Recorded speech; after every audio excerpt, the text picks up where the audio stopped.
Okay, we are live. Good morning, everyone. Hello, ain't no hollaback girl. Dean Walker, a day. Good morning, early birds. Welcome to the third day of Donna Adelson's trial. Or I'm counting it that way, not counting jury selection. Third day of testimony in Donna Adelson's trial. We're waiting for the Tallahassee Democrat feed we follow to start. How is everyone feeling? Does everyone have their coffee? Is ready to get into another incredible day of testimony? Certainly yesterday we had a double header, amazing jaw-dropping double header. Testimony from Wendi Adelson, daughter of Donna Adelson, an unindicted co-conspirator in this case, followed by a witness we've never heard from in any of the 4 trials that preceded this trial, Robert Adelson, Donna Adelson's oldest son, the black sheep of the family. And he testified that Donna Adelson told him not to talk to the police. And when he told his mother he already had talked to the police, she said, "Oh, well, you don't know anything anyway."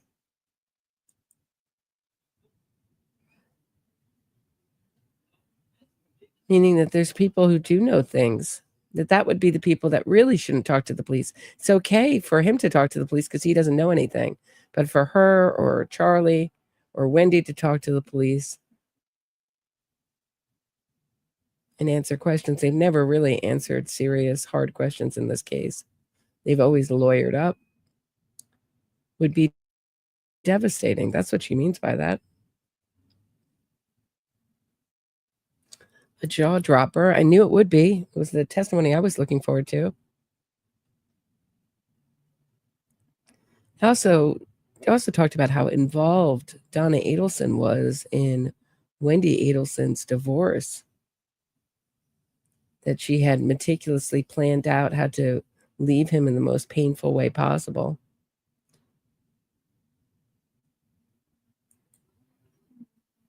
By clearing out all the belongings in the house, leaving him a note, and then calling him right before he was to give a speech in New York. And of course, he didn't give that speech. He jumped on a plane home, came home to an empty house.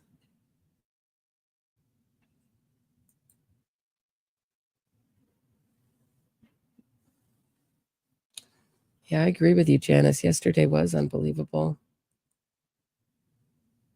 But according to Robert Adelson, Donna Adelson was in Tallahassee for months arranging that. Months. So what was she doing before this murder? You wonder how around she was.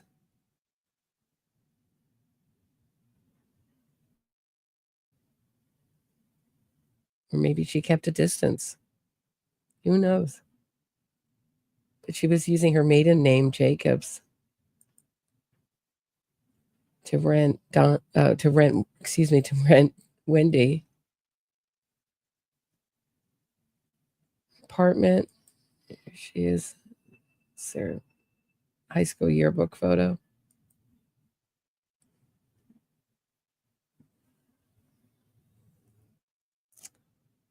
So I would think Jeffrey Lacasse would be coming up pretty soon.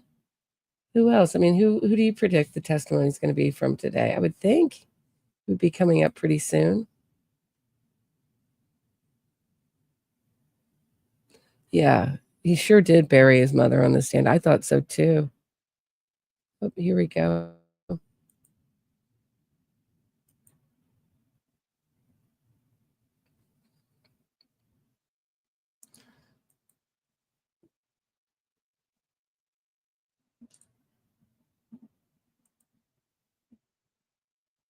I mean, they were just objecting and objecting and objecting, and you knew why.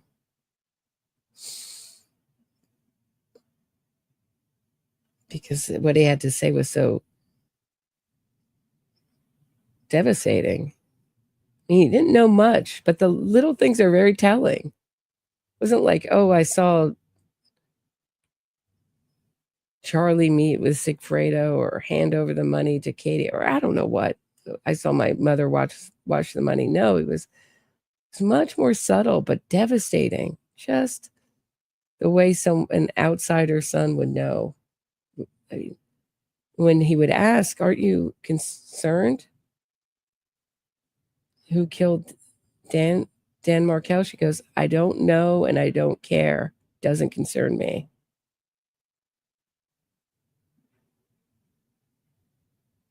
But his fellow doctors were very interested. And when Sigfredo Garcia was arrested, he called his mother, Robert Adelson called his mother, Donna Adelson, and said they caught the guy that killed Danny. And she said, "I got to go." Didn't want to talk about it. Patty Playhouse is in the courtroom. Yeah, I would think it's much calmer this AM. Sometimes the really good testimony is not the testimony that everybody's waiting for. Sometimes it will surprise you in a trial.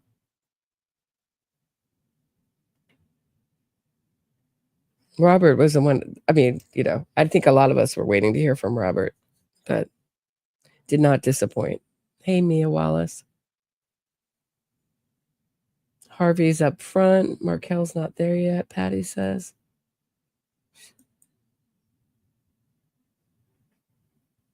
All right, I'm going to go make a cup of coffee. I'll be right back. You get your coffee and we'll meet back here. Right, don't go anywhere. Day 3 of Donna Adelson's trial. I go make a cup of coffee.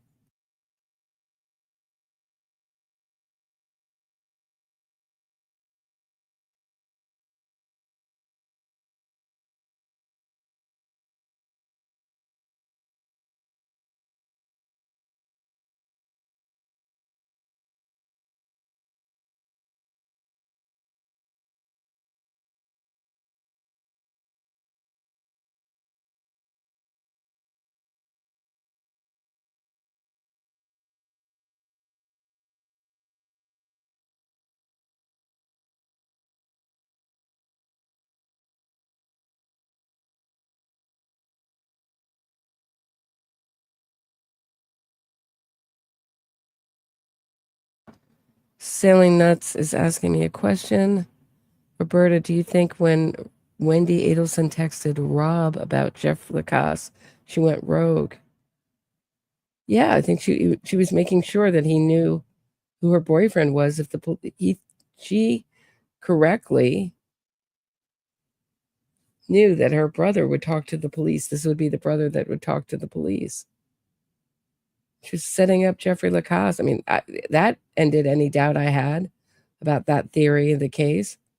The first setup in June didn't work so well, so Wendi did it herself. And CYA throwing Charlie Adelson and Donna Adelson under the bus with law enforcement. I don't know what CYA is.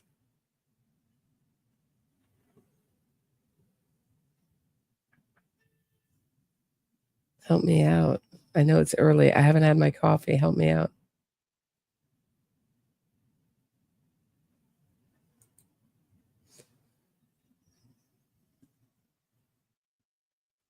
Georgia Kappelman. Working hard.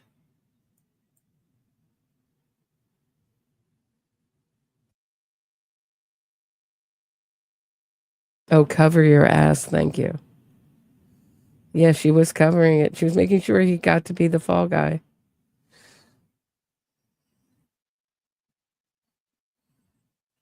They met him, according to Jeffrey Lacasse, 6 times, according to Donna Adelson, 1 time.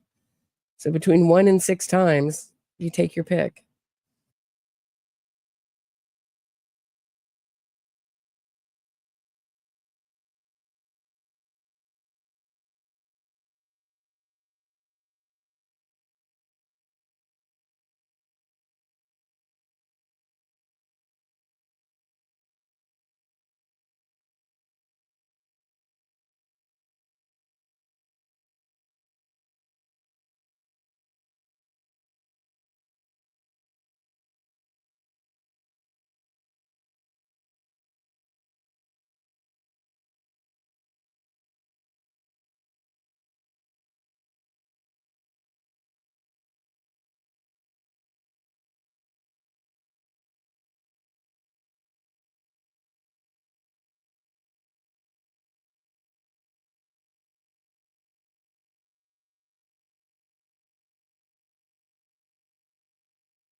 Everyone can be seated.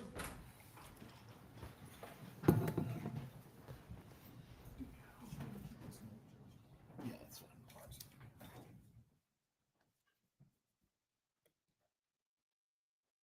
Started this morning, I just wanted to give some brief instruction to the gallery as I have on previous days. Once again, please keep your phones off or keep them on silent as the trial is taking place. Do not shake your heads or make any gesturing as the witnesses are testifying, whether you agree or disagree with any of the testimony.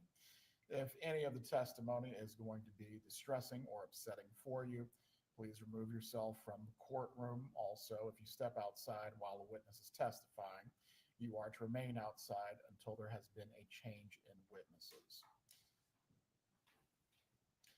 One other matter has been brought to my attention as well. If you are in any common areas with the jurors on this case, please do not discuss any matters that are pertaining to the case around the jurors. As they are not to discuss the case with each other or anyone else, they cannot be affected by any conversations that are happening by the observers. If you see the jurors, please do not engage them, do not talk to them, do not discuss matters that pertain to the case around them. Does anyone have any questions concerning those? Please raise your hands. Very well, with there being no questions, do the parties have any matters that you need to raise for this morning? Please approach.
You can let me know once they're finished with the bathroom. We'll bring them out and we'll get started.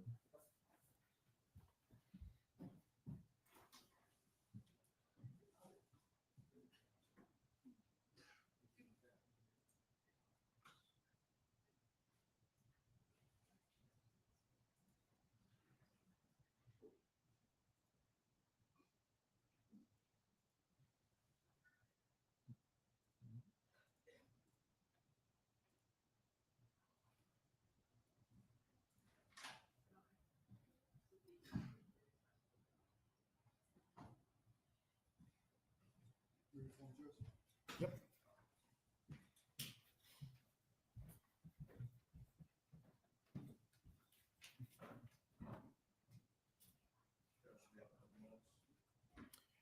I believe the jurors might be ready, but if you need to use the restroom, please go do it now if you need to. Yeah.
All right. Do you guys think that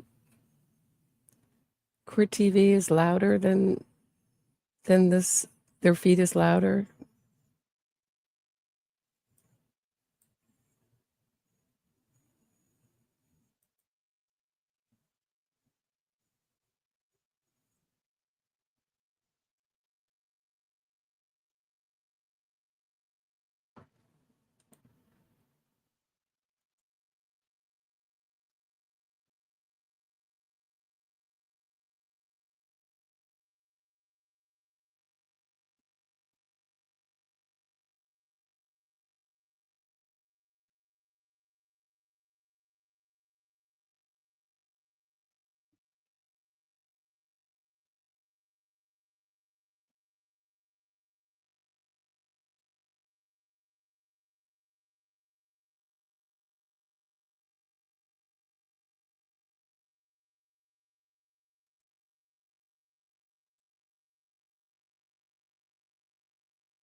They seem a little behind Court TV than Tallahassee Democrat. They're like a little bit behind.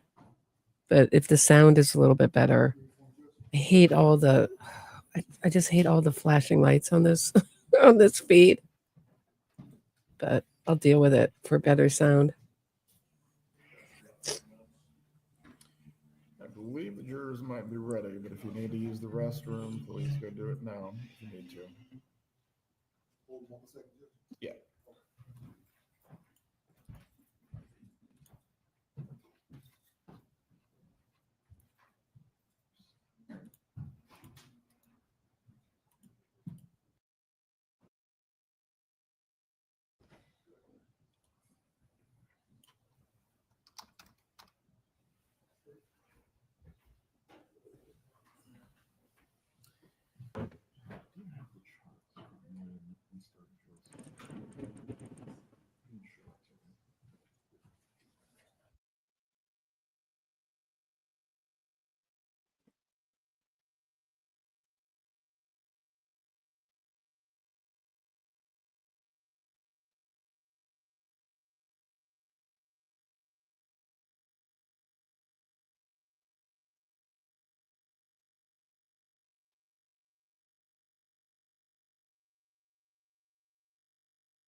Okay, Patty's got it covered.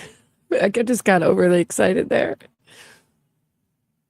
One of my more favorite witnesses.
Everyone can be seated. Good morning, members of the jury. Good morning. We are going to resume with the state's case once again this morning. Everyone does have their notepads and pens in their seats. All right. And for the record, the jurors have responded in the affirmative. Ms. Kappelman, you may call your next witness. State calls Jeff Lacasse.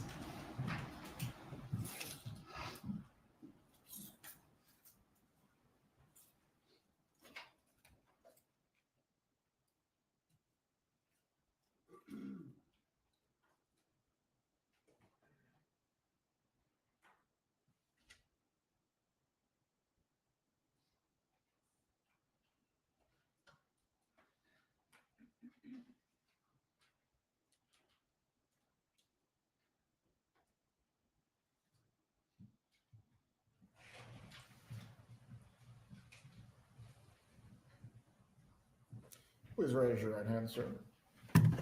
Do you swear or affirm the testimony you're about to give will be the truth? Yes. You may take your seat. You may inquire when you're ready, state.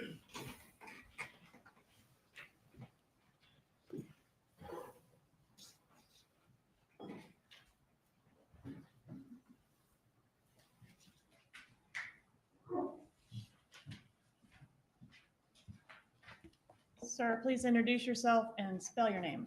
I'm Jeffrey Lacasse, pardon me, Jeffrey Lacasse. How are you employed? I'm an associate professor at Florida State University. How long have you been at FSU? Since 2013, so 11 years now, 12 years now. Have you always lived here in Tallahassee? I was here from 2000 to 2008 pursuing my doctorate, and I went to Arizona State for 5 years, and I came back in the fall of 2013 when all this happened. Okay. And back in that time frame, did you have a relationship with Wendi Adelson? I did. When did that relationship begin? We started dating in late September of 2013. What was the nature of the relationship? At first, it was very casual. We weren't exclusive. After Halloween, things started to accelerate. That's the fall of 2013. And then by late February, early March, we were an exclusive couple. When did the relationship end? It's a little tricky, but I would market it around July 14th, Okay, 2014. Around the time of the homicide or shortly before? Right before, yes. During the time that you were dating Wendi Adelson, did you become aware of her divorce I did. and the litigation surrounding the divorce and subsequent to the divorce? Were you familiar with that as well? Yes, it was a constant topic of conversation.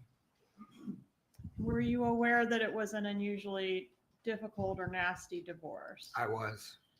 And during the time that you were dating her, were you aware that litigation was still pending during that time frame? Yes. Was there a specific item of litigation that was a common topic during the time you were dating Mrs. Adelson? Well, as far as what she discussed, there were multiple.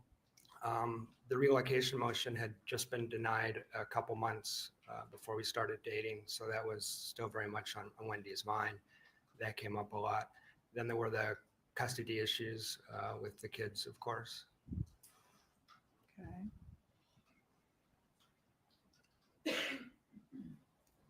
Did you know Dan Markel? I met him briefly a couple of times. Was that in the context of you being the new boyfriend and exchange of the kids kind Exactly. Picking up the kids, swimming lessons one time. Never spoke to him for more than 2 or 3 minutes. The interaction that you did have with him, were those cordial? It was polite and cordial. Did you have any issues with him other than things that Wendi was telling you? I sort of adopted the Adelson family narrative. I kind of believed what Wendi was telling me.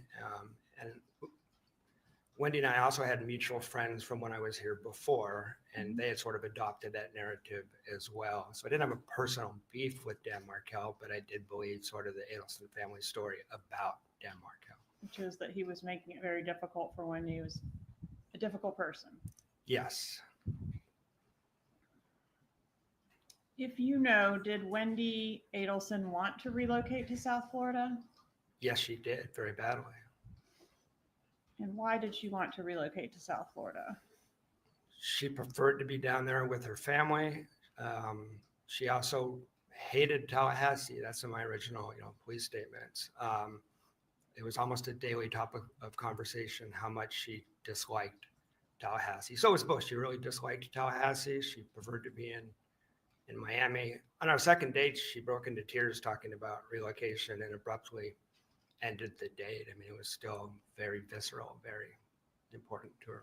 All right. And that was shortly after the relocation had been denied. Is that right? Yeah, that would have been last week of September. So a couple months after it was fresh then. Yeah. Okay. And were you specifically familiar during that time with the litigation seeking to limit Donna Adelson's exposure to the kids or to have her be supervised in the presence of the kids because Dan was alleging that she had made disparaging remarks about him to the children? Yes, I was aware of that. How did you become aware of that? Oh, multiple ways. Wendi talking about it. And it's hard to remember which exact emails and motions I was forwarded. But definitely Wendy's talking about it for sure. And perhaps I was sent court materials. Okay. Were you also shown things in her presence? Yes. All right. And if you know, did Wendi take that particular filing seriously? Was she upset about that or worried about that? Yes, every time there was a motion, they took it very seriously. And I'd reported to the police that it was disruptive on the relationship because every time something was filed, dates would get canceled, Wendi would be in a mood, Wendi would be upset. So when you say they took it seriously, who are you referencing? the entire family, but Wendi was the person I was having contact with. But it was known to me that the whole family was upset. Okay. And how do you deduce that it's a they and not just a Wendi? Is she in communication with the family? Is she relaying that to you? How do you know that? For multiple, Speculation and opinion. Overruled, he may testify as to his personal knowledge. You're not to repeat, however, what anyone said out of court, Mr. Cause. sure. So conversations with Wendi, which were consistent, and also observing the family dynamic, which was, I described to police as a family without boundaries, that sort of not having just a shared family life than your own. Stayed as to opinion.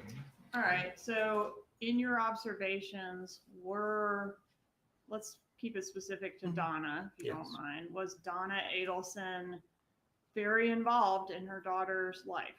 Yes, absolutely. Was she very involved in her daughter's divorce litigation? Yes. And I say divorce, I know the divorce is already final. I'm referencing the subsequent litigation as well. Yes. During the time that you were in a relationship with Wendi, did you have the occasion to meet her family? I did. When was that? I met Donna, we met her multiple times, but Wendi had me come over to her house and had me have dinner with Donna in mid-November. So sat down and had dinner with Donna.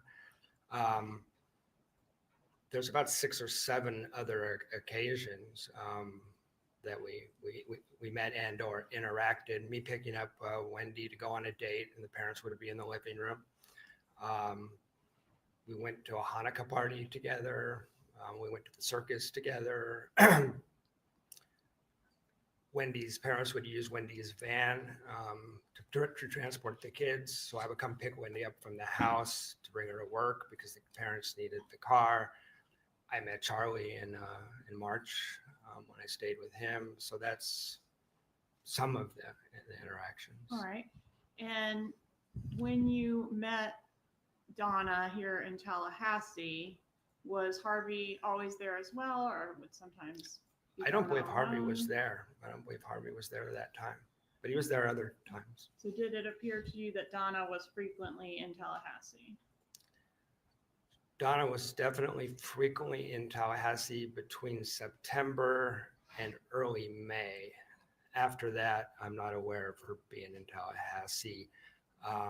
Well, I think she was in Tallahassee quickly once or twice after that, but in terms of extended trips, there's an awful lot of moms here for a while going on between September and late April, early May. And when Donna was here in town staying with Wendi, what was the purpose of the visits, if you know?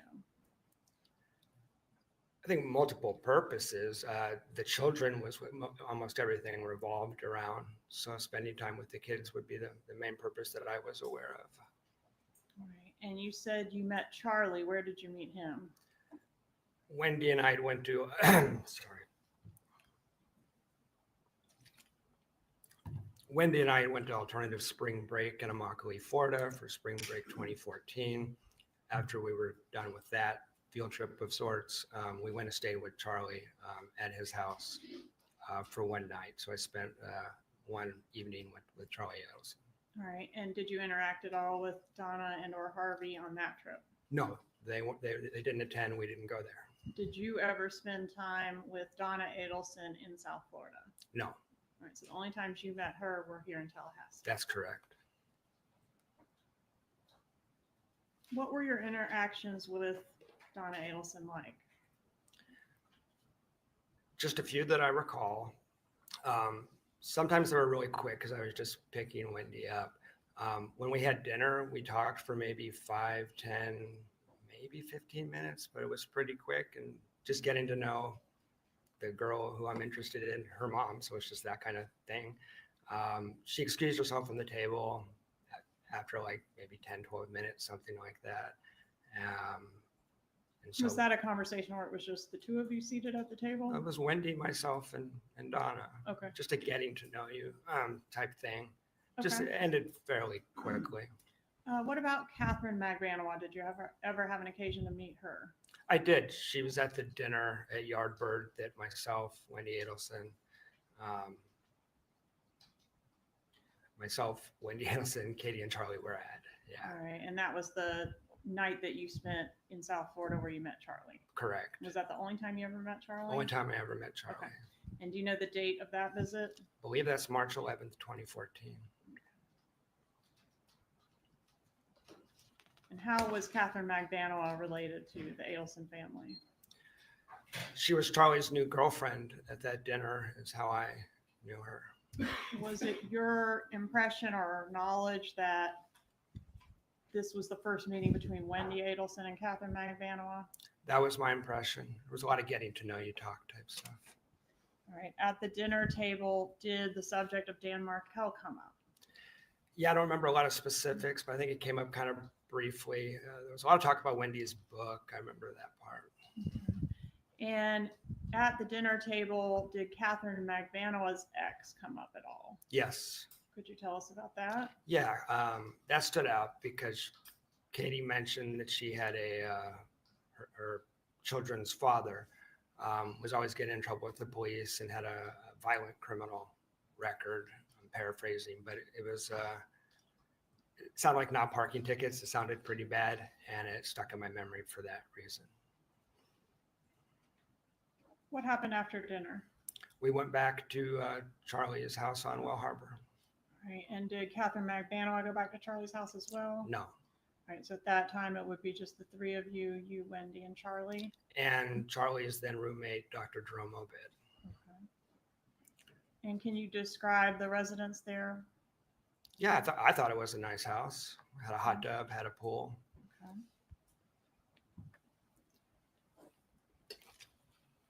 Did you get in the hot tub that night? We did get in the hot tub for a while. Who all was in the hot tub? Myself, Charlie, Wendi, and Dr. Obed at some points. And people were in and out, but those were the four that were in the hot tub. And during that time, did Charlie Adelson make some comments against Dan Markel? Yes, he didn't like Danny. That might be understating it. Yeah. Is that the most you can remember? Was the gist was that he didn't like him? I'm not downloading that exact quote at this moment. I remember he was fired up. It wasn't just like, I don't like Danny. It was maybe a overprotective brother anger sort of vibe to it. Okay. And did he make some other comment about wrong side of the tracks or Yeah. something? He's kind of Your Honor, hearsay. Approach.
Objection is overruled. You may continue with your line of inquiry, Mr. Kappelman.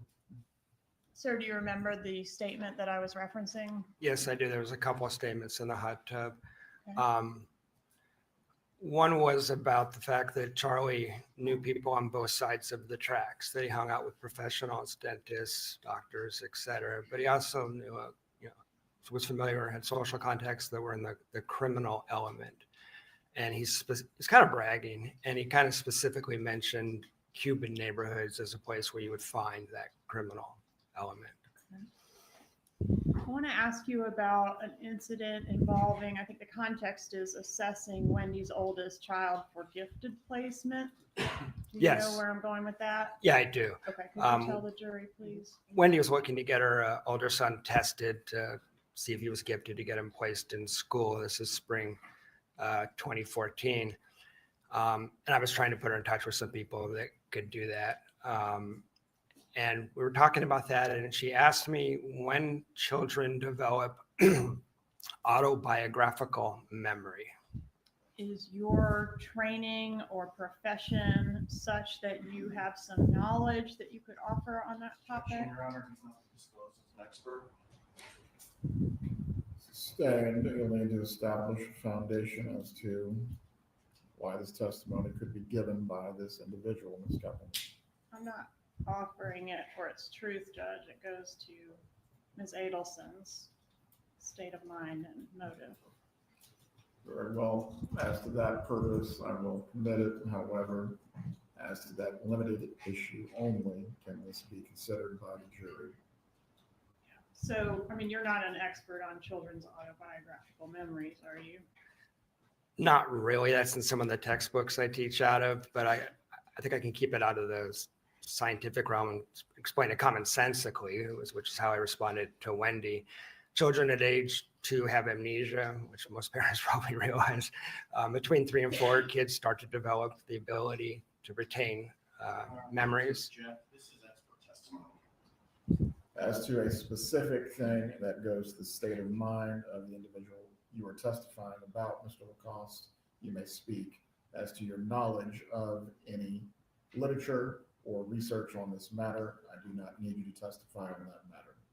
What is your profession? What is your background? I'm a professor of social work. I teach mental health courses. Okay. So Wendy asks you what? She asked me when kids develop memory. At what age will kids start to remember what happened to them when they were a kid?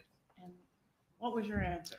I think I said 5 or 6. Again, this is expert testimony. Overruled, Mr. Zalman, sit down. You may testify concerning not the truth of the matter asserted, but how this affected the state of mind of Wendi Adelson. Your Honor, this has not been disclosed to the defense. Please approach.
Bailiff will take you to the jury room.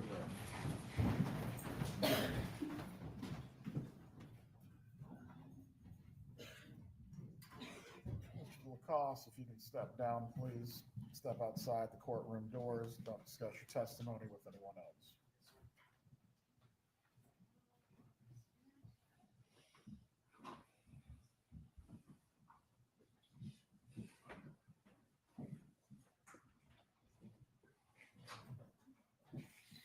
Everyone can be seated.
Kappelman, how long do you think it will take to find this portion of either the deposition or material provided in discovery?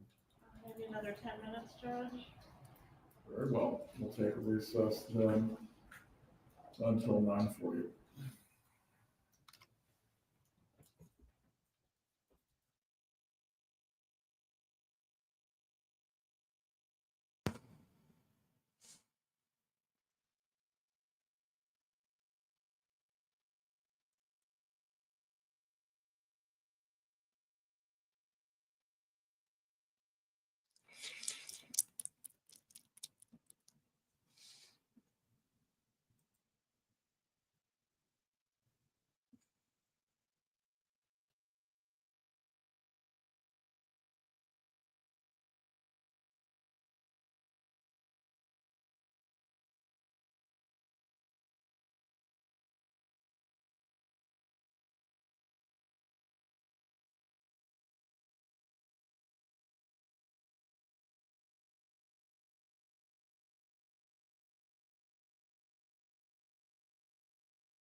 seated.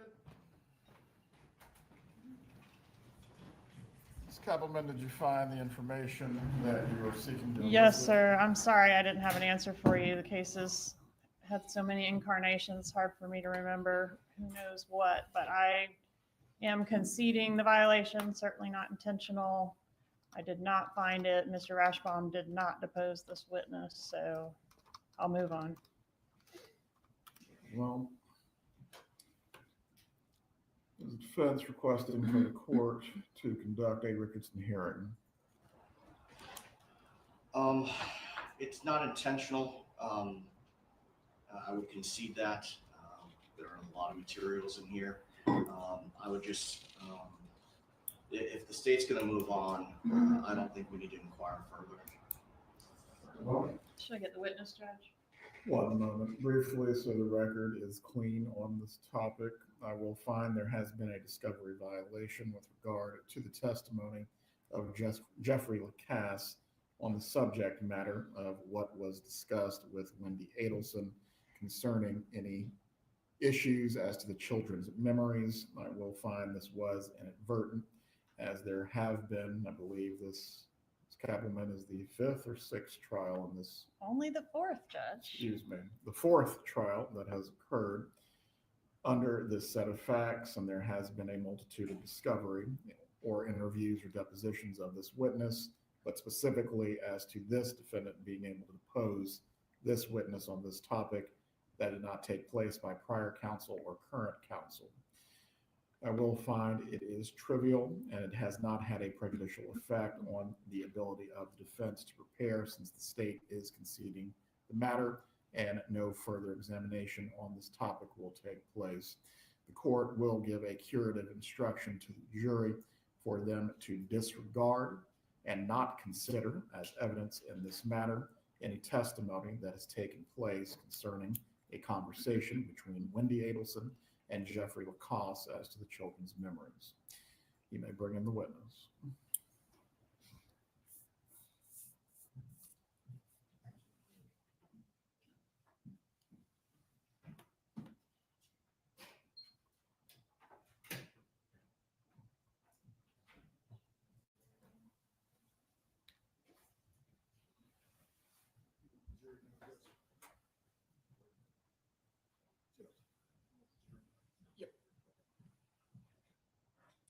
They might be using the bathroom, but once they're ready, yep. You can come back to the witness stand, Mr. Lacasse. Just for the record, I conferred with defense counsel about the decision to do a curative instruction, even though it sounded like they weren't asking for it. It sounds like they're in agreement with that procedure. That's correct, Your Honor. I wouldn't know why you have an adverse. Well, there could be an argument that it draws more attention to the information, so I just wanted to make sure that their agreement was clear for the record. Mr. Zelvin, do you wish to have a curative or do you not? The proposed curative is acceptable, Your Honor. Very well.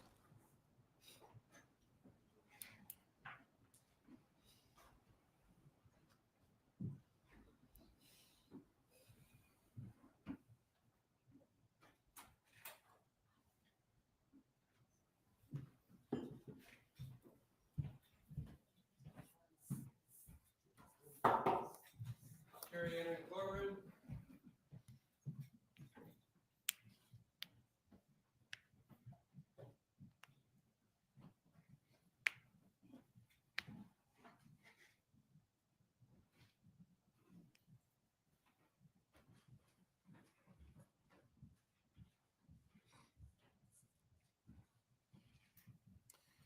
Everyone can be seated.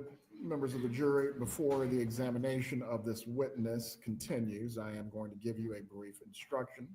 The last objection that was raised by the defense, it is being sustained. You are to disregard any testimony that has taken place by this witness concerning the issues of any statements or any conversation he had with Wendi Adelson about her children's memories. You are not to consider this as a part of the evidence in this case. You may continue with your examination. Thank you, Judge. Around this same time frame, I guess we're talking about maybe March of 14, somewhere in there, did Wendi Adelson, actually strike that. I'm going to move on to the coffee shop meeting. Familiar with that? The June 4th coffee shop? Yes, sir. June 4th, 2014. Did you have plans prior to that meeting to travel with Wendi Adelson over the time frame in which Dan Markel was ultimately killed? Yeah, that's right. And on June 4th, I had planned to see Wendi and the kids at her house that night. Middle of the day, she called me to sort of an impromptu meeting at Red Eye over on Thomasville. And she abruptly canceled our trip for reasons that didn't make much sense. When was the trip scheduled to happen? The 11th to the 17th. All right, so you would have returned home actually the day before the murder Correct. occurred. Okay, and did she express concern about not being home in time to pick up the children? Yeah, the reason she canceled the trip was I'm worried we're going to get strict. Sustained unless there's an exception, it's capital. Goes to motive, Judge. Overall, Don't care if they go on a trip or not. All right, sir, so the reason for not going on the trip? The reason for not going on the trip was, well, it was tied up on a couple of things. First of all the stuff going on with Danny was a constant refrain.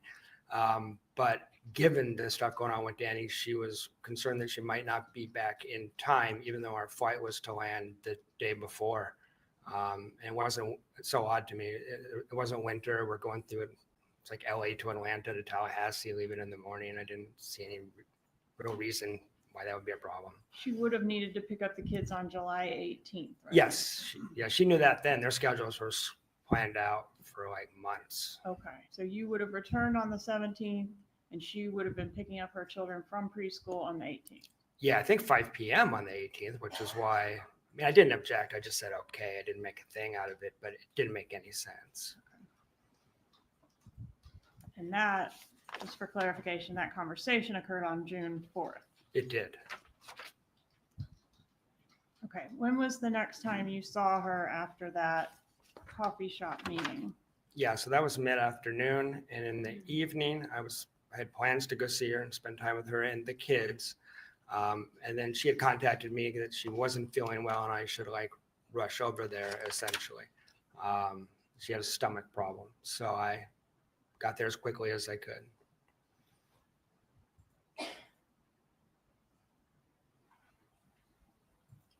All right, so did you go to her residence that evening? I did. And what happened when you got there? Well, on the way there, I remember contacting her and asking her, do you want me to stop and get some stomach medicine or something like that? And didn't. I believe she told me not to. Once I got there, she hemmed and hawed a little bit, and then eventually I left because she was a complete anxious wreck. She didn't have the flu. She didn't have food poisoning. She was just a nervous, anxious wreck, and it was affecting her stomach. So after a little while, I drove to a nearby convenience store to go get her Pepto-Bismol, which I recall because I have a credit card receipt from this random convenience store a few miles from her house. All right, so she was a nervous wreck that night, and did she tell you what the problem was or not? No, there's no discernible. I couldn't figure it out. She didn't tell me. Okay. All right. Was there a time when you were over at Ms. Adelson's residence and you observed that her TV was broken? Yes. Okay, tell me about that. When did that occur? That would have been around the week of June 11th to 18th, somewhere in that time period. I went over Wendy's to spend time with her and the kids, and she asked me to take a look at the television. I turned it on. She said there was a problem with the TV. So I turned it on expecting to see like input 1 flashing, or, the kids pushed the wrong button or whatever. And what I'm looking at when I turn it on is a screen that's been partially shattered, that's been struck by an object. So she had a broken TV. All right. And did she tell you what happened to the TV, how it got into that? No, she kind of asked me to look into the TV as if, she didn't know. I looked around. It was impossible to me that the kids would have done it, but I didn't know about, better explanation at the time. So I was kind of mystified as to what happened, it looked like a human being stood, between 5 and 6 foot, something like that. It stood in front of it and hit it. That's what it looked like. But she was asking me. Okay, so it was like an impact mark, like a round impact with spider webs. Exactly. And then the image, the pixels are distorted. Most people have probably seen this. So it's, and it wasn't completely shattered. You could sort of see what was going on the television, but it's not a TV anybody would normally watch. Okay. All right, so let's move away from the TV for now. Was there a date that you had with Wendi Adelson on, gosh, have I gone backwards in time here? It was the day before her birthday. What was the date of that? We were scheduled to have a date the day before her birthday is April 21st. We were scheduled to have kind of a special date night that night. Wendi didn't answer her phone, didn't answer texts, and I got so concerned about her. A few hours after the date was supposed to have started, I just drove over there to check on her, knocked on the door for a while. She finally came to the door, appeared to be intoxicated, and not just on alcohol. I mean, weary-eyed. I'm not sure what substances, but it wasn't good. She wanted me to stay, and I was annoyed enough that I actually just left. I didn't stay the night. So. Okay, so I kind of got our timeline out of her, but some erratic behavior from her on April 21st and then again on June 4th. That's right. Okay. I'm going to approach and show you a text message that was sent on June 28th of 2014. And I've marked it as States Exhibit 141. Have you ever had a chance to review this text message before? Yeah, you showed this to me last week. All right, and this message had never been shown to you before last week, right? Right. And it's been testified that this was from Wendi Adelson to her brother, Rob Adelson, but it concerns you. Yes. Is there anything factually incorrect in what Wendi Adelson is stating in that text message? Well, when she says, I haven't told mom and dad about me, I met them multiple times. It's impossible that they didn't know we were dating. For example, I was aware that Donna wasn't thrilled that I wasn't Jewish, so that doesn't add it. This doesn't make sense to me in terms of like seeing me for 6 or 7 months. So in that text message, she's saying, that you're a secret boyfriend from the parents. Were you a secret boyfriend from the parents at that time? It's implausible. No, I don't think so. In fact, you'd met the parents several times. Yeah, and had conversations with them, limited conversations, but conversations. And the other part that's, I think, really significant is the kids talked about me constantly. I have all kinds of text messages and emails where Wendy's mentioning the kids are down in South Florida talking about me. Judge, at this time, I'd ask to move into evidence case 141. Any objection? Can I see that, please?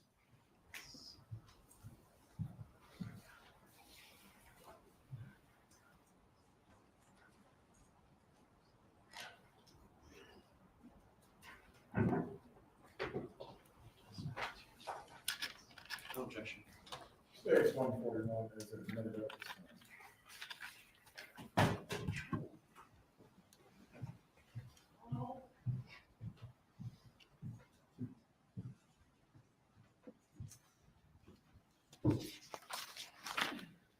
Okay, I want to draw your attention next to a disagreement that occurred with Wendi Adelson on June 29th of 2014. Do you recall that incident? I do. Okay. And at that time, did you confront Wendi about some suspicions you had that she was seeing other men? Yeah, that was part of it. That was the main part of the disagreement. I also had spent the last 2 or 3 months concerned that she seemed to be stringing me along.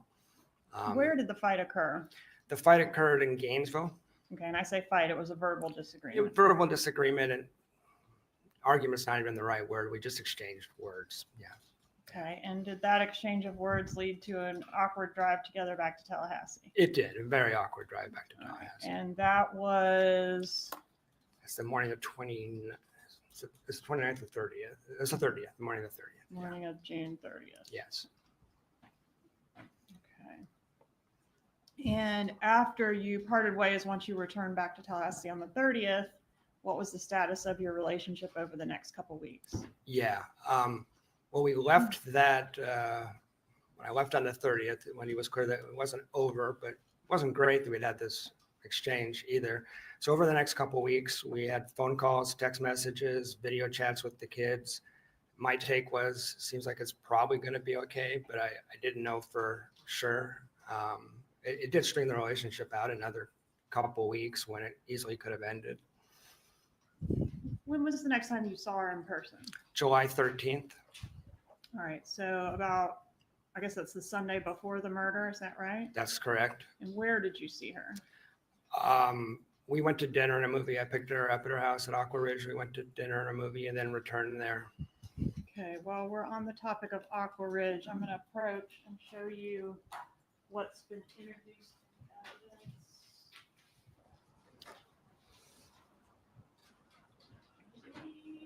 Is that in evidence, Ms. Dugan?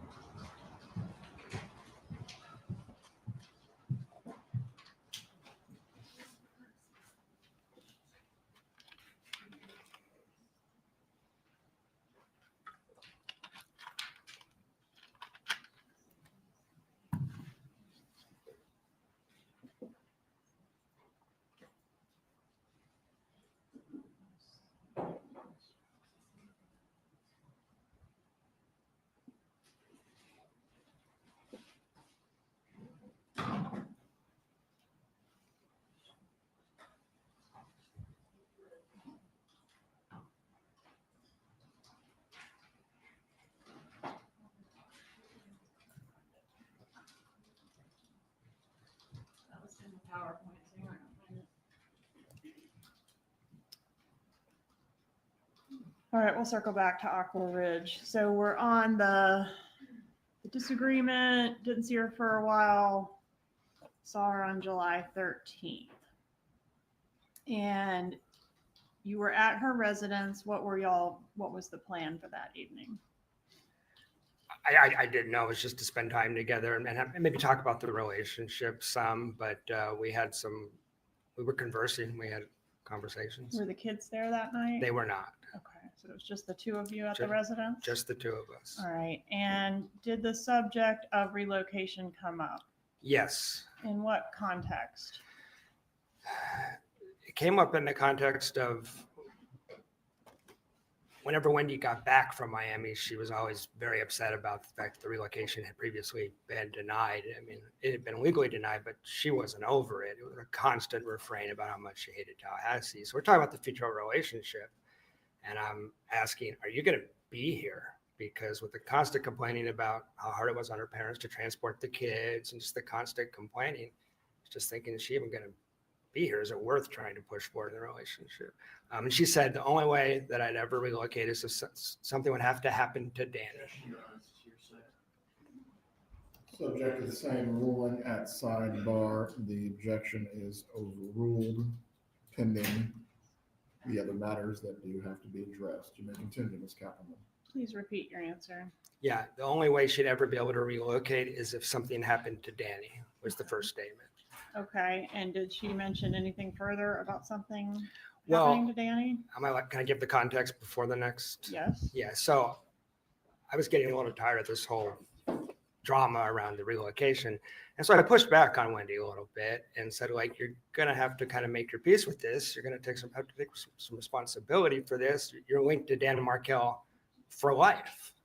Kind of challenged her a little bit. And she said, well, can I tell you something confidentially? And I said, sure. And she said, last summer. Same ruling remains. The objection is overruled. You may continue with your answer. She Can said, I tell you something in confidence? yeah, can I tell you something? After I challenge her, can I tell you something in confidence? Sure. Well, last summer, my brother looked into all options possible to take care of the Dan Markel problem, including hiring a hitman, and it would cost about $15,000. Okay, and when she referred to her brother, she's got two of those, right? She said Charlie. Okay. And when she said Charlie looked into hiring a hitman, are you familiar with Charlie's joke? I looked into hiring a hitman, but got you a TV as a divorce president because it was cheaper. Yeah, Wendi told me that joke a couple of times. This was not that joke. Okay, so this was something different. Yeah, the joke was said with levity. It's a dark joke, but well, this I found chilling. I found disturbing. It made my stomach flip. It kind of took me aback. She was dead serious when she Okay. said this. And she'd asked to tell me in confidence, which you don't do before you tell a joke. Okay. So I want to take you to the next day then. So we're at July 14th, the Monday before the murder. Yes. Did you see Wendi Adelson on that date? Yes. We had contact throughout the day trying to arrange some kind of date. It kind of ebbed and flowed. But she was real enthusiastic about seeing me at one point. And then like mid-afternoon, let's just meet at yoga is what was decided. So we went to yoga. Okay. What happened after yoga? Well, I was wondering why we were at yoga because when he was being very strange, I felt like the relationship was over. She wasn't feeling well.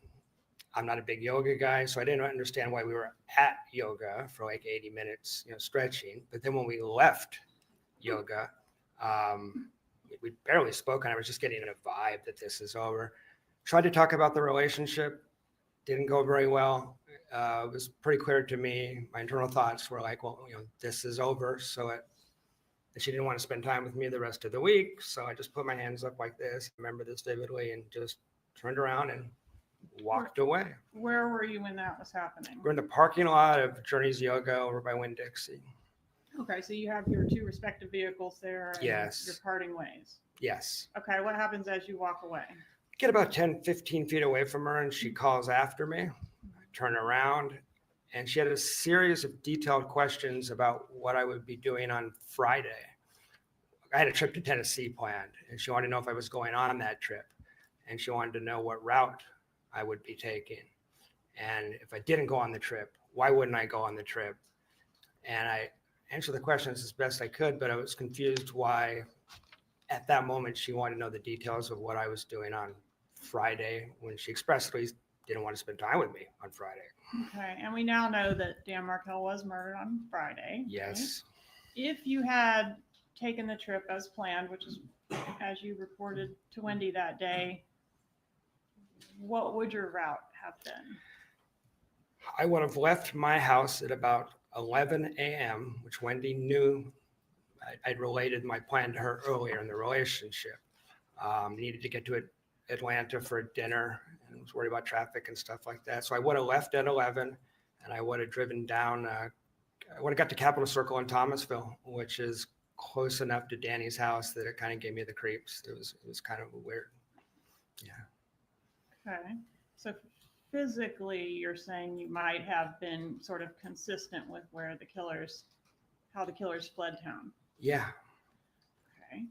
And after this yoga date and the discussion of your travel plans, did you get an email from Wendi? I did. I'm going to publish what's been introduced into evidence as states 64GG.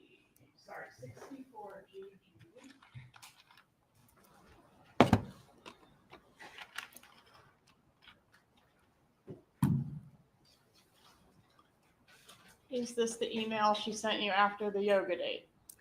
Yes. All right, so is she breaking up with you? Is that clear? No, she's asking, well, I considered based on our interaction, I thought this is over. I had told Wendi if she wanted to break up with me, she doesn't like confrontation, just send me an email or text. She sends me this, which strings everything out for a week. So she's not breaking up. Functionally, that's realistically, I'm not dumb. I'm thinking we're over. But she's asking for another week, which brings it to the 21st of July. And I was puzzled. I wondered what in the world is going to happen July 21st, but I just didn't respond because she asked for no contact. All right, so she wants to have no contact for a week. Right. Okay. All right, I was able to find that photo I was looking for earlier, 86A. I can show you that. You recognize 86A? Yeah, that's Wendy's Adelson's residence on Aqua Ridge, and that's what it looked like when we were dating. Okay. Moving evidence 86A. Any objection? No, Your Honor.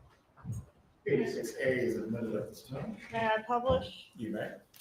All right, so I blurred the boys' faces, but this is how the residents at Aqua Ridge appeared. Yes. And the kids' art that's shown on the wall here, was that present during the time that you were dating Wendi Adelson? Yes. Was it something that like, you know, art would come down and other art would go up, or was it pretty fixed?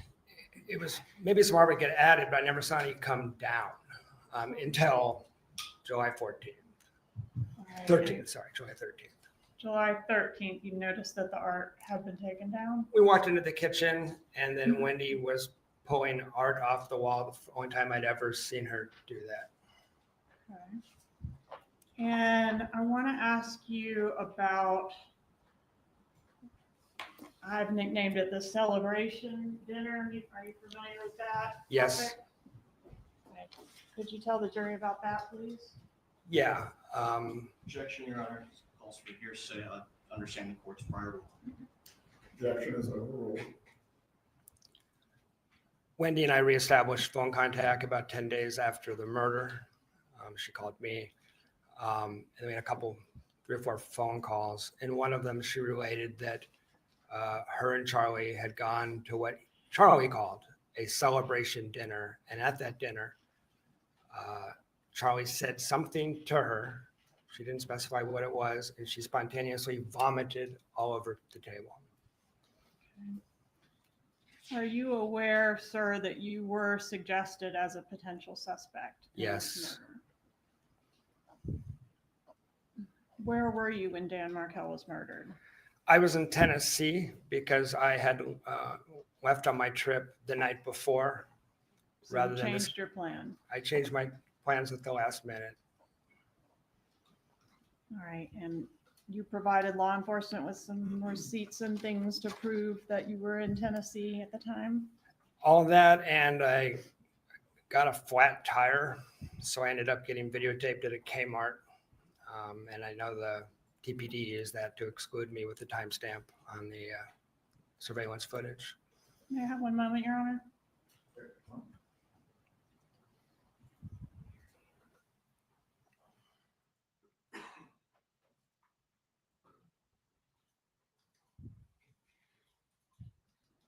At some point, did you learn that the killers came to Tallahassee in June, not just in July? Yes, when the arrests were made and the documents were released, I learned that, yes. And did you put together some facts about your travel plans that day that could have potentially made you a suspect on that trip as well if the murder had happened as Yeah, planned? that Friday, I was scheduled to go to a business trip in Gainesville, leaving at 11 a.m. So 2 times in 2014, I leave town on a trip by myself in my car, and both times hitmen are in town trying to kill Danny Markel, once successfully, obviously. Are you familiar with the type of vehicle that was originally rented by the killers in June to make that June trip? I am. And was that significant to you? Yeah, I mean, this is long after this all happened. I'm learning this from court proceedings in 2016. But when I heard they rented a gray Altima initially, I had a 2004 Nissan Sentra. That freaked me out because that's about as close as you were going to get to my car on the rental market. I'm going to show you what I've marked as state's demonstrative exhibit G. You recognize this exhibit? Yes, ma'am. All right, is this the make and model of it's not the actual rental car, but the make and model of the rental car compared to the make and model of your vehicle? Yeah, my car's right on top. That looks just like the car I had at the time. Permission to publish Judy, Your Honor? You may.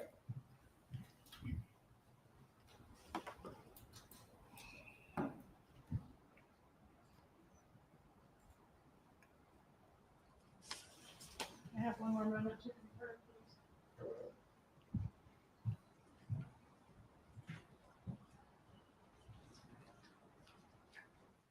No further questions, Judge. Cross-examination. Yes, Your Honor, just a moment.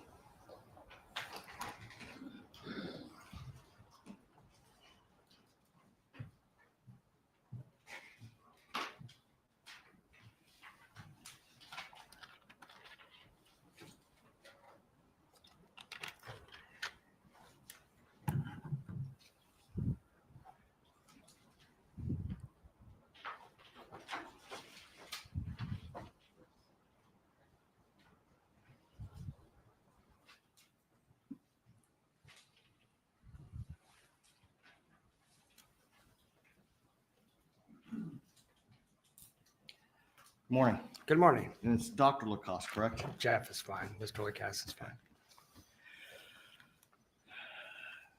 You testified that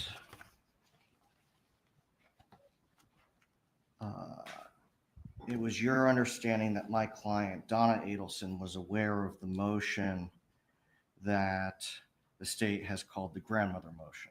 Yes. Okay. Do you know how she took that?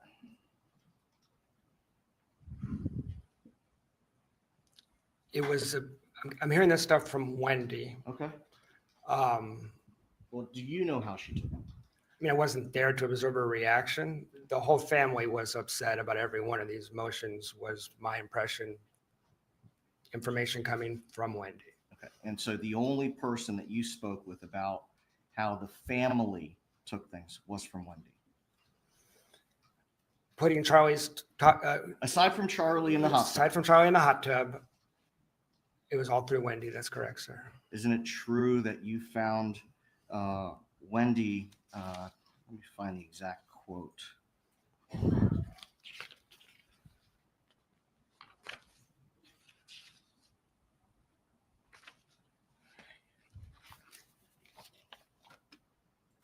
Didn't you find Wendi to be a deeply deceitful person? Yes, depending on the topic. I mean, that's true. But a lot of the stuff she told me about her family was later released in evidence. I'm talking about the kids getting. Your Honor, I'd move to strike that response. Sustained. Mr. Lacoste, you are only to respond to the question that you are asked. Members of the jury, the portions of the answer that were non-responsive, you were not considered. You may continue. Thank you, Your Honor.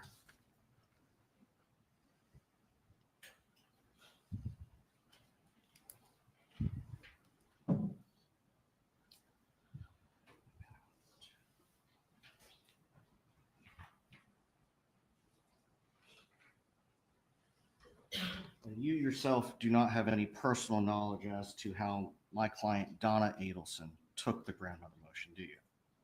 No.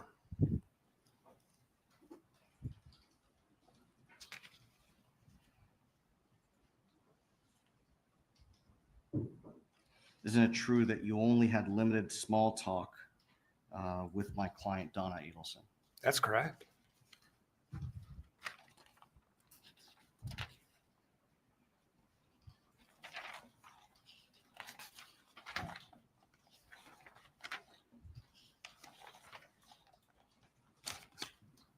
Now let's talk about the damage to the television that you observed in June of 2014. Can you tell us again how you describe that? Yeah, there was a spider web pattern, like in the center of the screen, and it radiates outwards. Anywhere it's been cracked, it will pixelate. So you can see what's going on. You can track it, but it's not pleasant, and you would never watch that TV. And we watched a whole movie on that TV at Wendy's insistence, which was why I remember this. It was a very strange evening. Didn't you suggest going to watch the movie on another TV? Yes, I did. There was a perfectly good TV in the other room. That's correct. And she made a fuss. I tried to respect Wendy's boundaries, her house, her kids, so she didn't have to make a fuss. It's an awkward situation dating someone who has, 2 kids, so I'm not insisting on anything. But the kids were whining about the broken TV. That is correct, sir. Made it difficult to even really watch or enjoy the movie. That's right.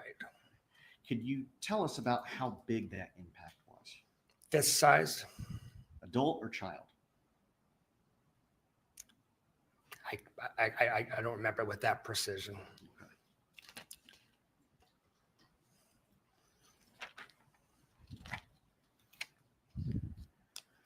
You testified about a statement that Wendi Adelson said to you on July 13th of 2014, that she wanted to say to you in confidence. Yes. And it was that her brother looked into hiring a hitman. Her brother, Charlie. Her brother, Charlie. Yes, sir. That's correct.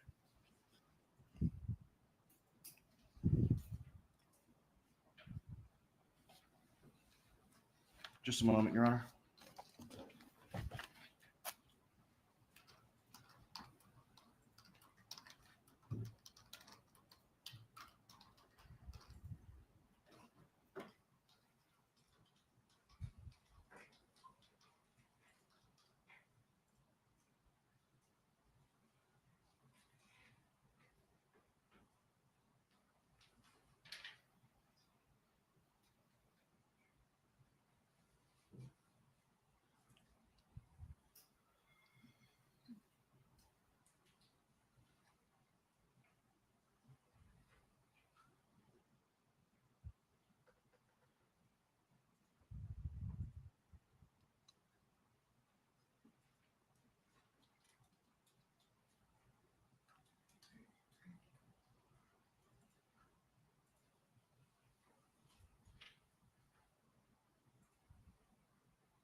Nothing further, Your Honor.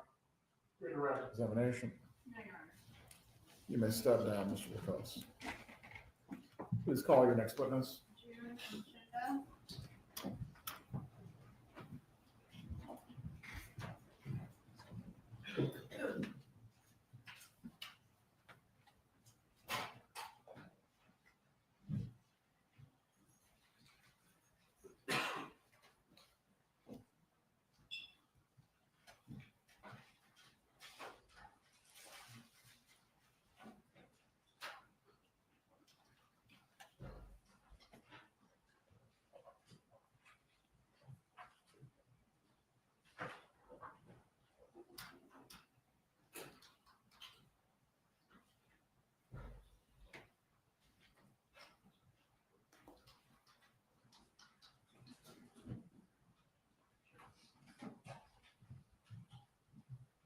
Don't tell me she's lost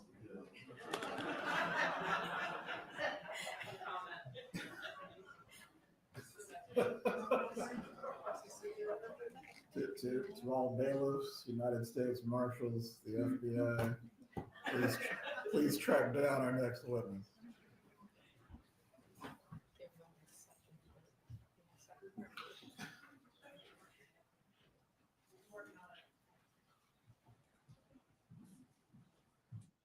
Our jurors need to use the restroom during this period. Yes, we Bailiff, please take the jurors to the restroom.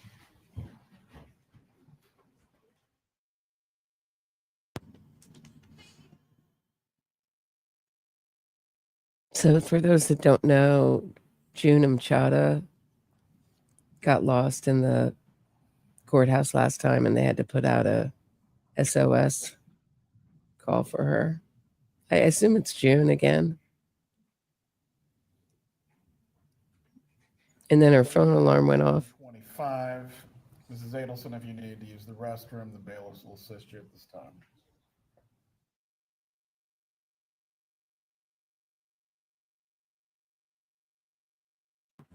Interesting testimony from Jeffrey Lacasse. I never heard before. Maybe in his police statement, she was asking him, but I never remember him testifying that Wendi was asking him when kids make memories, which supports my theory that they thought that the kids wouldn't miss their father. Shows the callousness of the Adelsons. They wouldn't miss their father if they didn't have memories or if they couldn't remember him.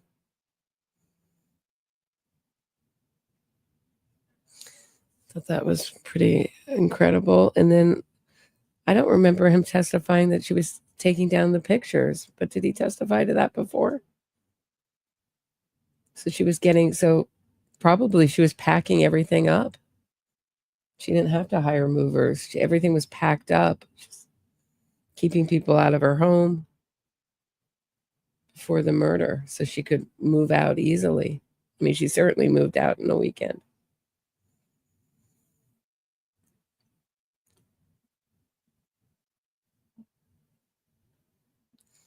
Yeah, my feeling is that Wendi, I don't know. I've always had the theory that Wendi was trying to be open and say, because the police are going to find out that it's not like they're not going to find out that this family hated Dan Markel. So if you put it up front, you look innocent. That's what I've always thought. I mean, they're going to find out anyway. And if you didn't tell someone something that significant, you're going to look guilty. It's her protecting herself.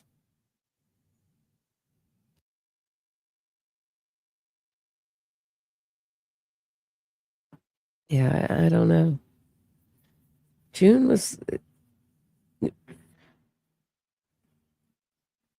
Donna really liked June's testimony in Charlie Adelson's trial because it was so helpful.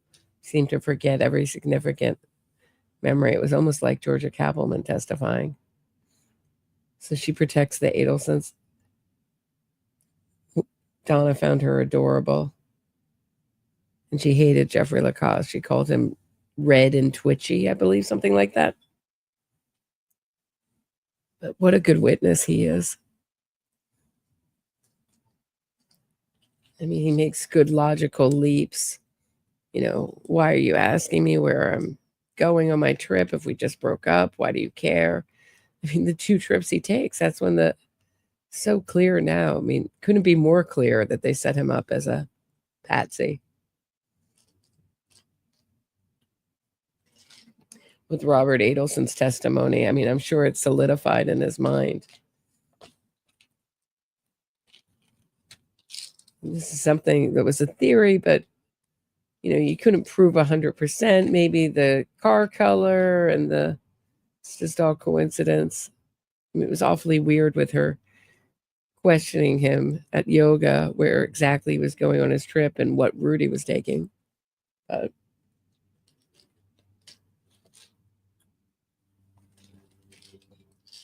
pretty clear that he was going to be the fall guy.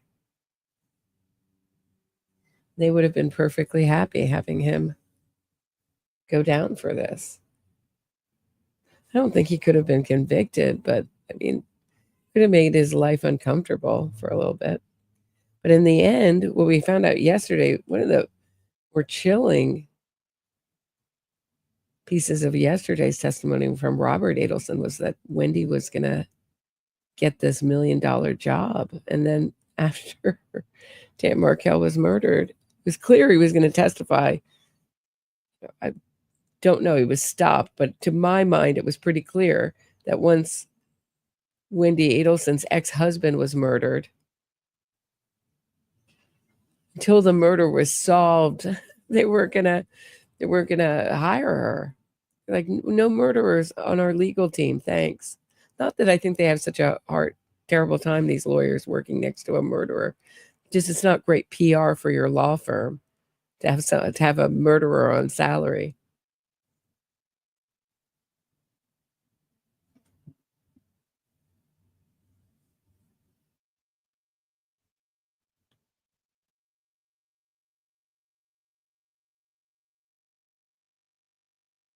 Yeah, Donna Adelson said that Dan is haunting her from the grave. This is typical Donna Adelson dialogue, monologue, whatever you want to call it. It never could be anything. It's the fact that she murdered her ex-son-in-law. It's not her fault that her life is taking a turn for the miserable. It's Dan Markel again making her life miserable. This family is cursed. She's also said, this family is cursed.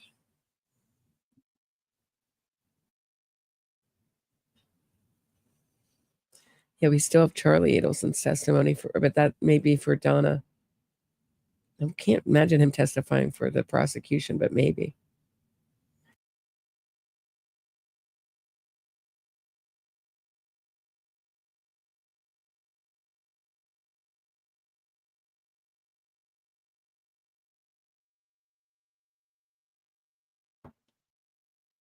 Yeah, Charlie, Bree has been talking to June and Donna. I didn't know that Bree was talking to June.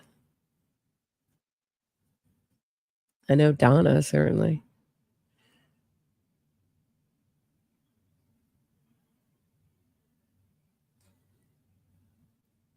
Yeah, I was always certain, Yala, that Wendi was involved. But you're right, it has made it much more certain. I always had maybe like a 10, 20% chance that we could be wrong about Jeffrey Lacasse being the fall guy. Not this time round. It's pretty clear he was the fall guy.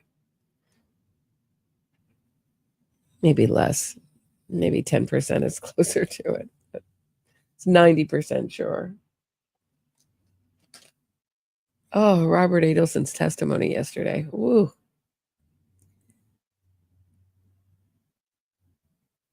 Another great witness. Very much like Jeffrey Lacasse kind of witness. Well, June's been found.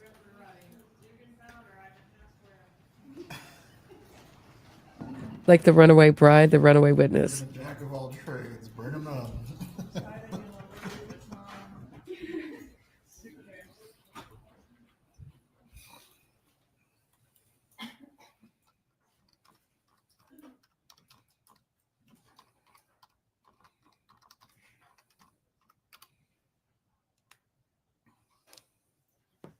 I love that Patty is in the press pool.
Everyone can be seated. You may bring in the next witness.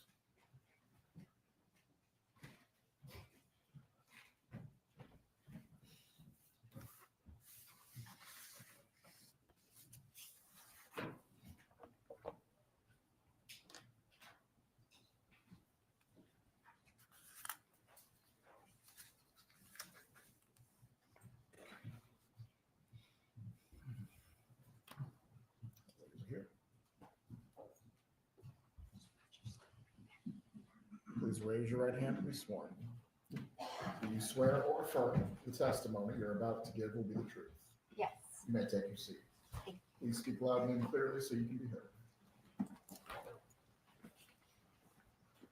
You may examine. Hi, what is your name? Hi, my name's June Umchinda. Will you spell that, please? The first name is June and the last name is Umchinda. Where do you live, ma'am? I live in Boca Raton, Florida. Do you know Donna Adelson, the defendant in this case? I do, yes. How do you know her? I was Charlie Adelson, her son's ex-girlfriend at one point. Okay, when did you date Charlie Adelson? I dated him in 2015 to 2017. I met him after the murder. Okay, do you recall what month in 2015 you began dating It Charlie was Adelson? October. And then broke up in what month of 17? In June. Okay, can you describe for the jury what the beginning of your relationship with Mr. Adelson was like? Well, in the beginning, him and his family were not being investigated by anything. So it was just a normal relationship. Everything was great. Did you describe it as a fairy tale? I did. Had you met his mother? I have. How many times did you meet his mom? Not more than 5 or 6, I would say. And when you met her, was that at family events or what type of events? Some family events and some weekends or dinners or just get-togethers. Did you notice during the time you spent around Donna Adelson that she was very involved with her grandchildren? I did notice, yes. How close was she to Charlie Adelson? They were very close. They worked together. At times, Charlie worked at many offices, so when he was at his office, yes. Okay, because there was a family business as well that he was a part of, right? Yes. And Donna Adelson worked at that business. I believe so at times. Okay, and did they speak on the phone daily? Yes. Did it seem like Donna Adelson was in control of the family? In control, like, can you describe? Like the What you matriarch of the family. She was the one that everyone looked to be in charge. She played a motherly role, yes, in the family.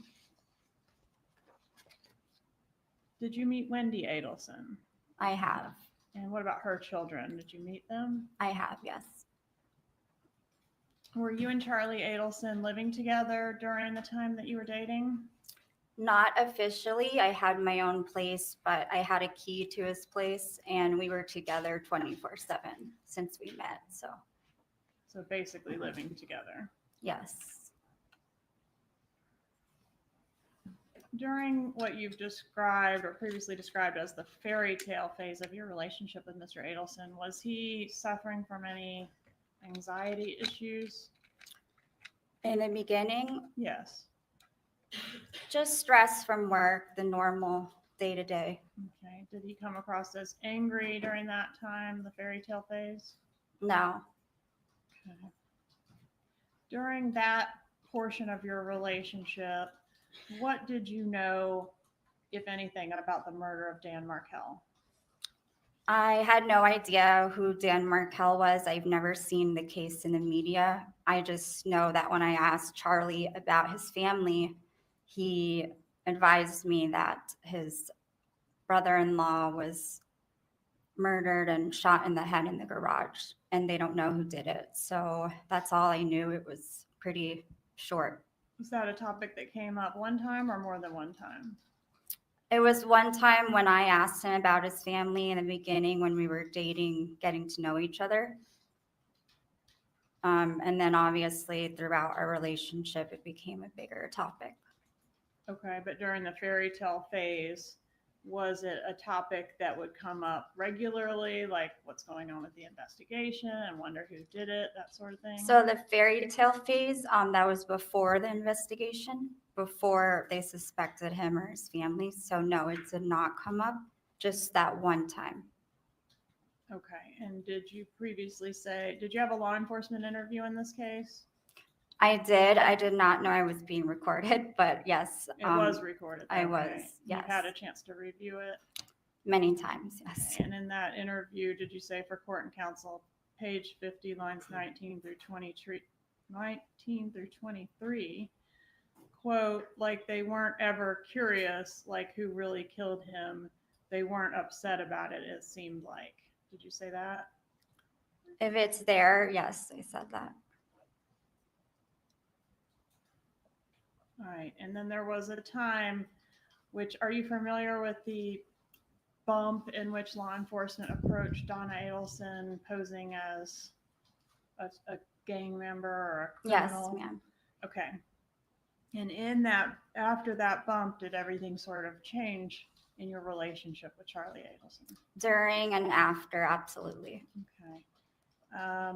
And that law enforcement operation that I'm referencing occurred April 19th of 2016. Is that something that he reported to you? Were you aware that that happened with his mom? No, definitely not. He didn't say Not anything? during the time. Okay. When did you learn about that?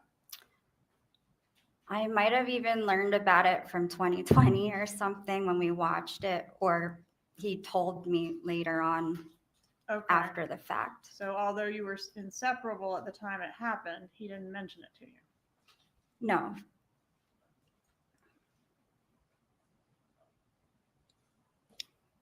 In what ways did Charlie Adelson's behavior begin to change around that time? Around that time, I noticed he wasn't sleeping. He was up in the middle of the night. He was very extra stressed and anxious, worried, depressed. Overall, he became depressed over time. Right. And at some point, I guess you learned through the media that Charlie was under investigation for potentially having a role in the murder of Dan Markel. Is that right? I learned from a reporter that thought I was Katie that came to the house, yes. And do you know around what time that was? I believe it was like May or June when Lewis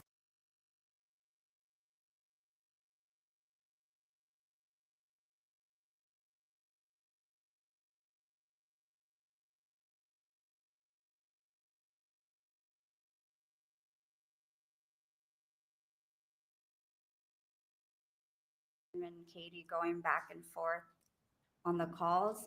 And then I told Charlie and said, like, you never talked to me like that. So I was wondering why he talked so much to her. Isn't it At that true time. that you noticed him talking to her at odd hours prior to the media broadcast? No, that was all in regards to the episode that I saw, that they showed him talking to her at odd hours.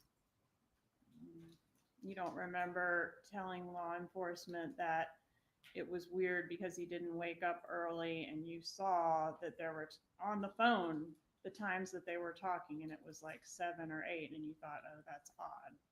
No, I did say that, but that was in the episode. I told Charlie that I thought it was odd because we don't talk that way, and he said we live together. So I did read the affidavit and everything, which said Lewis or somebody mentioned they were paid in staples, like bundles of And- cash with And staples. why in it. did that stand out to you?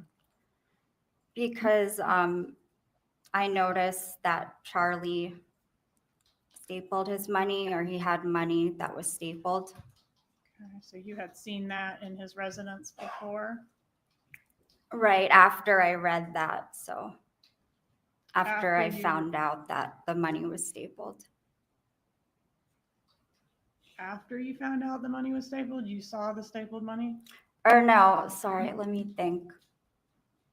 I can't remember the exact moment, but I know when I saw the money, a red flag came up, and I was like, after the fact that I saw it, I was thinking, oh, I think Lewis said he got paid in some stapled cash, and I mentioned to Charlie that he should just put a paper clip in it. Instead, we talked about the staples. So Okay, but you had seen, before learning that the hitmen were paid in stapled money, had you not seen stapled money in Charlie Adelson's residence?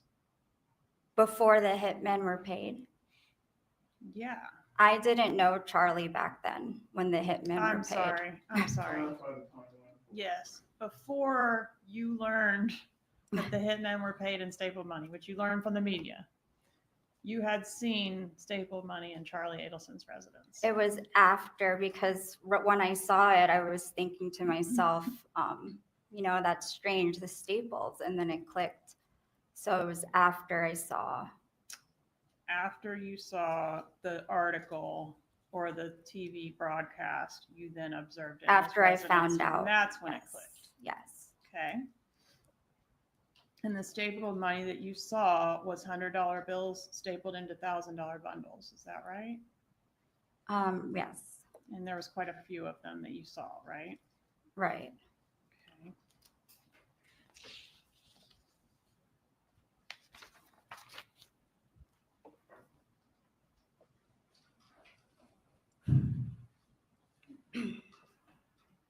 During the time between,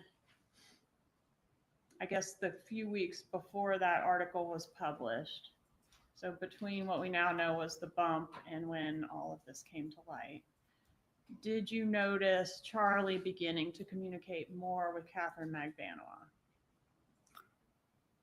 I believe I saw like a message from her, or they were on the phone once or something like that. I asked him about it. Okay, did you previously in your law enforcement interview indicate that you saw him going back and forth with Katie on the calls, and I said, oh, why do you guys talk so much? You remember that? I do. So I was referring to the episode where it shows him and Katie going back and forth on the calls. And then I told Charlie and said, you never talked to me like that. So I was wondering why he talked so much to her. Isn't it At that true time. that you noticed him talking to her at odd hours prior to the media broadcast? No, that was all in regards to the episode that I saw, that they showed him talking to her at odd hours. You don't remember telling law enforcement that it was weird because he didn't wake up early, and you saw that there were on the phone the times that they were talking, and it was like 7 or 8, and you thought, oh, that's odd. No, I did say that, but that was in the episode. I told Charlie that I thought it was odd because we don't talk that way, and he said we live together. So Okay. Have you described him as being paranoid during this time frame? yes. Okay. And did he talk to you during this time frame about believing his phone was being tapped? Yes, a lot. Had you ever met Katherine Magbanua? I met her briefly. She worked at her front desk dermatologist office that I went to. So before I knew Charlie, I met her there. And was at the time that the law enforcement operation occurred, the time frame we're talking about, was Katie his most recent ex-girlfriend? No. Who was the most recent ex-girlfriend? Before me, it was someone named Whitney Kick. Okay, so she was in between you and Katherine Magbanua. Yes. Did you ever know of Katherine Magbanua working for Charlie Adelson or the Adelson Institute? No.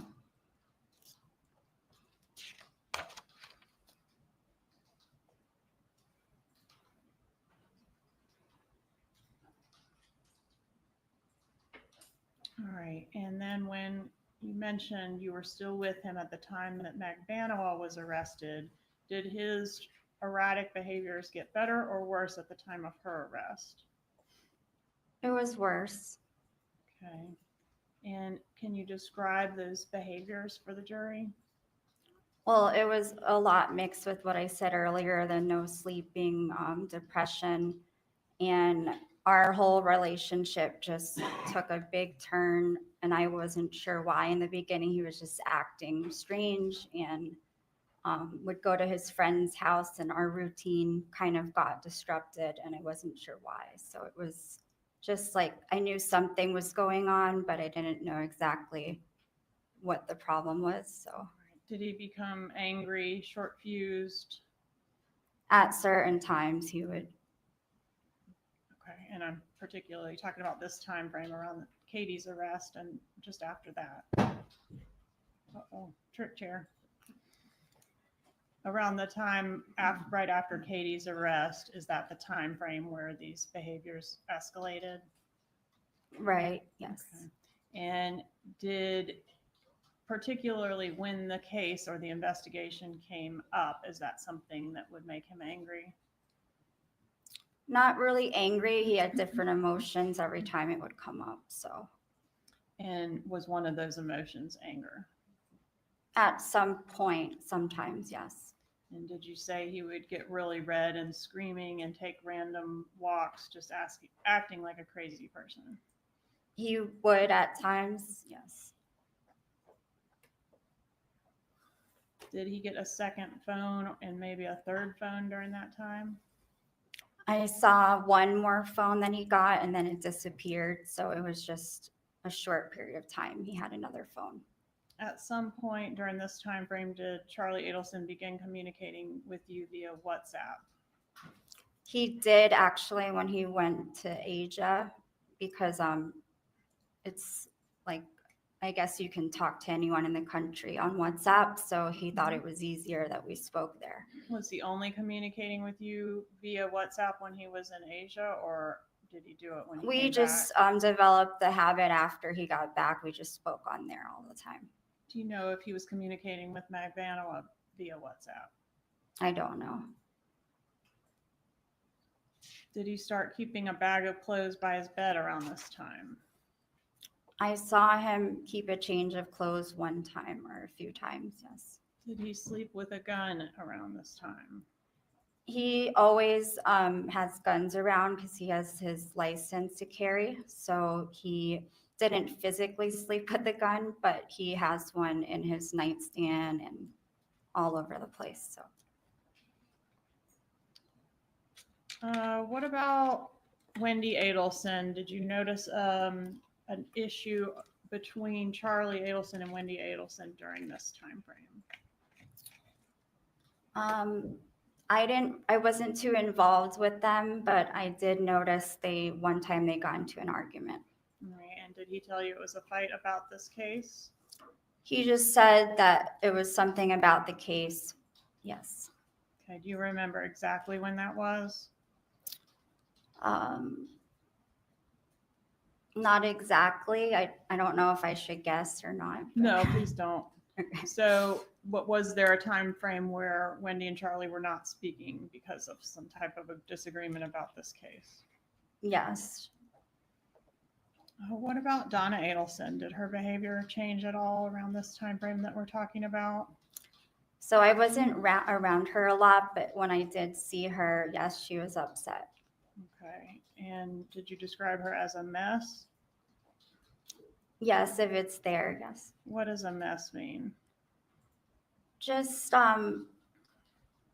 like mentally upset and physically drained or not their usual self. All right, was she crying when you saw her? At a point in time, yes. And did Charlie Adelson advise you that she was taking painkillers for stress during that time frame? Yes. And was there a time when you were on the balcony of Donna Adelson's residence and she made a statement to you about Dan Markel? We were speaking about Dan because the case was such a big thing at that time, yes. Okay, and what was the statement she made? Well, her life was crumbling down in her family's life. So she said everything felt like Dan was haunting her from the grave or them. I don't know. Whatever it says there. She feels like Dan's back from the grave, like haunting her or something. In reference to that, yes. I don't, yeah. No further questions. Cross-examination. Thank you. Please remain seated. The attorneys for the defense are not examined. No problem. Okay.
Judge, may I ask one more question on the defense's?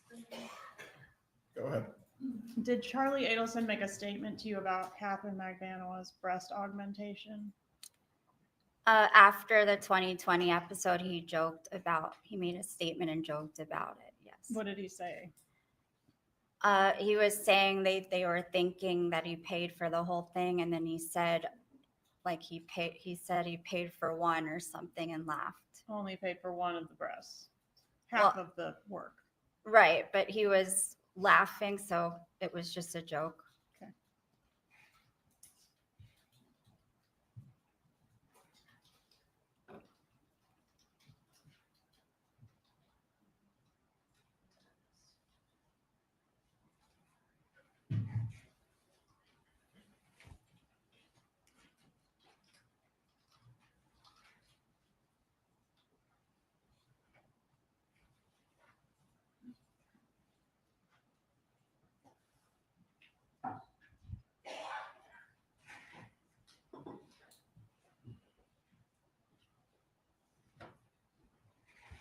Morning, ma'am.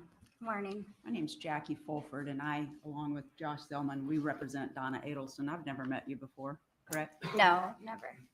I just really have a few questions. There's been some discussion in your direct examination about what you might have told law enforcement during an initial interview, correct? Correct. And you were told that that was not being recorded, correct? Yes. And that whatever you said wasn't going to be used, right? Yes. Okay. And you gave a lengthy interview then that day. Yes. And at the time that you did that, you were broken up with Charlie, correct? We were going through a horrible breakup at that time. Yes. Okay.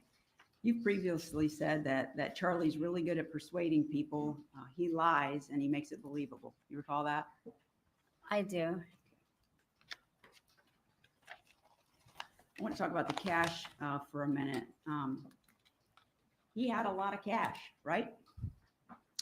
From what I saw, I don't really know his bank account, but I'm just talking about the cash that you saw. yes. Okay. And you've testified, there seems to be some confusion about whether you knew that before you saw it come out that it was stapled, because I thought you previously had said that when you saw in the article that Luis Rivera referred to being paid in stapled cash, that a light went off in your head because you had previously seen Charlie had stapled cash, correct? Correct. Okay. And he had it stacked in $100 bills in groups of 1,000. He put 10 together and he stapled them, right? Right. I didn't see him staple them, but you they saw were that it was- stapled already. You saw that it was stapled, Mhm. correct? Yes, And he had a safe in his room that he kept money in, he did. and it was a very large safe, correct? He had guns in there too, so it was large. And I think at one point you told law enforcement that it was about the size of a refrigerator, right? Right.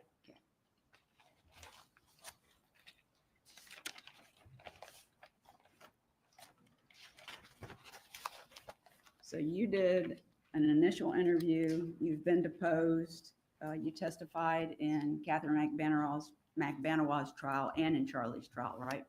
Right. This is my 4th trial. Okay. So I have the transcripts from each of those. And you testified on direct that you didn't think the Adelsons, referring to all of them, you didn't think they were curious about who had killed Danny and what had happened. You recall telling law enforcement that? Right. At that time, it seemed that way. Okay. And didn't you later say that you were really just speculating about that? Yes.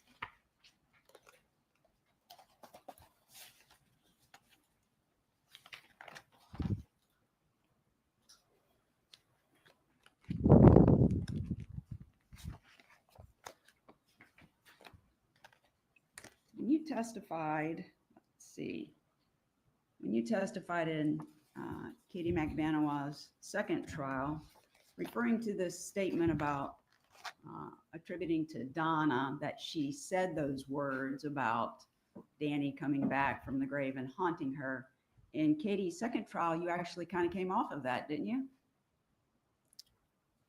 Wait, I'm sorry. Can you say it again? Yeah, sure. When you Lost train of testified, thought. so you originally made that statement to law enforcement. You used those words. Yes. He came back from the grave, haunting her, something to that effect. Right. Okay. But when you testified in Katie's trial, didn't you say that those weren't the exact words that she said? She was just very upset, and to you it came out like that. Didn't you testify to that? What's the page and line? Let's see, it would be page 1196. Line, well, it starts at line 3, the questioning, but the answer is lines 14 through 16. I don't know, like if they were those exact words, I think she was just so like stressed out and upset that that's how it came out. That's what you testified to, correct? If it says it there, I don't remember Katie's trial because it's been a while, but if it says it there, then that's what I said. And you were testifying under oath then, correct? Every single time that you've given these, I'm sorry. You were under oath, correct? I'm sorry. Please answer out loud all questions. Just don't nod your head. Oh, okay. Because the court reporter can't put down that you're nodding your head. Oh, okay. Okay. So the answer was yes, you were under oath. Yes, I think if it says that, then yes. Well, you took an oath here today before you started testifying, correct? Yes. And the other trials, you did the same thing. You swore to tell the truth, right? Right. Can I have just one more moment, Judge?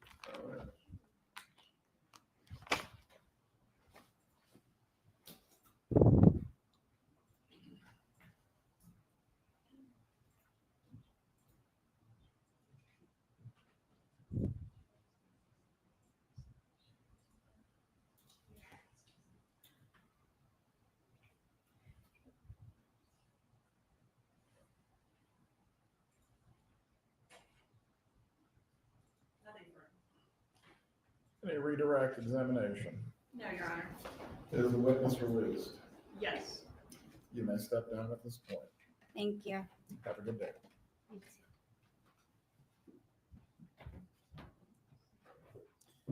Please call your next witness. State calls Ryan Fitzpatrick.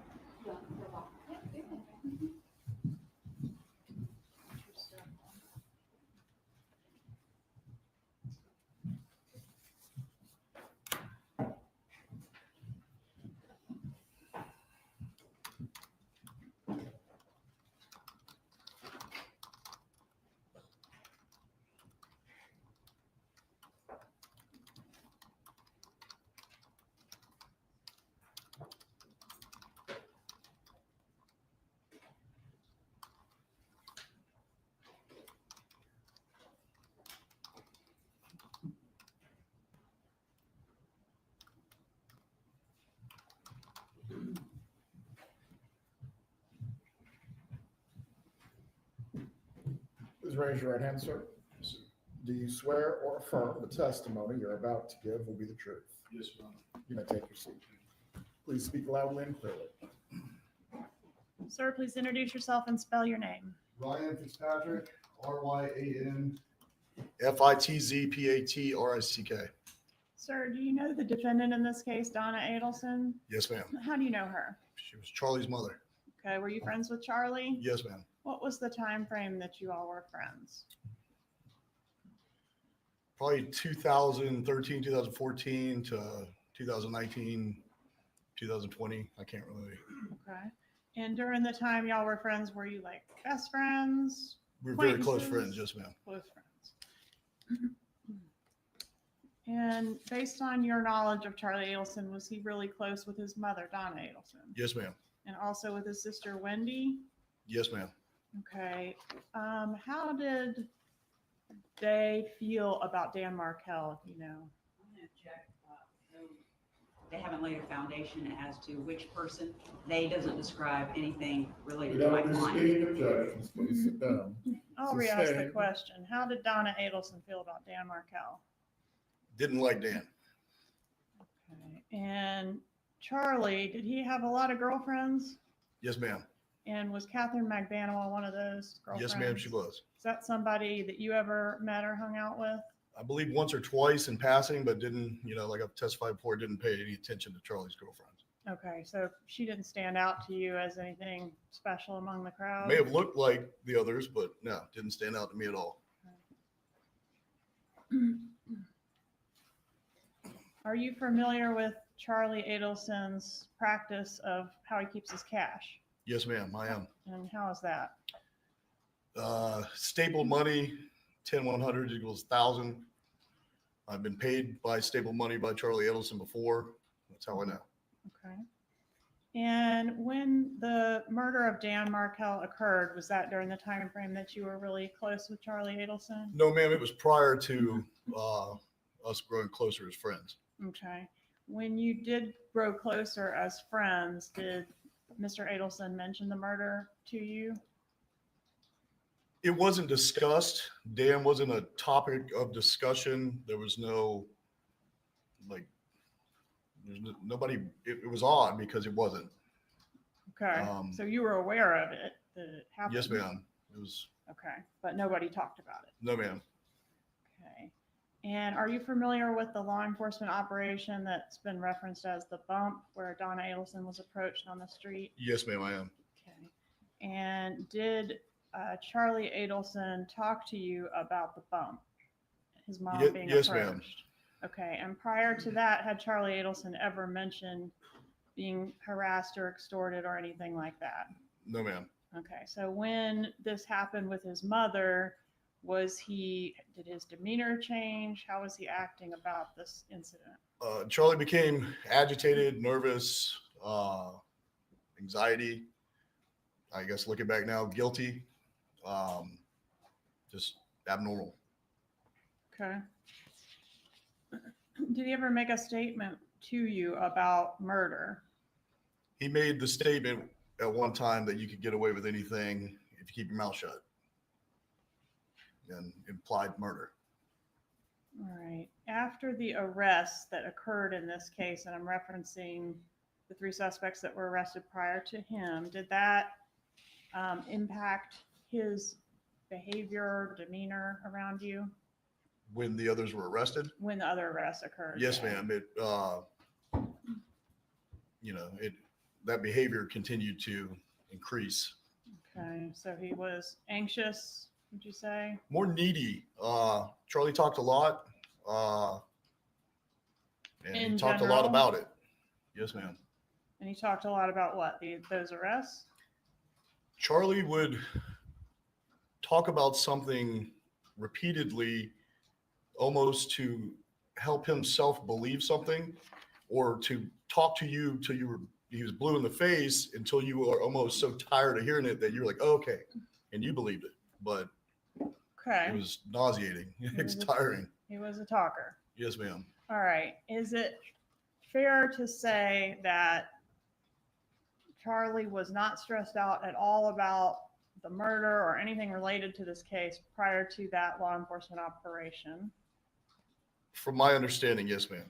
And after that operation, based on your observations of him, he became very upset and worried about this case. Yes, ma'am. No further questions. Cross-examination.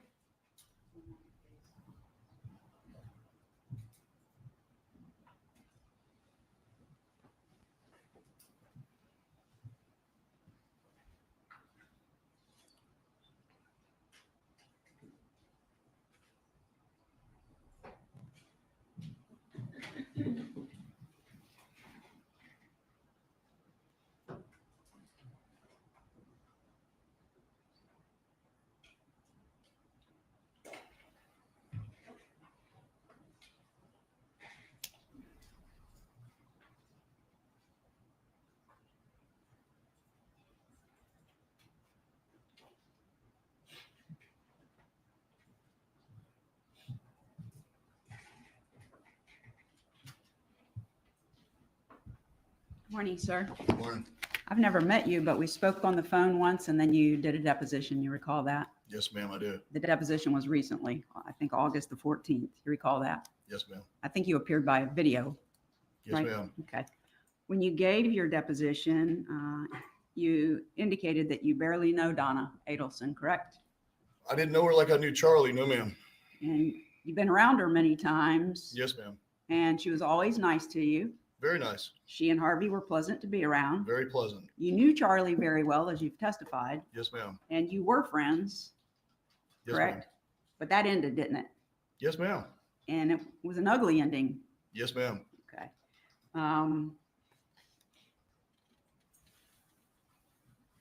You said you were very good friends with Charlie. Were you familiar with the cash that he kept in his house? Yes, ma'am. Did he keep it stapled? Yes, ma'am. Yeah, $100 bills, 10 of them, so 1,000 at a time. Yes, ma'am. Had a safe in his house, and that's where he kept his money, correct? Yes, ma'am. Kind of had some issues. I think my co-counsel was asking you some questions in your deposition, but the bottom line is you have a feeling, and that you say that it's known that the Adelsons didn't like Dan Markel, but you couldn't give us a specific comment in your deposition that Donna Adelson ever made. It's just well known, correct? It was implied. Yes, ma'am. Thank you. No further questions. Direct examination. You may step down. Will the witness be recalled at any time? No, Your Honor. You are released, sir. Have a good day. Please call your next witness. State called Mary Hall.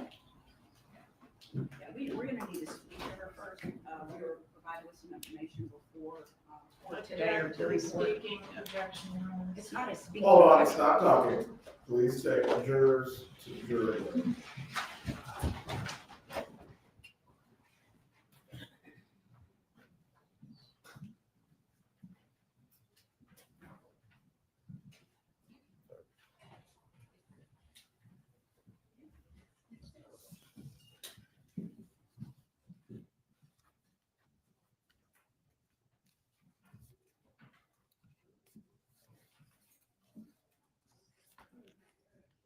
You can be seated. If there's a topic that needs to be addressed, please ask to approach, but no gratuitous statements need to be made in front of the jurors.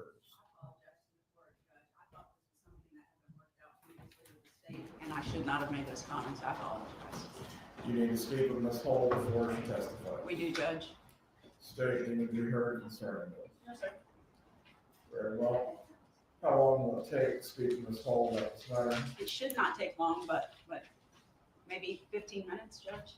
For scheduling purposes, I think for direct, maybe about 45 minutes to an hour. I'm not sure about cross, so whatever the court would like to do with that. Right, let's put the jurors then on early lunch. During this time, the defense can speak with Mrs. Hull about any topics that you need to prior to her examination. Please bring the jurors out so we can put them on the lunch break. That's fine.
Everyone can be seated.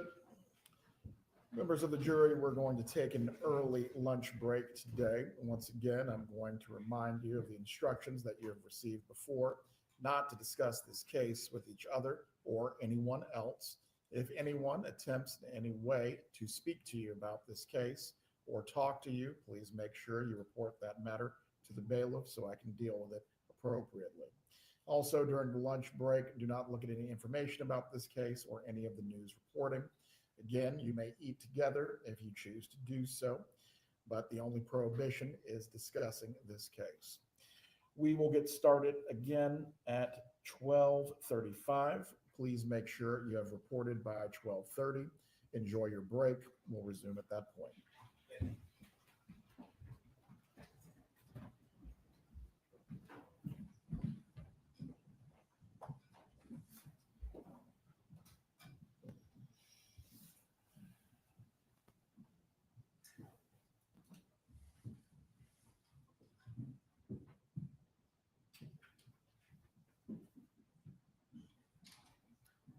Everyone can be seated. For the parties, please report back at 12:30 as well. This should give the defense an opportunity to speak with Mrs. Hull and have your midday break as well. Does anything else need to be addressed? Just one thing, Judge. The state is going to present a PowerPoint presentation during Mrs. Hull's testimony, and I do have an objection, a hearsay objection to slide 38. It's a text messaging conversation between Harvey Adelson and Charlie Adelson, and Harvey's statements would be hearsay, and that was ruled on yesterday as well. And that, may I respond, Judge? Go ahead. Let me pull up the slide just a moment.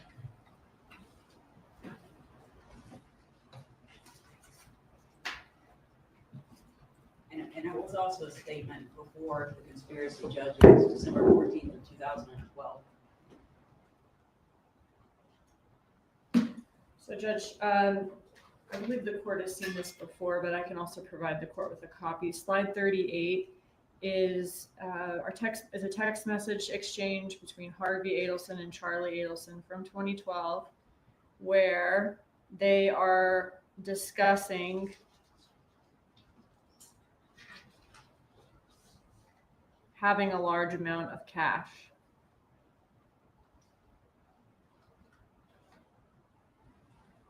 And I plan to ask Ms. Hull, did the family keep a large amount, or did the family keep cash? Did they have access to a lot of cash? Did they have, did they give cash discounts at their dental practice? And this is an example of them taking whatever cash that they did receive and keeping it as opposed to depositing it in the bank. And so I do think that it's probative and more probative than it is prejudicial. I believe the objection is hearsay, not that it's relevant. Okay.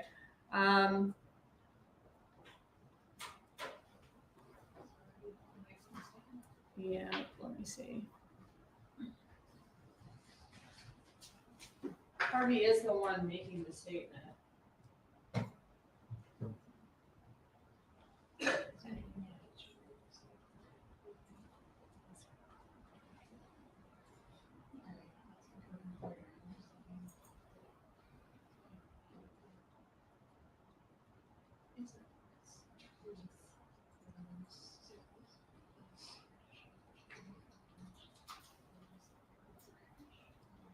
I mean, okay, so the statement is, I have too much cash, and talking about there's no tax advantages for a large gift, except that he has too much cash.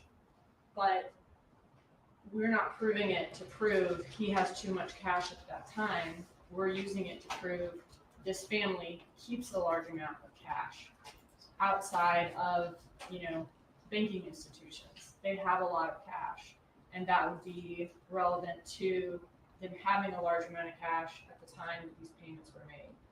So you're not offering the statement for the truth of the matter asserted, but rather a second line. Not for the truth of the matter asserted in these messages, but rather the fact that they had cash in general and kept cash out of banks. And that is for the truth of the matter asserted, Judge. She's trying to use this, a hearsay statement from a person who's not a party to this litigation. You know, there's an argument in Charlie's trial, but here, this is not about Donna. And they say they're not using it for the truth of the matter asserted, but then she turned around and said, we're using it to prove they have a lot of cash. So if they are using it for the truth of the matter asserted. What would be the other issue that is being offered for Ms. Dugan? It's not for the truth of the matter asserted. Ms. Fulford is making a good point. I think that if it were for the truth of the matter asserted, it would be that he has too much cash on this date and there's no tax advantage of this gift. But we're using it to show that they keep a large amount of cash outside of banking institutions, that they have a large amount of cash in general. That's just the distinction I'm saying. But the statement is, I have too much cash. Splitting the hairs is pretty thin. On that matter, I'll reserve a ruling for now. Do you have a copy of slide 38 that I can review? Yes, sir.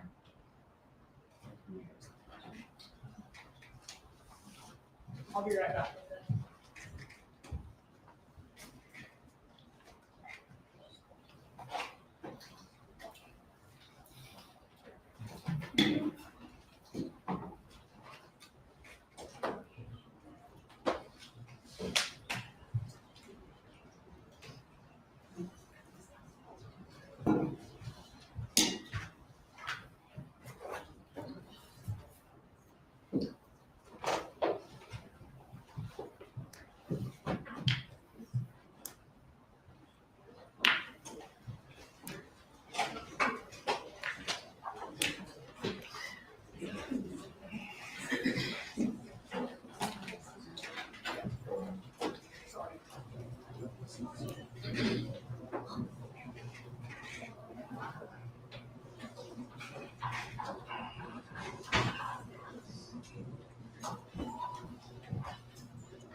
All right, Ms. Dugan, you can have your slide back.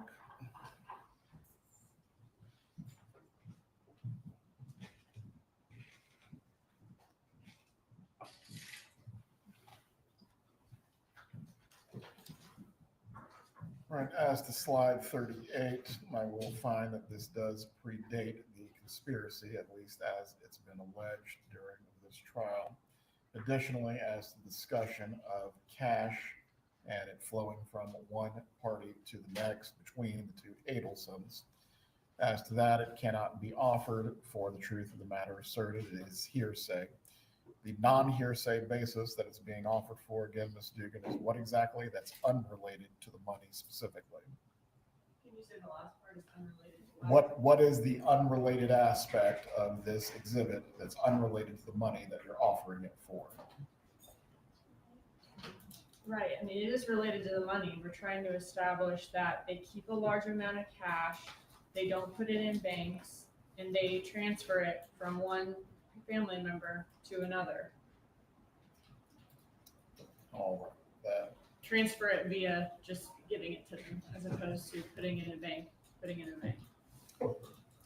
you may question Investigator Hull concerning what she learned as a result of going through the financial records, but as to the slide, I will sustain the objection unless there is another basis for which is being offered, not the truth of the matter asserted.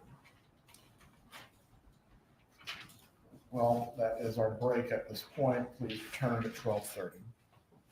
Thank you.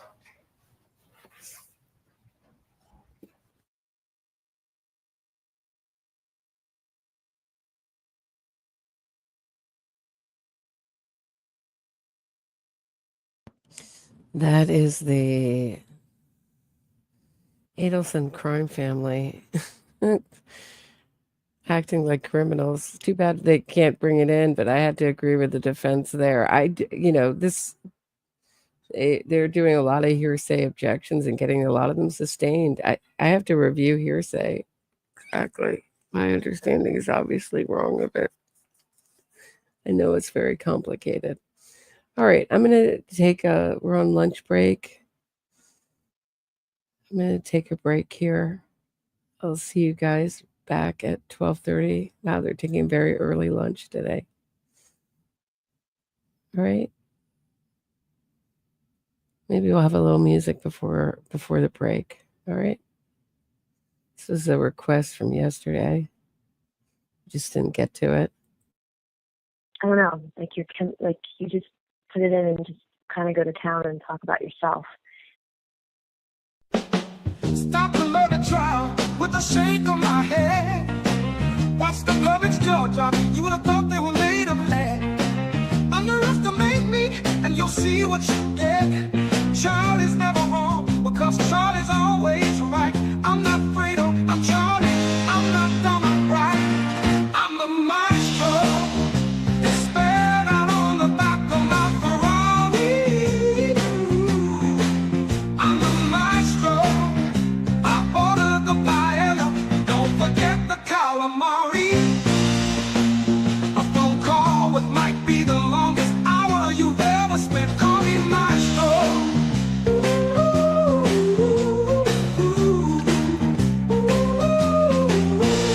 Lucky girls get to hear me talk about myself as I go to town. Leave them unsatisfied, but they would still come round. I got staple money in my safe, I'm ready to spend. But that was all before I got done for murder. Now I'm doing love while in the state pen. I'm the maestro. It's spelled out on the back of my Ferrari. I'm the maestro. I ordered the paella. Don't forget the calamari. Oh, got staple money in my safe, I'm ready to spend. But that was all before I got done for murder. Now I'm doing airport in the state pen.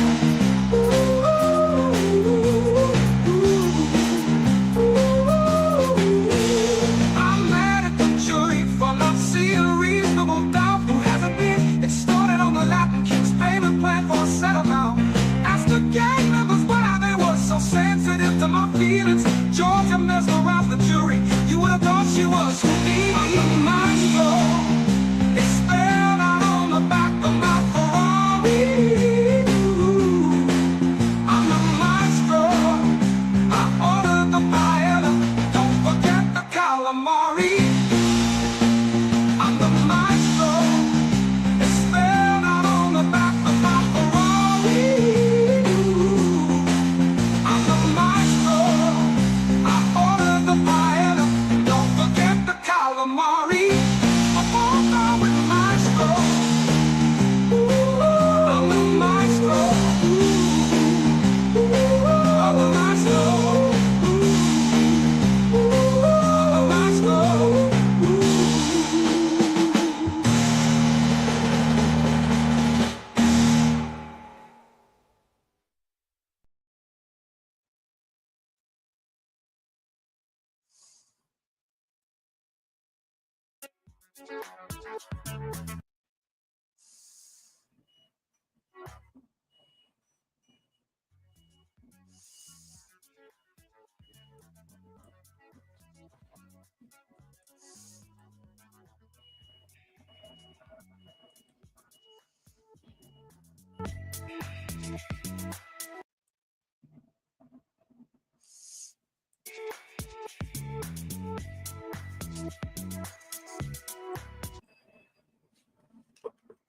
All right. This music is too punishing. I can't. All right. I'll be back at 12:30. You won't miss anything, I promise.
now back in session. You can be seated.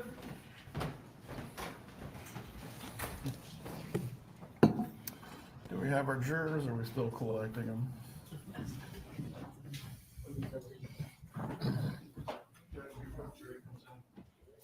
Go ahead.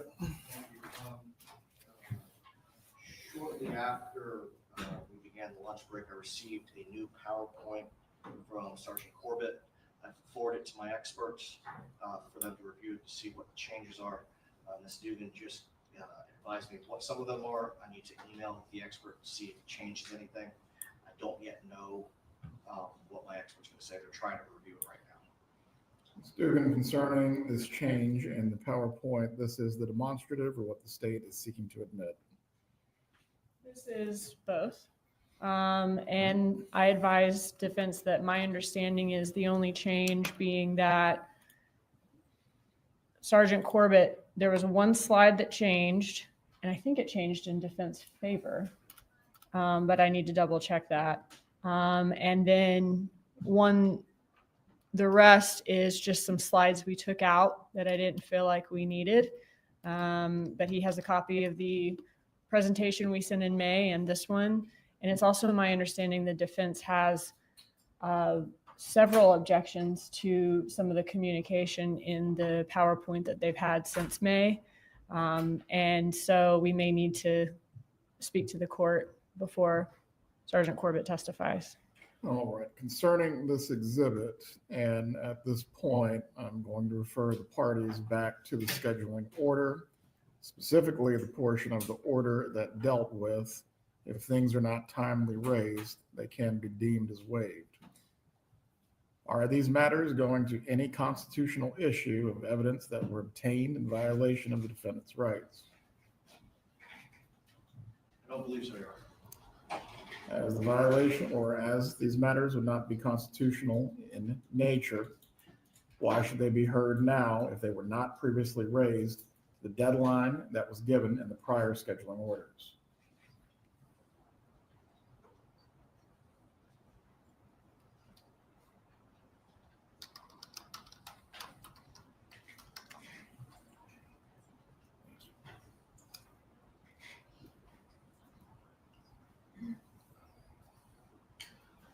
Judge, the only explanation I have for not having raised this previously is the amount of information that we were provided beginning in April. And several continuances were granted to accommodate you on that basis. There was one trial continuance, yes, Your Honor. And multiple, I believe, deadlines were extended as well, That's at correct. least 3 or 4 times. Yes, Your Honor. On that basis, why was this not raised? Just didn't have time, Your Honor. Right. What are you raising for the record? I don't know how this applies to the new one. It's one of the reasons why I forwarded it immediately to my expert to see how it has changed. I don't know how the pagination has changed. So if we could have some time to review that, it might resolve some of what I'm objecting to. Some of the objections had to do with hearsay. I understand the court's ruling concerning allowing the state to prove up the co-conspirator exception as we move through the trial. So that would probably apply to the vast majority of what the objections were. But if I could have a few moments to review this, please. Ms. Dugan, as you stated, you may have a few moments. As you stated before, we're not talking about new information. This is just being packaged in a different way.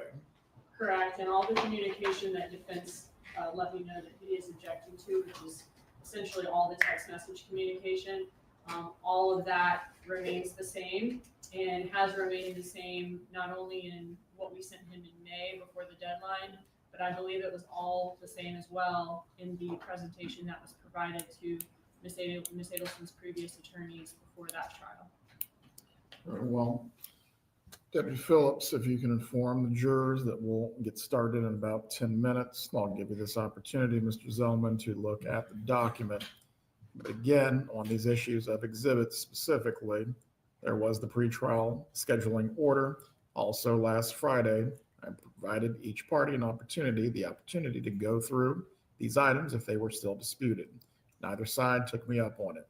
At this point, we're not going to be wasting time on exhibits that could have been objected to and ruled upon. Take your 10 minutes now.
Mr. Zellman, have you finished reviewing the additions to, or the changes to the exhibit that the state intends to offer through Sergeant Corbett?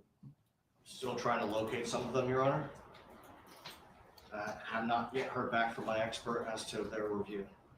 Who is cross-examining this hold? I am, Your Honor. Very well, and you continue your search while the examination of this hold is taking place. At this point, we do need to move forward with resuming the trial. Yes, sir. Thank you. Please bring in the jurors.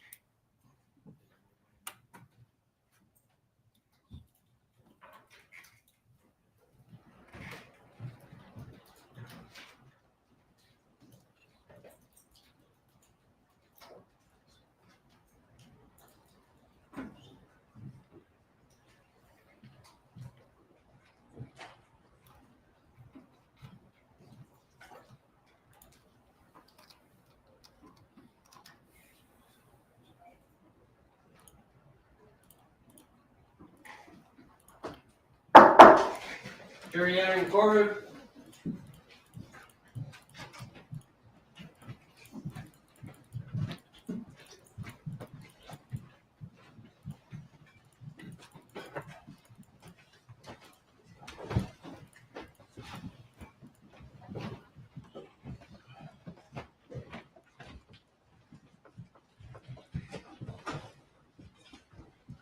Everyone can be seated. Members of the jury, I hope you had a restful midday break. At this point, we're going to continue with the state's case. Ms. Dugan, you may call the state's next witness.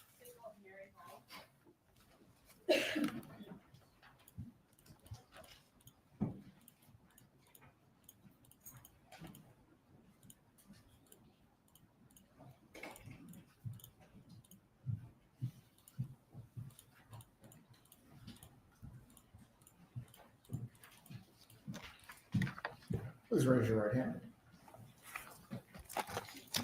Do you swear or affirm the testimony you're about to offer will be the truth? It will. You may take your seat. Please speak loudly and clearly. You can adjust the microphone if you need to. Thank you. Good afternoon. Will you introduce yourself to the jury and spell your name for the court reporter, please? Yes, my name is Mary Hull, Maryhull. Where do you currently work? The Executive Office of the Governor in the Chief Inspector General's office. And where did you work when you first became involved in this case? The Department of Financial Services in the Office of Fiscal Integrity. And what was your role there and in your current job? Currently, I'm an auditor. In the position in DFS, I was a financial investigator. All right. And were you a financial investigator with DFS back in the summer of 2016? Yes. Okay. As a financial investigator there, did you investigate economic crimes? We did. It was a criminal investigative unit for the state of Florida. And how long did you work in investigations there? Investigations there 7 years. Okay. Can you tell me a little bit about your education and your experience in order to be a financial investigator? Sure. I hold a Bachelor of Science degree in finance from Florida State University. I'm a certified fraud examiner in good standing with the Association of Certified Fraud Examiners. I have 22 years of financial analysis, auditing, and financial investigative work for both the state of Florida and the United States Attorney's Office. And has much of that 20 years been doing white collar crime investigations?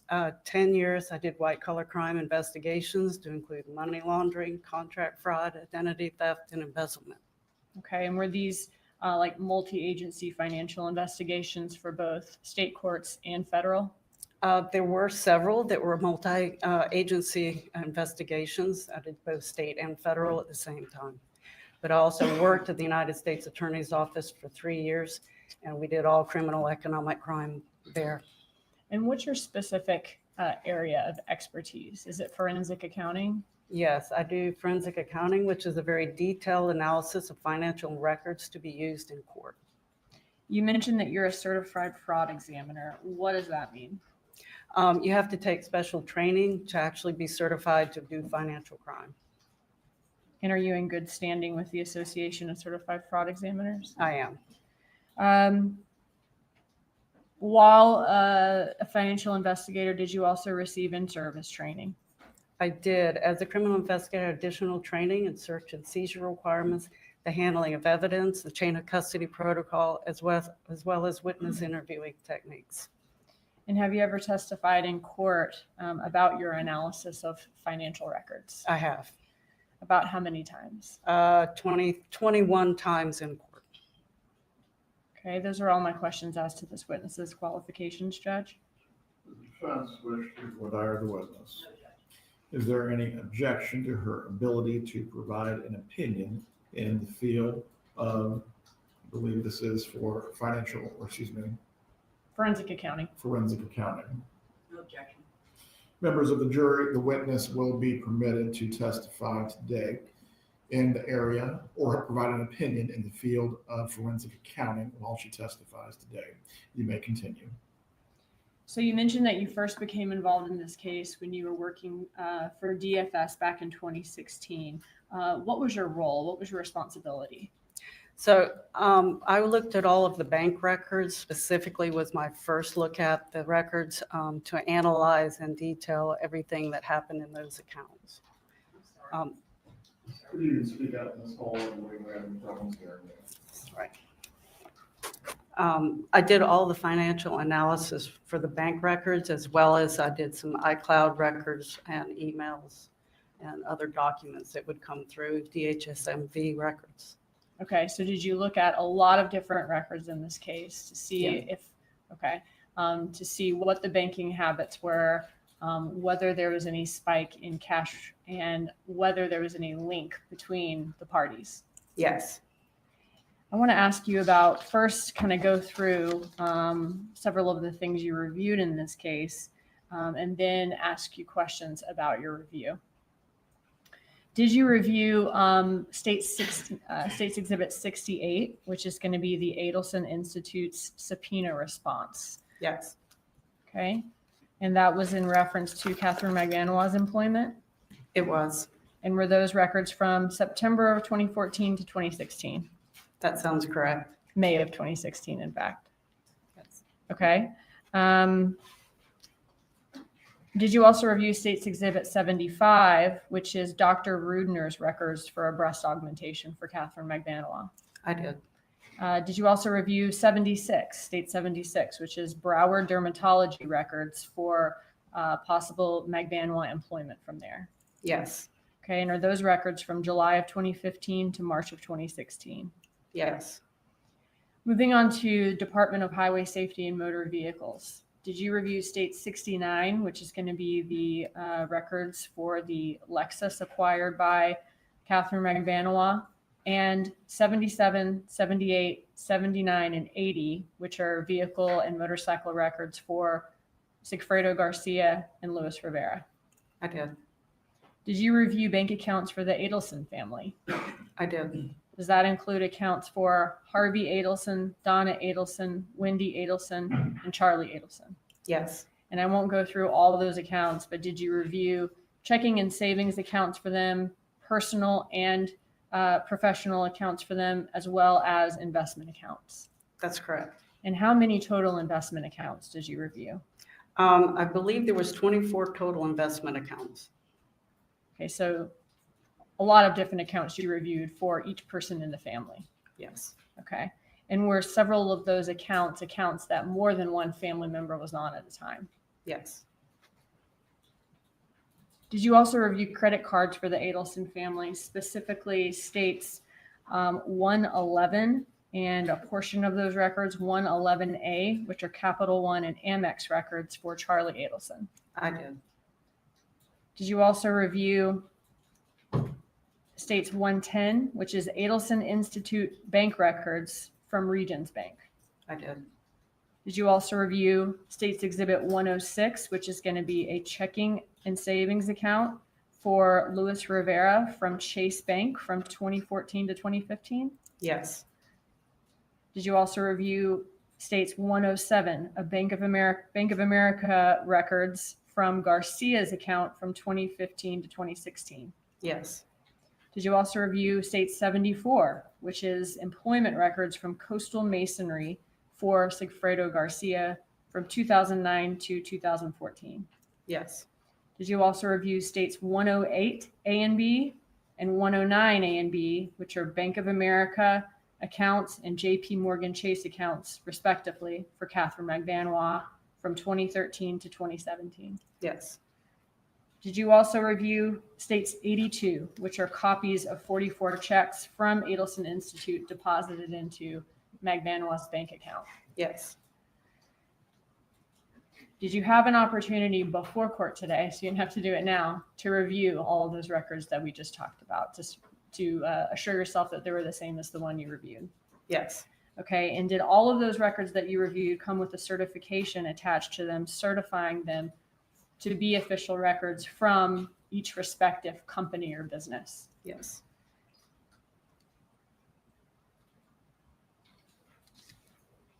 At this time, Judge, I would enter into evidence states 68, 75, 76, 69, 77 through 80,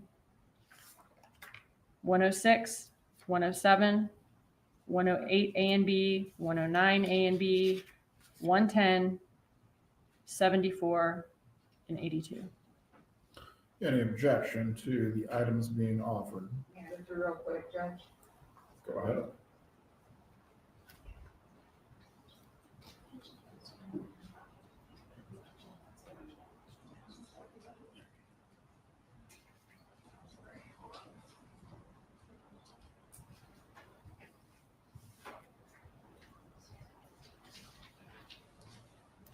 Student the clerk needs you to go through the item numbers one more time, please. Sure.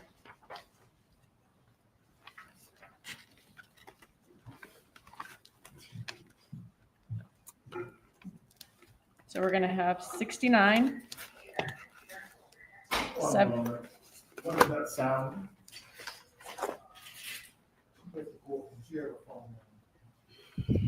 Once again, please turn the phones off or turn the sound off. I don't expect to hear any phones in this courtroom. You may continue, Ms. Student. 68, 69, 74 through 81, 82. I'm sorry, let's hold off on 81. So 74 through 80, 82,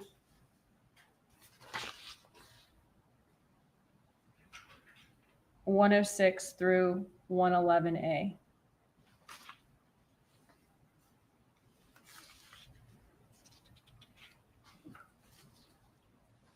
Fulford, does the defense have an objection to these items being admitted? I got out of the number order. If you just give me one more second, please.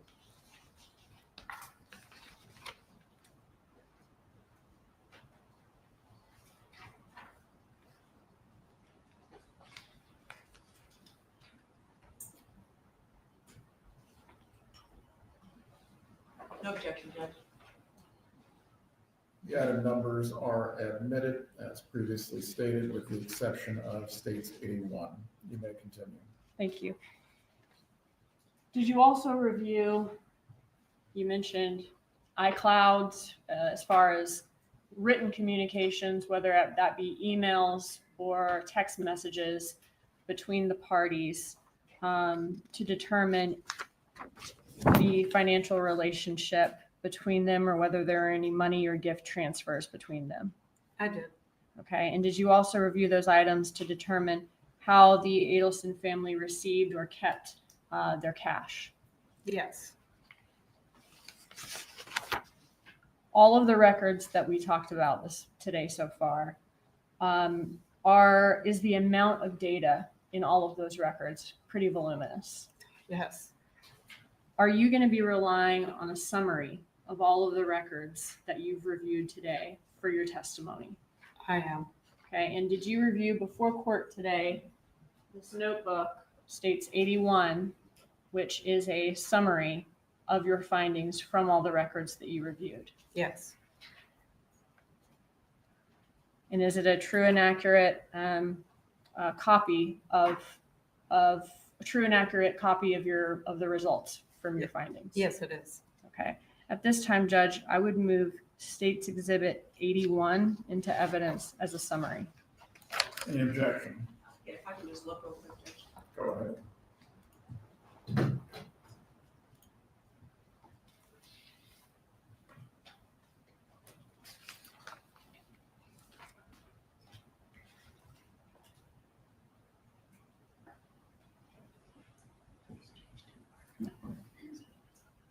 Yes. No objection, Judge. States 81 is admitted at this time. Thank you. And just for the record, that's going to be a composite exhibit. Now, in this composite States 81, for each of the graphs that we see that were created, after each graph, is there also information from the accounts kind of showing your work of how you made those findings? Yes. Okay. And is there a PowerPoint that's been created showing the graphs in the case that report your results? Yes. All right. Judge, I'd ask for permission to use a demonstrative in this case, which is going to be a demonstrative of parts of the records and the witness's graphs in this case. You may proceed. Okay. Now, the graphs that we see, we're not going to see portions of the records in the notebook on the PowerPoint, right? Yes. Okay. But those portions are in the notebook. If the jury wants to review them in the jury room, they're there for each graph. Yes. Which is what I'm saying is the portion that's kind of showing your work for each graph. Correct. Okay.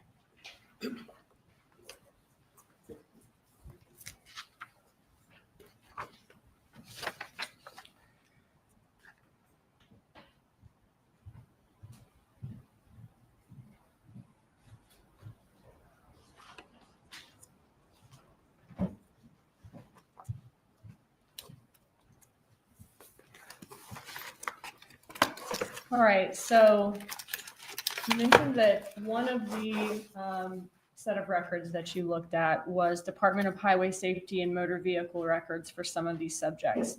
Did you review the Department of Highway Safety Motor Vehicle records for Luis Rivera? I did.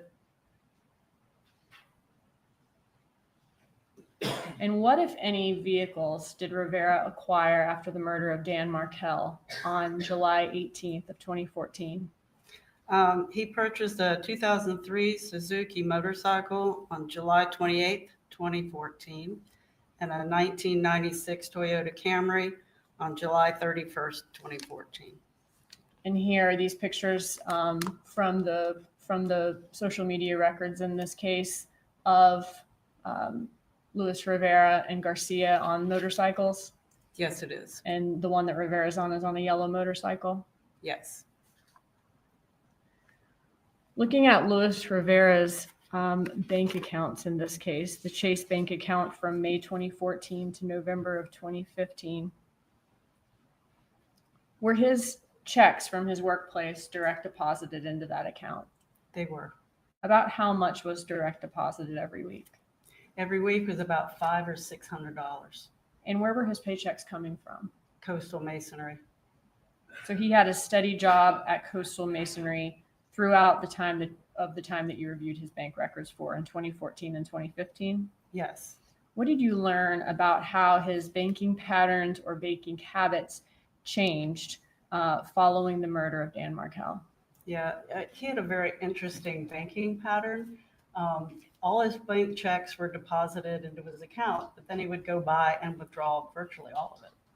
And he had certain preset auto drafts that would come in, and then they would bounce because there wasn't any money in the account. So he had a lot of overdraft charges.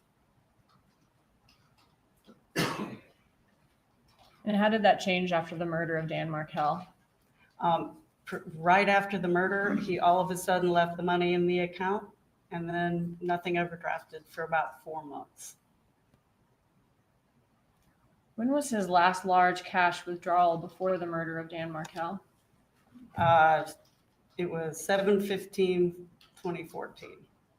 And you said it was about 4 months then that his old habits of... Yeah, the next overdraft didn't happen until November 1st of 2014. And what do we see here? So this is a visual depiction of his bank account showing the overdrafts. The red bars are the overdraft amounts that happens, the number on the specific days. And then you can see that big wide span in the middle where there's no red bars. And then it picks back up in the first part of November. I will add that even though it's not on this chart, that the car and the motorcycle was purchased in that section where there were no overdrafts. So in the same section where there's no overdraft, he's also acquiring those vehicles, and he doesn't have any overdrafts from the time of the murder until about 4 months later. That's correct.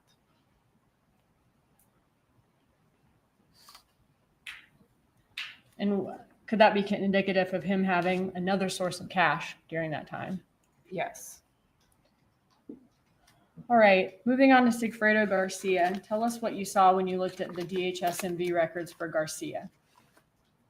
Yes, he purchased a 1997 Honda Racer on July 26, 2014, a 1984 Monte Carlo on August 22nd, 2014, and a Nissan Maxima on October 17th, 2014. Okay, so we didn't find a picture of the Maxima, but that's kind of how a Maxima of that style would look here. Yes, it was a sedan. Okay, and then the Monte Carlo is on the two-toe Dade account here. Yes, that's correct, in blue. Okay, and then we see his yellow motorcycle all the way to the right of the screen. Yes, And so those were all purchased within 3 months of the murder. that's correct. And can you tell us about Garcia's bank accounts? There was not a bank account located during the time or shortly after the murder.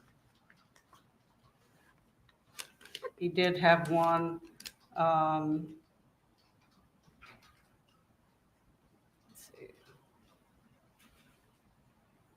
From June 15th to July 16th. Okay, so from June of 2015 to July 2016, he established a bank account and maintained it. Yes.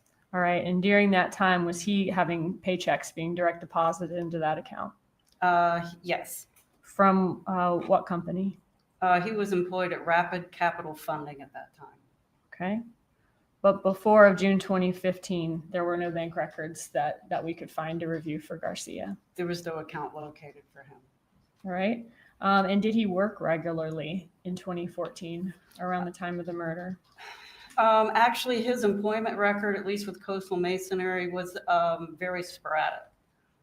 He worked 2 months from February of 9 to December of 2009. And April 2010 to July 2010, he worked 3 months. October from 2012 to August of 2013, he worked 10 months. And April 14, he worked 1 month. Okay, and we have no record of him being employed at the time of the murder. No. So both Luis Garcia and Luis Rivera and Garcia both worked for Coastal Masonry. Rivera's job was consistent and steady, and Garcia's was more sporadic. Correct. All right. For Katherine Magbanua, did she already own a car according to the DHS-MV records at the time of the murder? She did. And what type of car was that? That was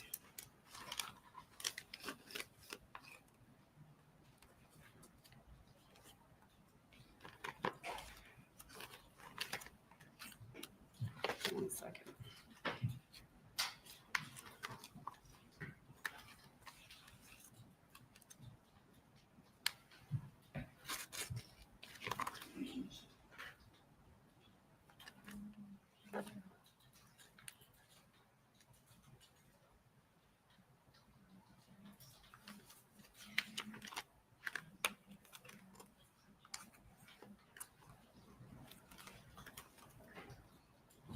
Here, I might be able to show you something to help move it along. Sorry, if you're having trouble finding it. Yeah. Did you, when you're reviewing the messages in this case, did you find some evidence that Charlie Adelson helped her financially with the car that she had in 2014? Yes. Okay, and was that car in these messages? Did they refer to this car as her needing to get it fixed. The parts alone are expensive, and she's asking, I need a loan, buddy. Frowny face. That's correct. Okay. And does she say, you know, just imagine if I took it to another mechanic? Yes. All right. Did Charlie Adelson in the messages have a mechanic that was a friend of his that he would refer people, especially Katherine Magbanua, to? He did. And was that person named Sully? Yes, it was. And does Charlie Adelson then respond, LOL, you'll be fine. I got you. I just texted Sully my CC. That's correct. And she says, stop paying for S word. She misspells it on your card. Yes. And this was in November of 2014? It is. Okay. So he's offering to give her the loan she wants and is texting Sully his, what appears to be his credit card number. That's correct. All right. In May of 2015, are they still discussing her car repairs? Yes, they are. And it says it's a Mazda. Okay. So in this one, she needs her time. He says you need your belt changed. Just bring it to Mazda. And does he offer to take care of it for her? Yes. And she's saying, yes, she needs to take it ASAP. Yes.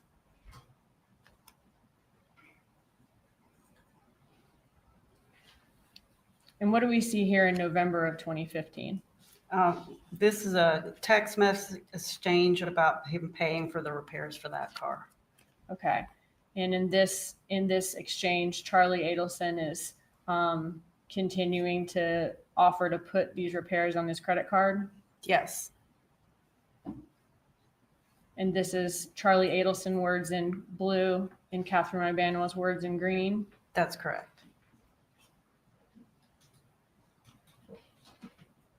And at the end of that conversation, does Katherine Magbanua let Charlie Adelson know how much the repairs ended up being? Yes. And what was the amount? $1,650. Okay, I'm sorry. I'm on the next page. I think you are correct at the bottom of that. That's what he authorized to put on his card, but the actual payment was for $1,620.77. Okay, thank you. So looking at the bottom of this exchange, Katherine Magbanua estimates, she says, just put $1,630, and Charlie Adelson offers, how about I put $1,650? Yes. So he offers, I'll even pay $30 more. Yes. And then she says it came out to $1,620. She says, thanks again, I'll pay you back. Is that right? That's correct. And then when you looked at Charlie Adelson's Amex, what did you find? I found the payment to Mazda for the $1,620.77. At the end of 2015, after all these repairs and Charlie Adelson offering to help her financially with these repairs, at the end of 2015, does it appear that Katherine Magbanua got a different car? She did. And what's the first indication of that? There was the title. We looked up for the GHSMV records and saw where it was purchased. Okay. Were there also messages where they discuss basically her having the Lexus now? Charlie Adelson needs to cancel his insurance on the Lexus. Yes, that's correct. Okay. Can you go through what we see here? This is where he's discussing on December 14, 2015, that he's canceling the Lexus insurance. And she said she would get to it. She has a kid. She would do it later. And then he says, I just paid for it. Okay. And in these messages, when he says he's going to cancel the Lexus insurance today on December 14th of 2015, does he say, just spoke to my mom. She's paying the insurance now. Just please go this Saturday, smiley face. Yes. And that's when she's saying, I'll do it. I've got my kids. Mm-hmm. And Yes, then ma'am. does Charlie Adelson then say, just paid it. They'll prorate it back to us. Just go Saturday. Don't rush today. And she's saying, I'll take care of it. Don't worry. Yes. Does he say, already paid it 5 minutes ago. Just chill. You are still the best. That's correct.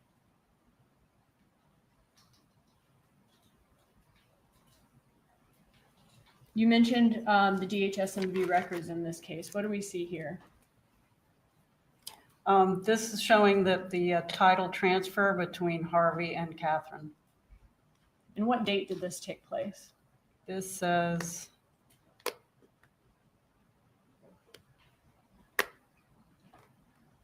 let me see if I can zoom in a little. January 23rd, 2016. It's on the right-hand side. Right here.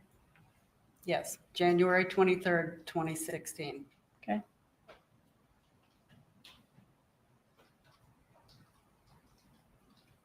And what type of vehicle was that?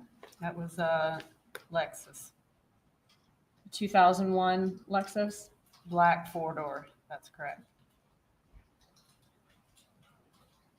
And the previous owner is listed as Harvey Jerome Adelson? Yes. How much did this DHSMV title indicate that it was sold to Magbanua for? $1,700. And that's there on the right side of the screen? Yes. Were you able to find any record of payment from Katherine Magbanua to any of the Adelsons for this vehicle? No. Did you search all her accounts? Yes. Was there any check, or maybe she just withdrew that amount of cash? Was there any cash withdrawal for that amount? Nothing that correlated. Were you able to find any deposit into, if she, let's say she already had that cash at home, any deposit into the Adelson's account for that amount? No. Was there, in a little while, we'll see that she was receiving money from Adelson Institute, correct? That's correct. Was there any drop in the money she was receiving from Adelson Institute in that time to account for maybe this was just taken out of her salary? No. Can you insure a vehicle without transferring title? No. Do you have to put a sales price or list it as a gift on the title transfer? That's correct. If you say it's a sale on the title transfer, are you taxed? Yes. Is there a financial benefit for listing a really low sales price on a title transfer for a vehicle? Yes, it makes the registration fees less. And who decides what number goes on the title? Normally, it's usually the seller that's supposed to put that on there, but all the transactions I've ever heard of, they just leave it blank and let the buyer put in the amount. So just the person who's submitting it to the tax office so they can later get their car insured. That's correct. So if I sell a car to you for $3,000, but we agree to put $300 on the title transfer, we would pay less taxes on it. Yes. Looking at other written communications between Charlie Adelson and Katherine Magbanua, did it appear that Charlie Adelson provided other financial assistance or gifts to Katherine Magbanua? Yes.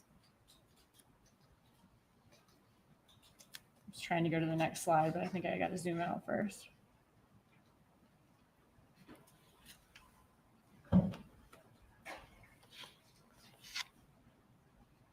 What do we see here in Charlie Adelson's Amex records? So this is a purchase of airline tickets for Katherine Magbanua on March 6, 2015 for a flight to Santo Domingo, and that was $970.74. And the passenger name is there at the bottom, Katherine Magbanua? Yes.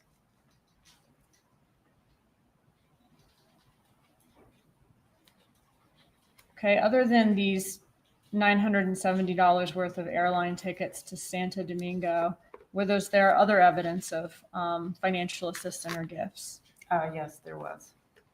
Looking here on October 19th of 2015. This is a set of text messages from Katherine, between Katherine and Charlie, that she's asking for, she wants to take her kids. I'm sorry. You don't have to look up with plane tickets. I want to leave for Thanksgiving. I want to take my mom. It's her 60th on November 9th. And then he's discussing cruise options. She wants to take a trip with her mom. Okay, so she wants to leave for Thanksgiving. She wants to take her mom too. It's her 60th birthday. And at the bottom, he asks, where do you want to take your mom? Correct.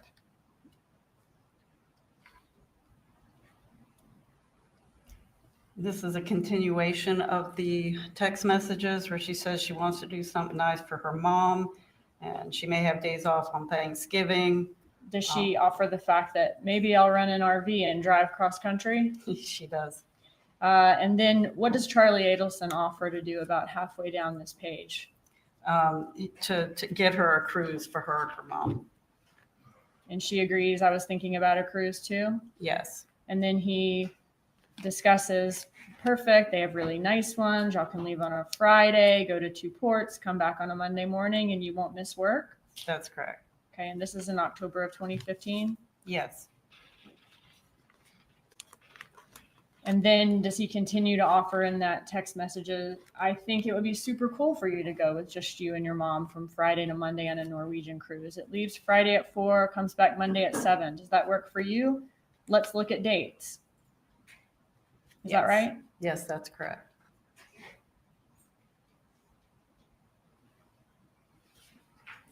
So in that exchange, Magbanua mentioned something she might want to do. Charlie Adelson is the one offering to do this. Yes. In this message from May of 2015 is Katherine Magbanua saying she has a lot of things to pay for. She needs a little help because of her kids' tuition and stuff, and she had to stop her weekend job. She says, I hate asking. That's right. And he says, I will lend you whatever you need. That's correct. And then shortly after this text message exchange on May 20th, what do we see in the bank records? We see an ATM cash deposit for $1,400 into Katherine Magbanua's account. And was that a large amount of cash for her to deposit for her? Yes.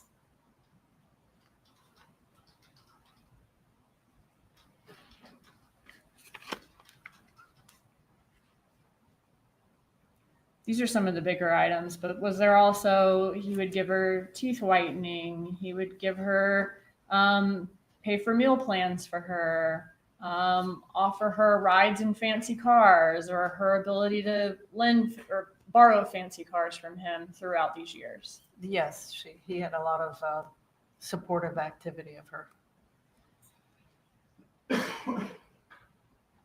Looking at these records from Dr. Rudner's office, did Katherine Magbanua have a breast augmentation surgery in October of 2014? She did.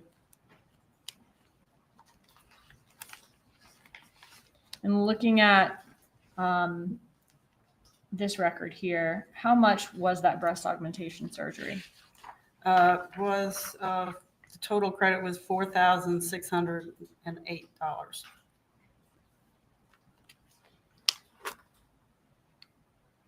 Looking at the records, how was that paid? Oh, I'm sorry, let me go back. How was that paid? Was it paid by cash or credit card or both? $4,400 was in cash, and then the $195 was on her credit card or debit card.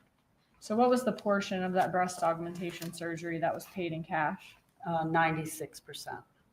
Are there corresponding withdrawals of cash from any of Katherine Magbanua's accounts to reach $4,400? No. Or even $4,000? No. Around that time or before that time? No.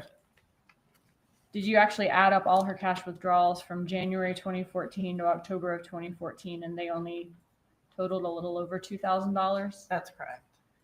And what date was her surgery? Surgery was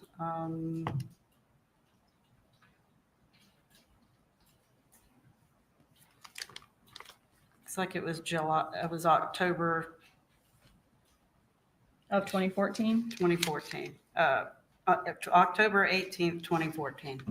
Okay.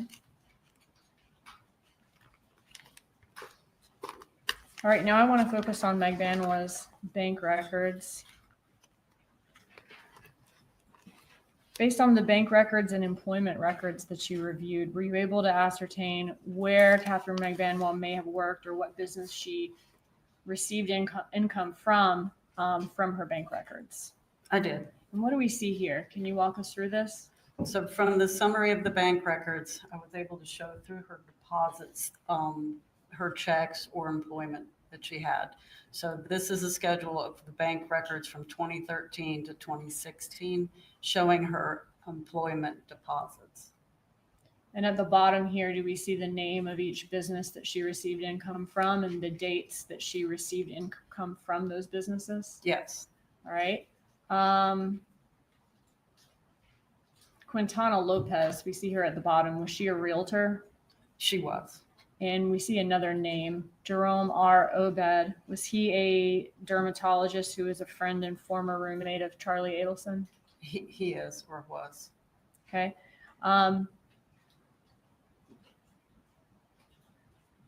And when, according to this, when did she work for Adelson Institute?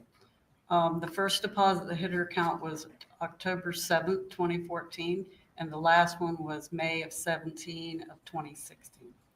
Okay. And that's when she received checks from Adelson Institute. That's correct.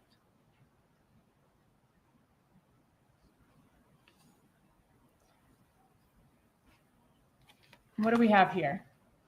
So this shows the horizontal bars show her employment time frame, and then the murder and the bump are also showed on as a time frame.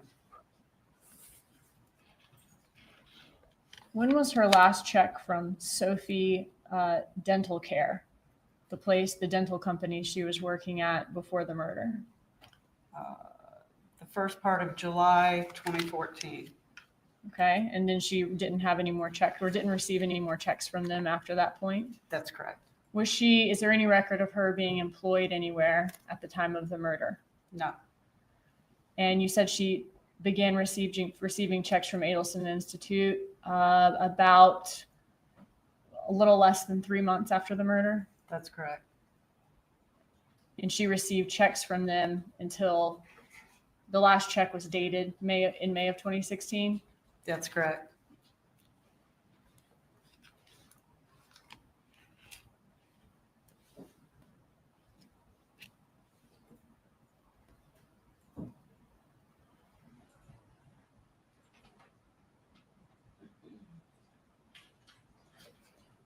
Did she receive any checks from any other company anytime between the time of the murder and when she received checks from Adelson Institute?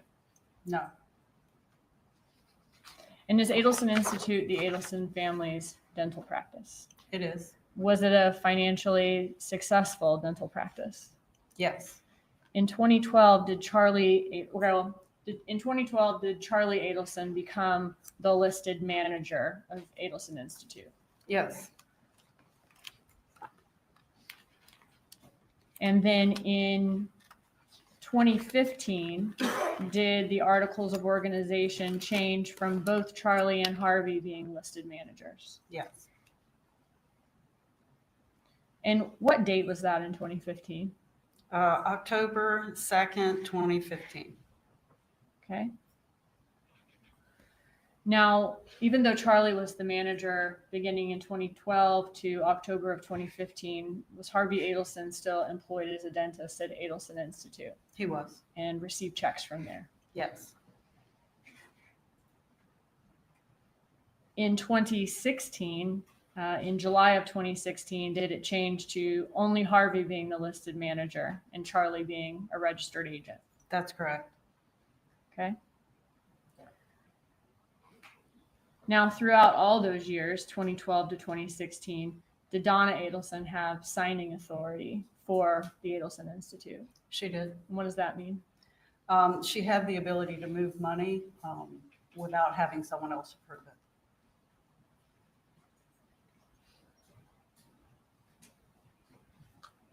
Was there evidence from Charlie Adelson's iCloud in reference to how or why Magbanua began receiving income from Adelson Institute? Yes, she was saying that she needed to show employment to get not only health insurance for a kid, but an apartment that she wanted to rent. Okay, so looking at this text, is this a text from June 24th of 2014? It is. So this is about maybe 3 to 4 weeks before the murder of Dan Markel. That's correct. And in this text, does she say, "Baby, I'm going to need help on the employment info. I have to send to DCF for my kids' INS." Could that be short for insurance? Insurance. Also, if I have to end up moving later on, I need to show I'm working for you, or else I won't be able to get an apartment. Does she say that at 12:33 p.m.? She did. And what does he say back at 12:36? No problem. No prob, short for no problem? prob. Okay. And is this a time when his mother is signing authority there? That's correct. And he's manager? Yes.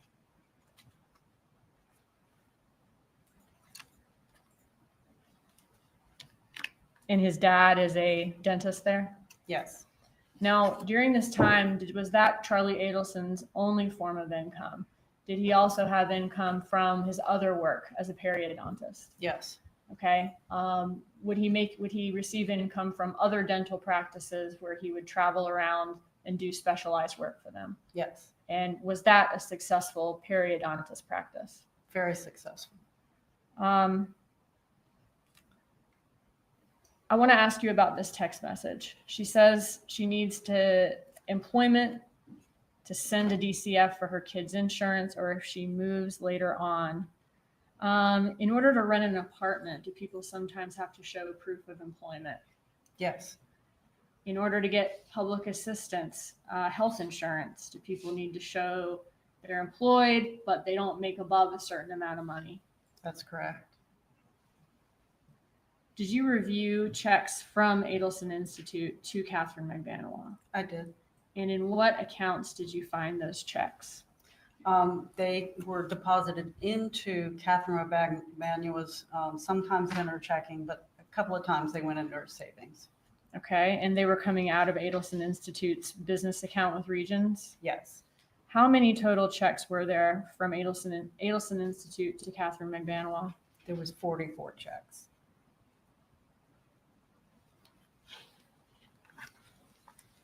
What do we see here?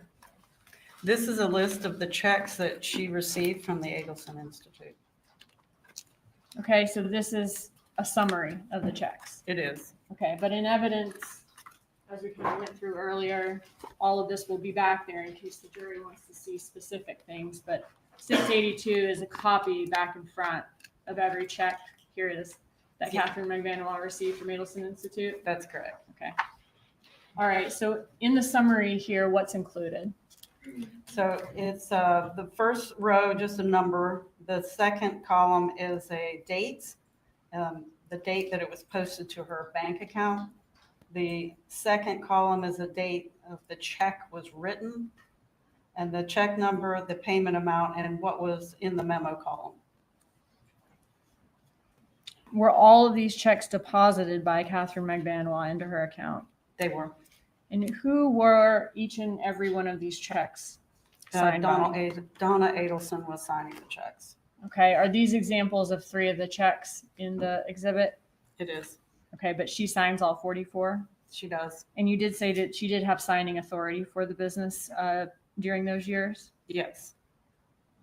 In addition to signing these checks from Magbanua, did Donna Adelson also sign all the other checks to the Adelson Institute employees, their front desk people, their hygienists, the dentists, Yes. all of the people who work there?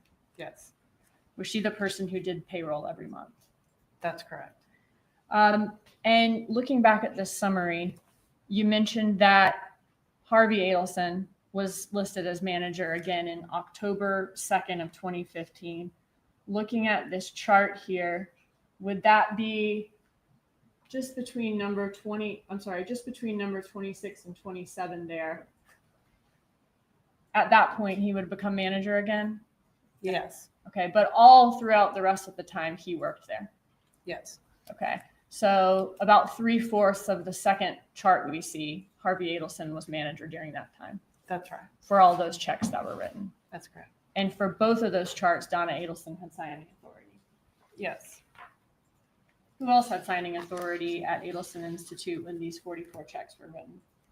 There would have been Charlie and Harvey and her.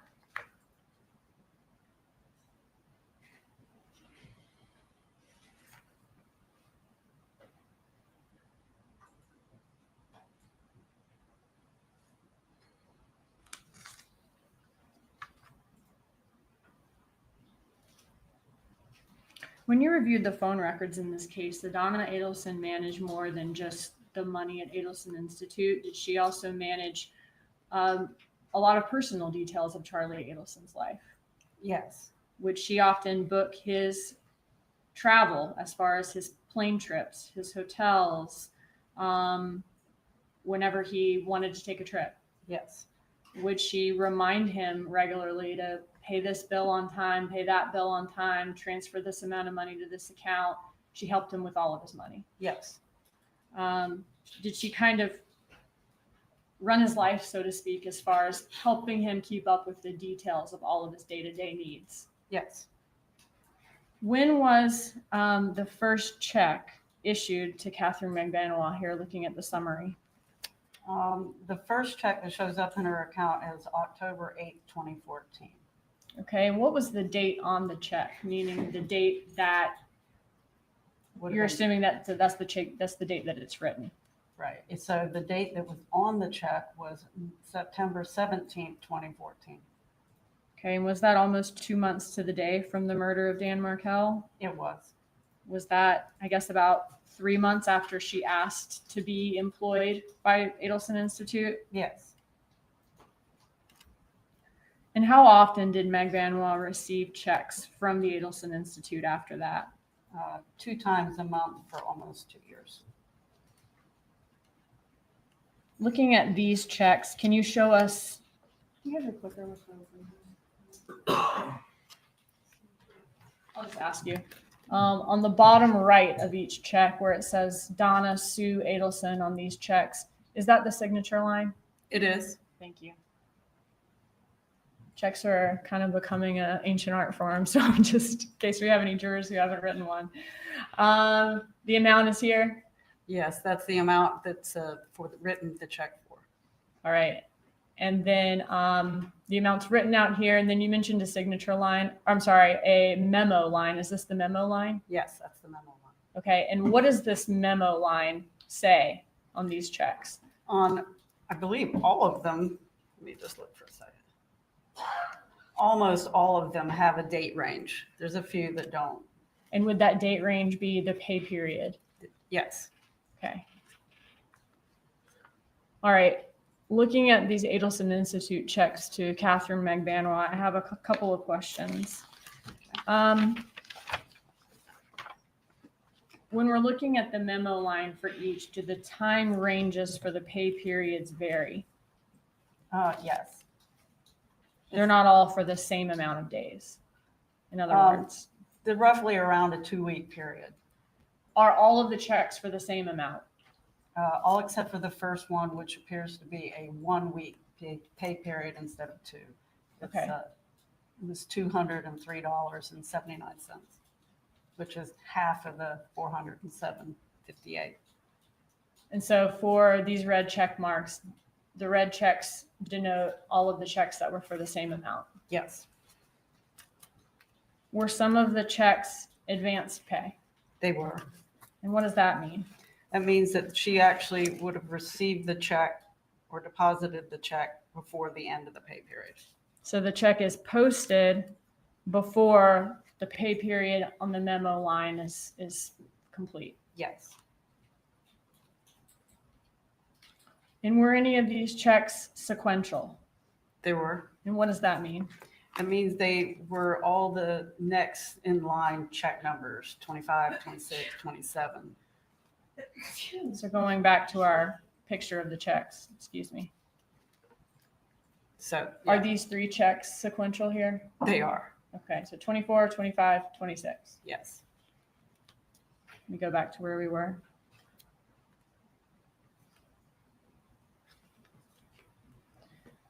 Since they were sequential, were they dated all at the same time, showing that they were written at all the same time? No, They just have the sequential check numbers. How many sequential checks did she receive in a row? There was a total of 18 sequential checks. There's one set of 3, another set of 6, and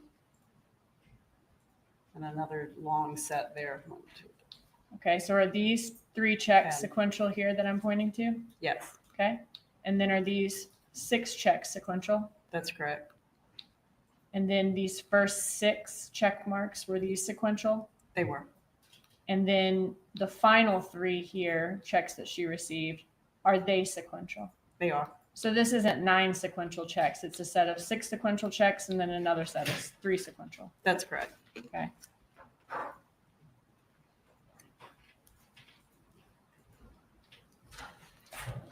We talked about the ones that were sequential. Are there also a lot of the checks that are not sequential? Yes, And if they are not sequential, does that mean that those checks appear to have been written in the normal course of payroll? it would appear so. So when you're looking at the records, she may be check 1,000, and then another employee, a hygienist, might be check 1,001. Harvey Adelson might be check 1,002, and a front desk employee might be check 1,003. That's correct. And are the ones that are not sequential, do they not have a check mark in the summary in the sequential column? That's correct.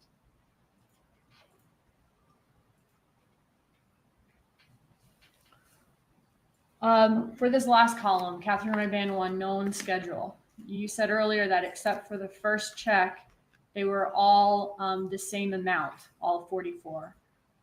We know that she received a breast augmentation surgery in October of 2014. Was she receiving checks at that time in October of 2014? Was Magbanua receiving checks? She was.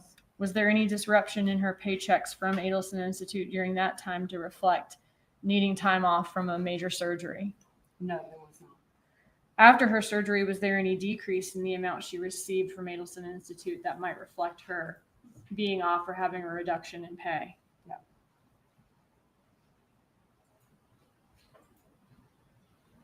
Does the the date range in the memo section appear to be every 8 to 10 days, kind of like the other ones do? Yes. During that time. Now, what about the time of her trip? We saw she went to Santo Domingo on March 22nd of 2015. There's no reduction in her pay. So nothing to reflect time off for going to another country during that time? No. No decrease in the amount she received for him having paid for it? That's correct. No decrease. What other records did you receive with respect to Katherine Magbanua's employment at Adelson Institute? There was a subpoena that was issued for any and all employment records, and what we received back was a simple QuickBooks summary that you see there. So this is the QuickBooks summary here? Yes, that's correct.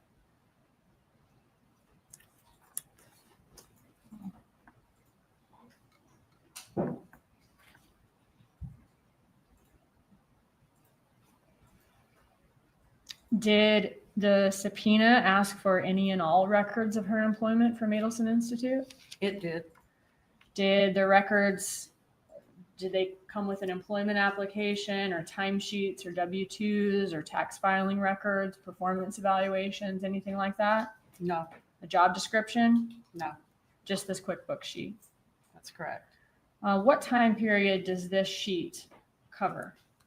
This covers from the September 18th, 2014 to March 31st of 2016.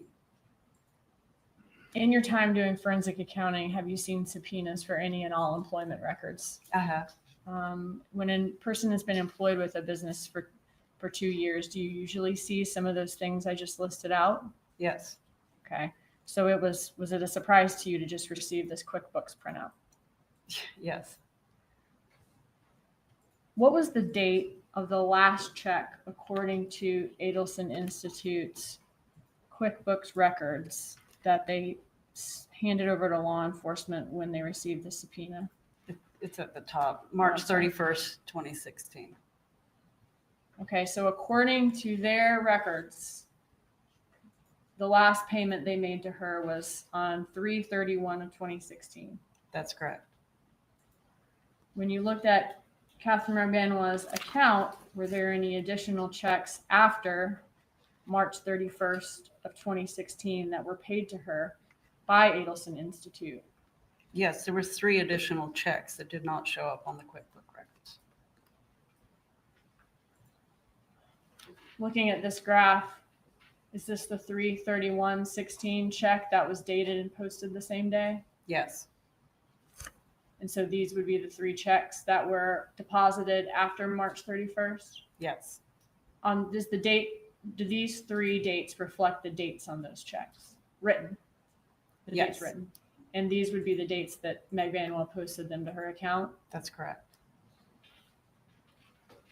And the date range appears that her working period there were these 3 lines. That's right.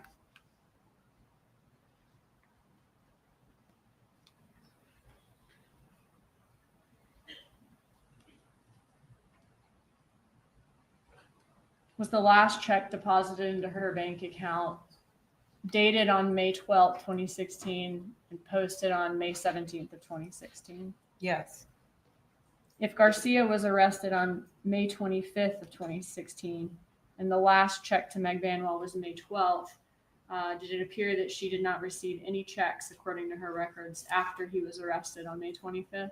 that's correct. What was the total net amount received by Magbanua from Adelson Institute from September 2014 to May 2016? The net amount that went into her account was $17,729.73. Okay. I want to ask you a little bit more about this timing. Are you familiar with what law enforcement called the bump on April 19th of 2016? I am. All right.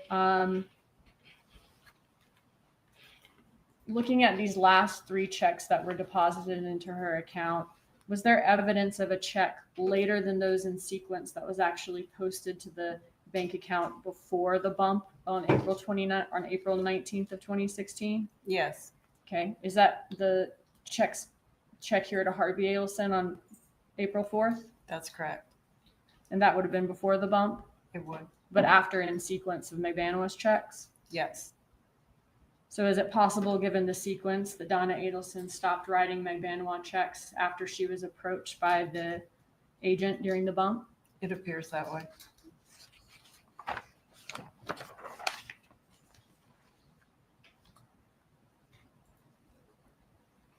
Looking at Magbanua's income from 2013, how much cash did she deposit into her bank account for that year, the year before the murder of Dan Markel?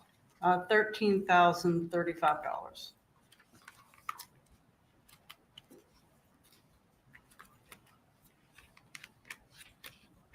Looking at 2014, the year that Dan Markel was murdered, how much cash did she deposit into her account that year? $46,820. And were cash deposits the largest or the highest source of income for her that year? It was.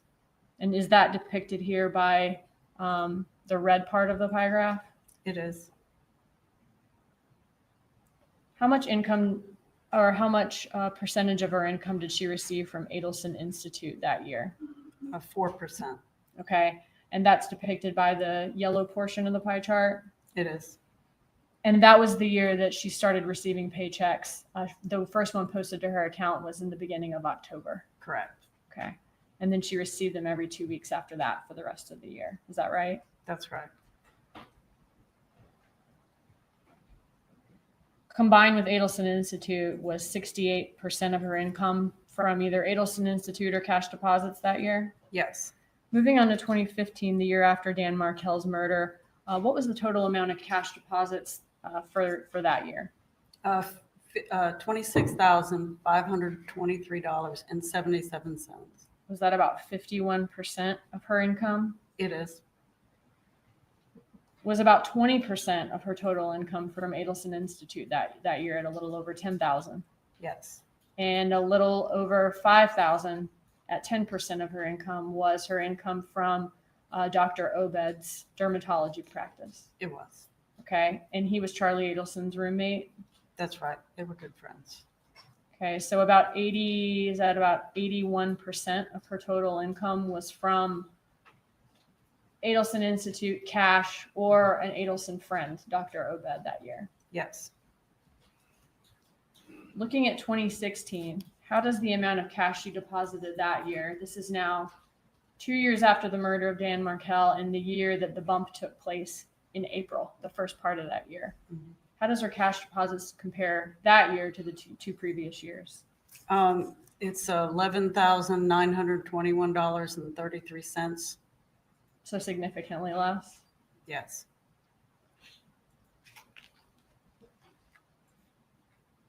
And same for Adelson Institute. She stopped receiving checks in April or May of that year, according to her bank account.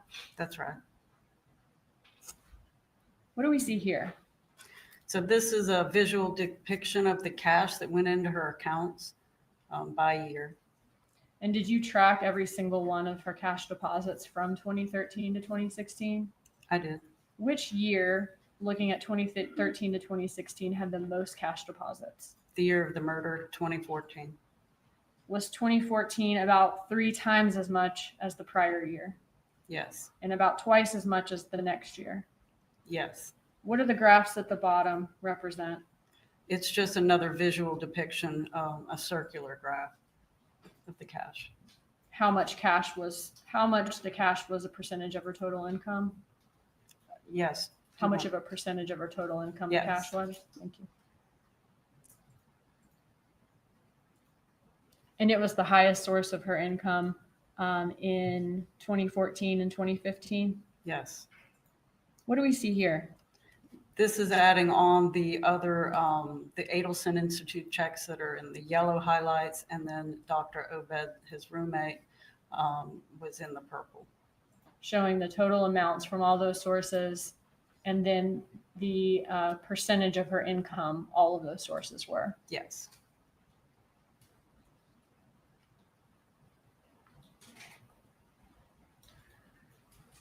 You said that 2014 was the year that Magbanua had the most amount of cash deposited into her account. What does this graph depict? So this is a line graph showing the level of cash for each month, and then they're connected. The dots are connected by a line for you to have that visual look, the visual representation. And was the month in 2014 that she had the most cash deposited into her account August? It was. The month after Dan Markel was murdered? Yes. And the second and third highest month, October and July? That's right. That would be the same month that she started receiving income from Adelson Institute, and the same month as her breast augmentation in October for number 2? Yes. And number 3 being the month of the murder of Dan Markel? Yes. When you compared 2014 to the amount of cash she received in all 3 years, were those 3 months still the highest amounts of cash she received in all 3 years? Yes. August, October, and July of 2014? That's correct. Okay, so this is all of the cash she received depicted by the bar graph for all 3 years? It is.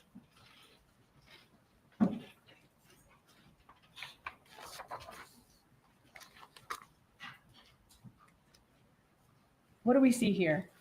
So this is a composite graph showing both her employment, that are the horizontal bars show her employment, and that line graph showing the cash deposits that went into her account. Kind of just represents that she was receiving cash when she was not being employed. Okay, so these bars are the employment chart that we already saw, right? Yes. The red is all of the cash she received throughout those 3 years. Yes. Okay, and then is this black line the date of the murder of Dan Markel? It is. And this other black line the date of the bump? That's right. What was the amount of cash deposits in the year before Dan Markel's murder for Katherine Magbanua? The year before was 15,600. And what were the total cash deposits in the 12 months after the murder? 12 months after was 44,963. So about 3 times as much as the year before? Yes. What is this cash spike? The cash spike was August, 13,200. And that was the most cash she received? All in 1 month, yes. Is there any record of her being employed when she had that cash spike in August of 2014? No.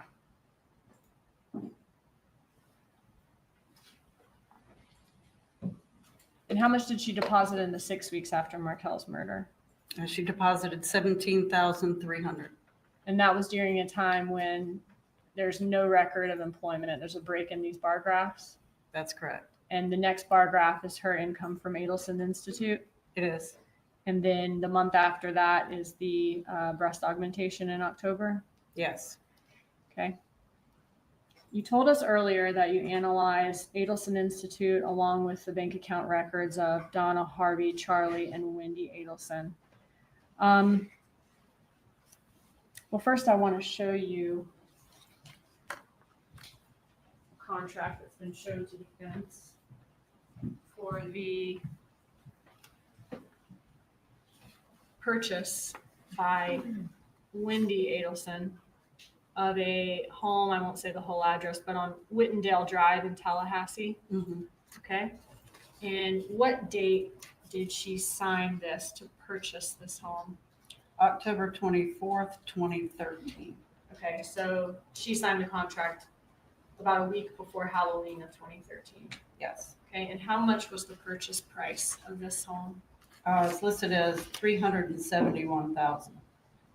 Did Wendi Adelson have the means in her account to pay for a down payment for this home on Whittendale?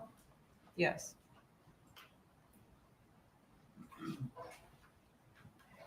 Would it have been a real financial stretch for her to do that, or was she able to do that comfortably? She could do that comfortably, for sure. Did each of these members of the Adelson family, and when I say members, I mean Donna Adelson, Harvey Adelson, Charlie Adelson, and Wendi Adelson, have the means in their respective accounts in 2013 to pay the $1 million bribe that was discussed in the messages? Yes. Did each of the members of the Adelson family have the means in their respective accounts in 2014 to pay the $130-something thousand, let's say $140,000 given to Garcia, Magbanua, and Rivera? Yes. Did Charlie Adelson have the means in his account to pay for all of the different benefits and gifts that he gave to or offered Katherine Magbanua over the years from 2014 to 2016? Yes. And when I say means in their account, is that money that's available for withdrawal? I'm not talking about homes or properties or cars or other assets. Yes, that's correct. Okay. And would that amount, would those means obviously not include cash that is not deposited in any bank, right? That's right. We wouldn't know that amount. Right. Based on your review of Adelson Institute's records and messages in this case, did the Adelsons prefer to be paid in cash for their services at Adelson Institute, or did they prefer a credit card or check? It appeared that they preferred cash. Okay, were there lots of messages where they discuss giving discounts for cash, certain clients being willing to pay cash, and that being preferred? Yes. Are these just some of the examples? Just some of them, yes.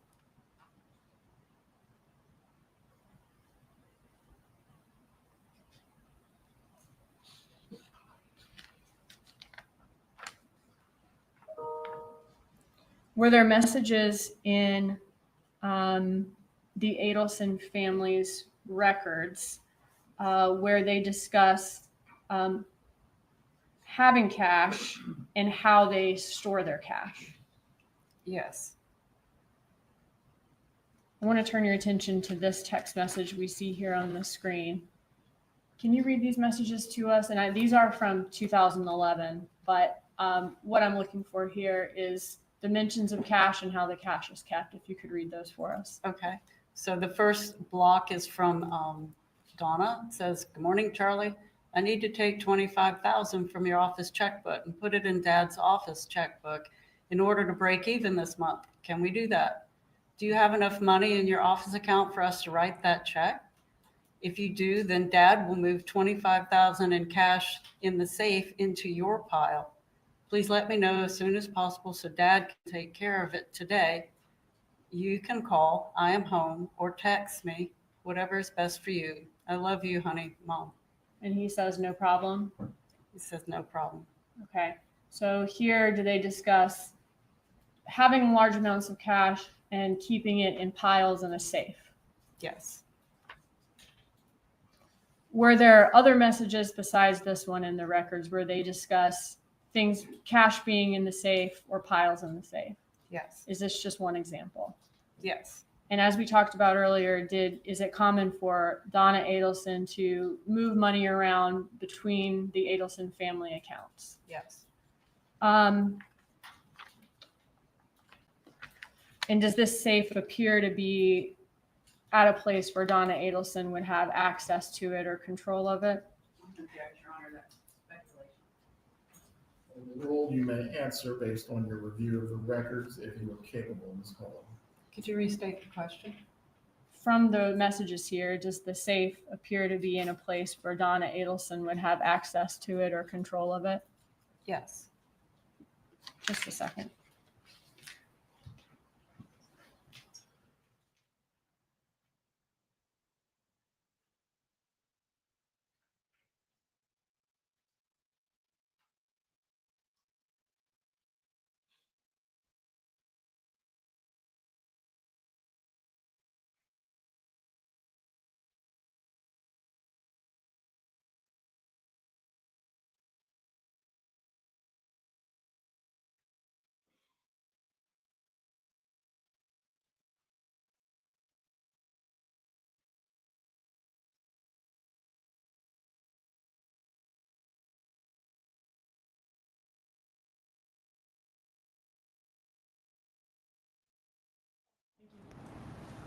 Cross-examination.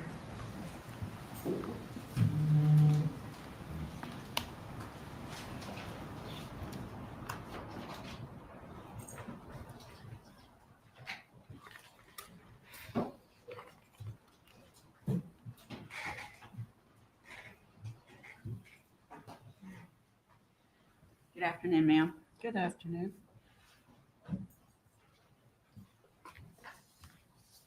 Quite a bit of testimony. I only have a few questions, okay? Okay. What credit card account statements did you review in your analysis for Donna and or Harvey Adelson? I believe there was only two, an American Express and a Capital One, two different credit cards. An Amex and Capital One? Yes, ma'am. The car that you were referring to that had previously been in Harvey Adelson's name that shows that Katherine Magbanua paid $1,700 for, you didn't find bank account transactions for that, but that could have been a cash transaction, correct? That's correct. And it was a 15-year-old car, right? Yes. And it had over 150,000 miles on it, right? I'd have to look, but I think you're right. Would you like to look? If you want me to be exact. Just want to make sure I can't testify, so I need to make sure that you do. Sure, hold on a second.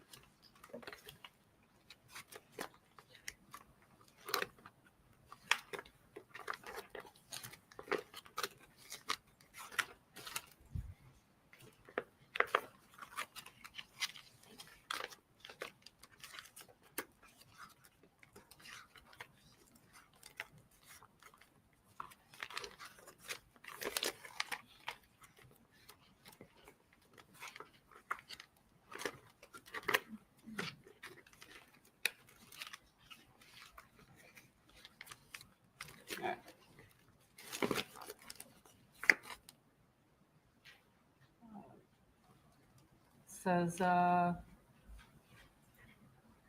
odometer was 17,058 miles. Ma'am, I think that's the original, last time it had been checked. The mileage at the time of the transfer would be down lower on the bottom. Oh my, I can't hardly see it from this one. It's either 140,000 or 160,000. Okay, thank you.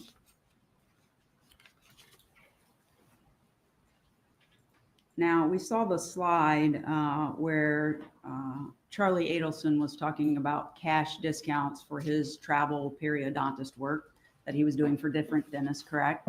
Yes. Are you aware from your analysis that the cash discount that was offered at Adelson Institute was simply the same amount as what they would be charged if someone used a credit card for the fee of 5%? So the difference in the discount was if you paid by cash or check, so there wasn't a credit card fee, they gave them a 5% reduction.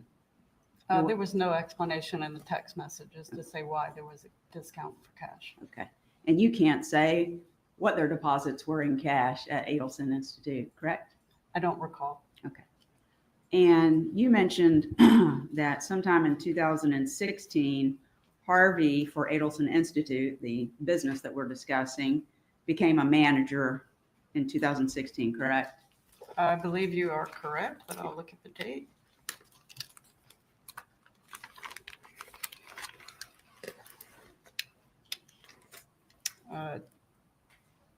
Harvey becomes manager in July of 2016. Okay, and you would agree with me that there's a difference between being a manager and being an owner, right? Yes. And it wasn't until 2020 that Harvey actually became the owner of the business again, according to the records that you reviewed. Is that right? That's correct. Just one moment, please.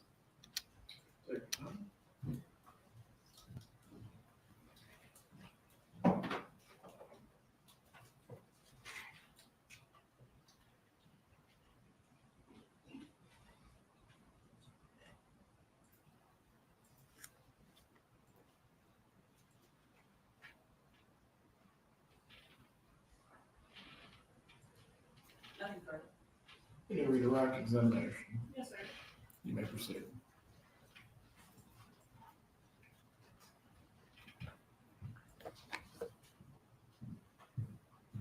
Defense counsel asked if the cash discounts mentioned in the text messages were from Charlie's traveling periodontist work, or did the cash discounts, are those messages also sent from Adelson Institute employees here that you saw listed in Adelson Institute payroll? It is. Okay.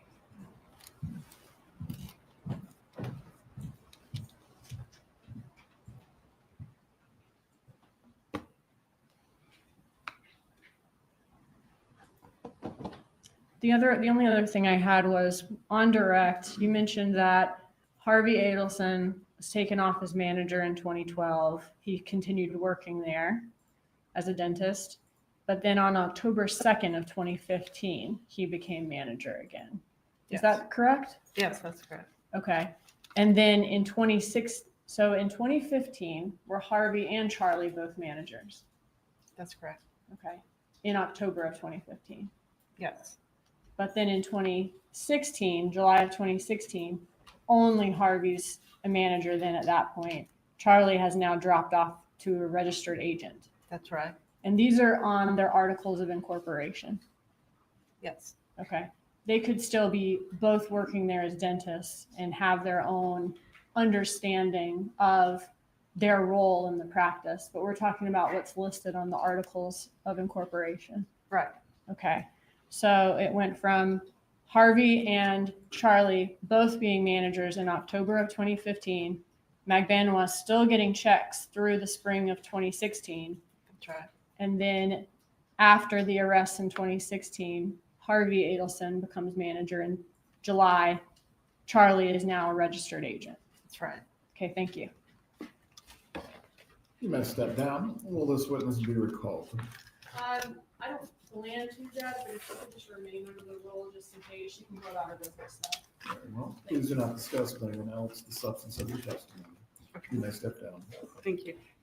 Do any of the jurors need to take a restroom break? The bailiff will take you to the jury room.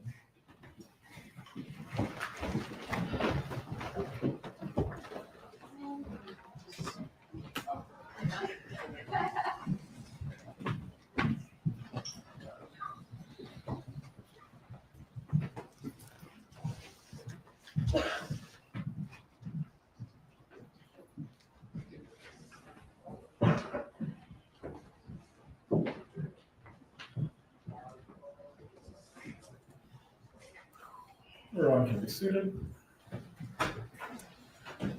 We'll resume with the next witness at 2:25. If Mrs. Adelson needs to use the restroom, that would be the time.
seated? I know that they're still Using the bathroom. But are you ready when they're ready? Yeah, I'm ready when they are.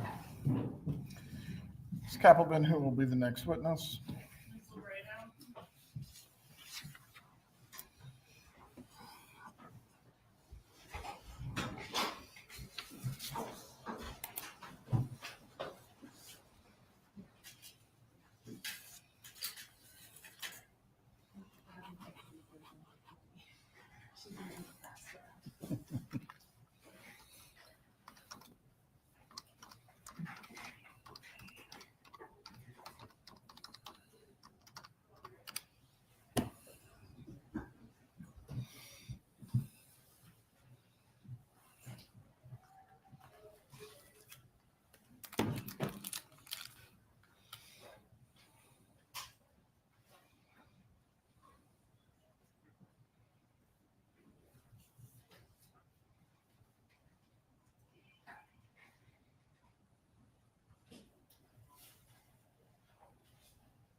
Everyone can be seated. State, you may call your next witness.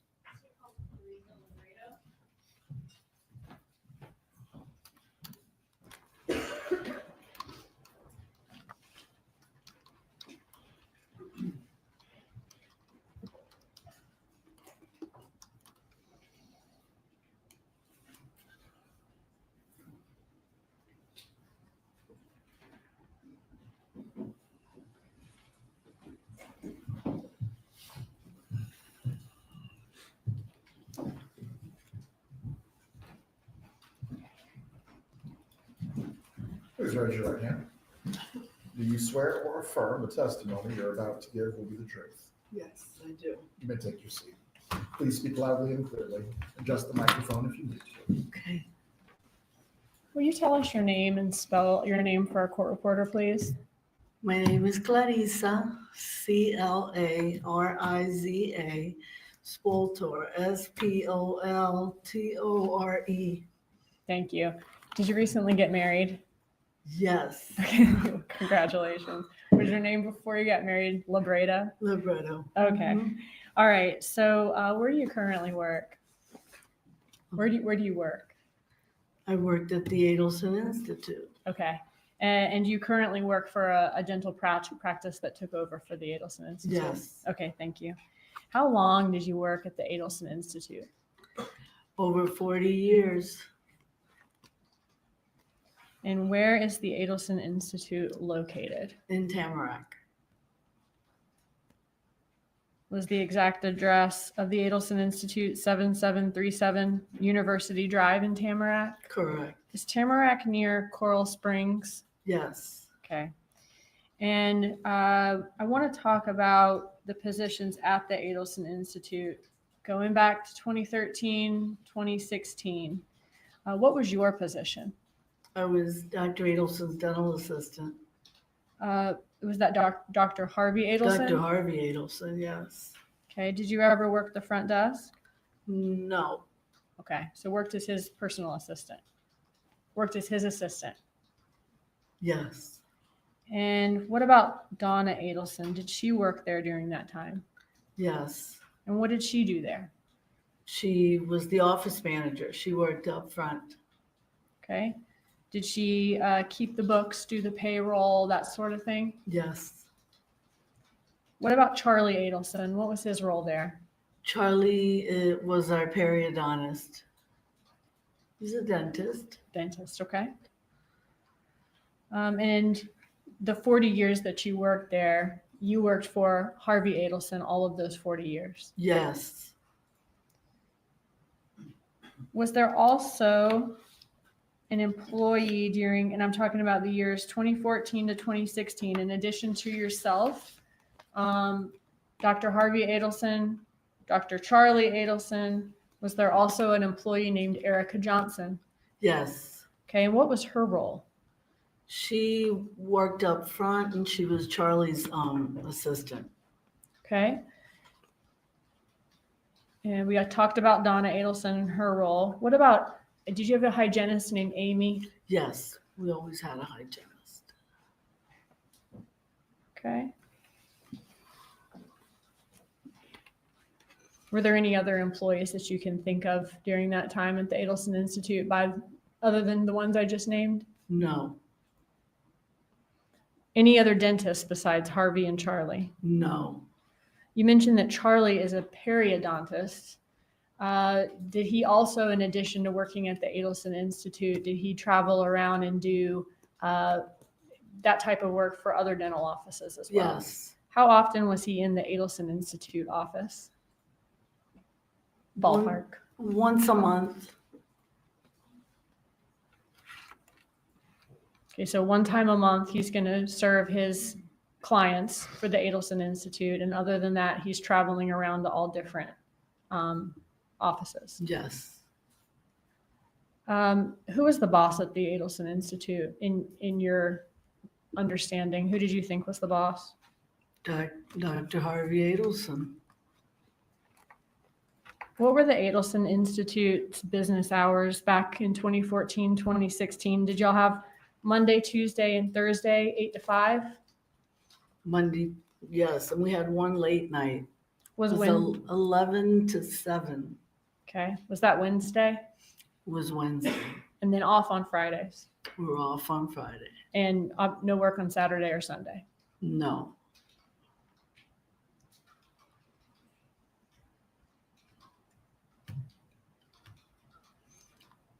Who had access to the employee records at Adelson Institute? Dr. Adelson and Donna. Dr. Adelson meaning Harvey or Charlie or both? Harvey Adelson. Was that something that you had access to or would know anything about? No. How do you know Katherine Magbanua? I know her from the office. She was a patient there. So she actually came and got dental work done there? Yes. Okay. Was she like a regular or just came in once or twice? Once or twice. Did you ever see her at Adelson Institute doing anything other than being a patient that once or No. one time or two times? Okay. Did you ever see her working at the Adelson Institute in any capacity? No. How did you get paid by Adelson Institute? By checks. And how often? Every 2 weeks. Did you ever get paid for weeks of work prior to completing your work? Yes. When would that happen? When might you get advance pay or get more than one paycheck at a time? If they were going away on vacation, then we would get the checks before. They being? I mean, Judge Adelson and Donna. Okay. So if Harvey and Donna are going on a vacation that may last 2 weeks or more, Right. they're going to go ahead and pay y'all in advance so you don't go without. Right. And how often would that happen? Once a year, twice. Would you ever get 4, 5, 6 paychecks in a row? No.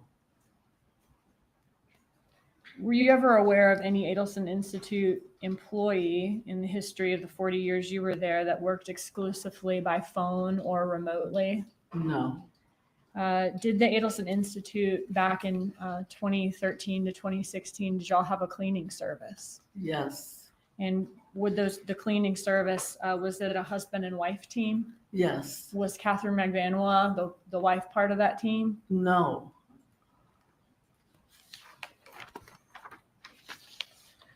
Do you remember back in 2016, okay, when 2 law enforcement officers came to Adelson Institute and were asking some questions? Yes. Okay, and were they asking questions about Katherine Magbanua? Yes. Did you, since you didn't know anything, did you refer them to Erica Johnson, another employee? Yes. Okay. And did Erica Johnson speak with them? Yes. Prior to court today, did you have an opportunity to listen to States 100, which is the recorded call that you were played, which was a conversation between a man and a woman? Is that a yes? Yes. Okay, thank you. I saw you nodding. I've got to ask you. When you listened to that conversation, did you recognize the voices in States 100? Yes. Who was the woman in the call? Erica Johnson. Okay. And you said she was an employee at Adelson Institute? Yes. And one of her roles was being Charlie's assistant? Yes. And did you say she also kind of works in the front office? Yes, she did. Right. Who was the male voice on States 100? Charlie. Charlie Adelson? Charlie Adelson. And did you work with both of them for many years? Yes.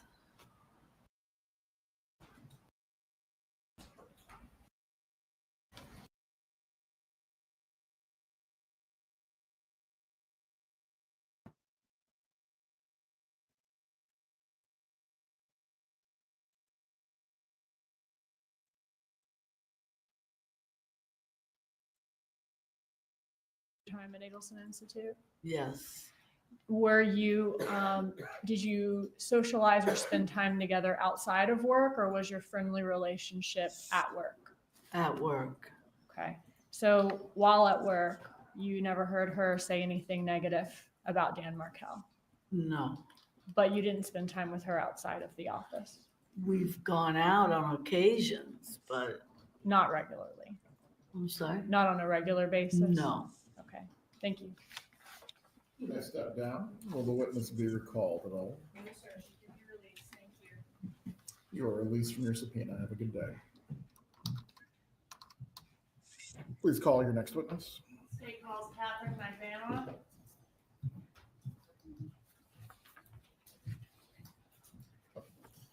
Members of the jury will take a brief break. The bailiff. Yes, So you play a recording if somebody didn't pick up. yes, Okay, and you had to go to the machine and play the messages at the machine. correct. In your 40 years of knowing my client, Mrs. Adelson, did she ever speak badly about Dan Markel? No,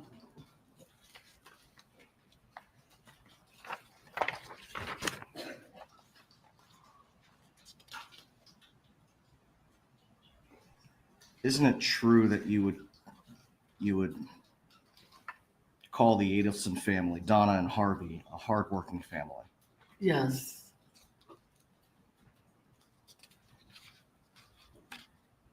Just a moment, Your Honor.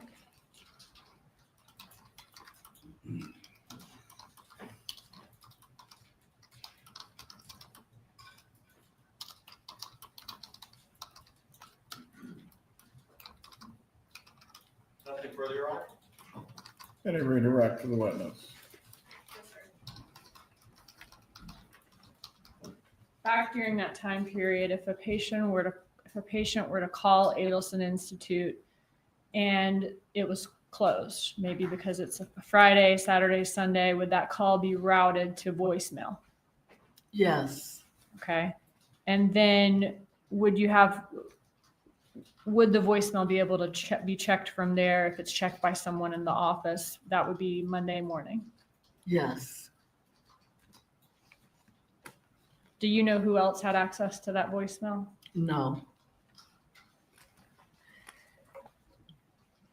You and Donna Adelson had a friendly relationship throughout your time at Adelson Institute. yes, Did you socialize or spend time together outside of work, or was your friendly relationship at work?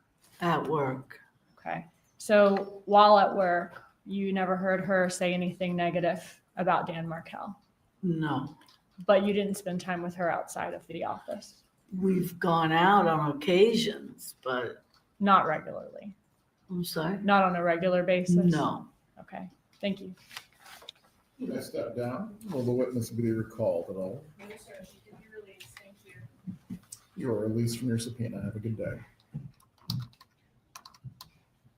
Please call your next witness. State calls Katherine Magbanua.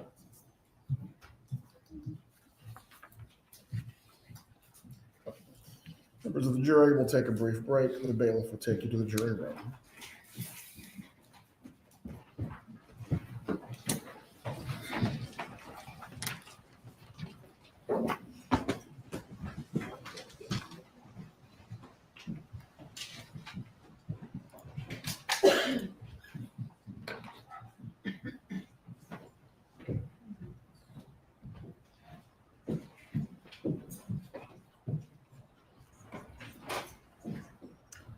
Everyone can be seated. I see. Yes. Go ahead. Preemptively, before this comes up during the testimony, Mrs. Adelson, I'm going to remind you again not to have any emotional reactions while the testimony is going on. No head shaking, no nodding, nothing to indicate that you either disagree or agree with what's happening. You understand?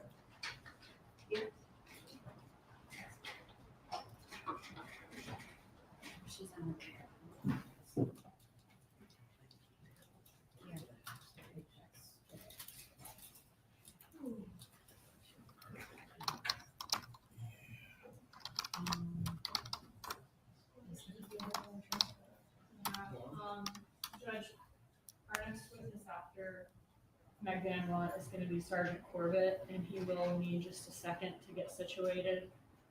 So, is that okay? That's fine. Thank you. For how long the Magbanua will take as a witness? Do you believe we will still get Sergeant Corbett today? We have until 5:30. I think we can start. Well, we can start a lot of things, but we will not finish them today in all likelihood. All right.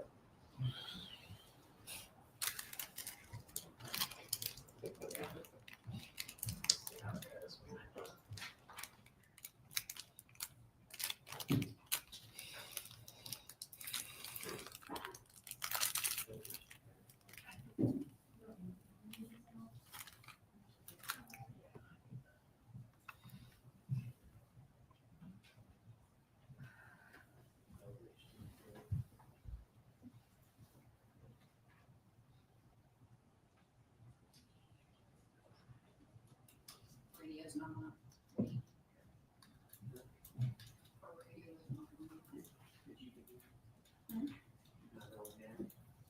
Yeah.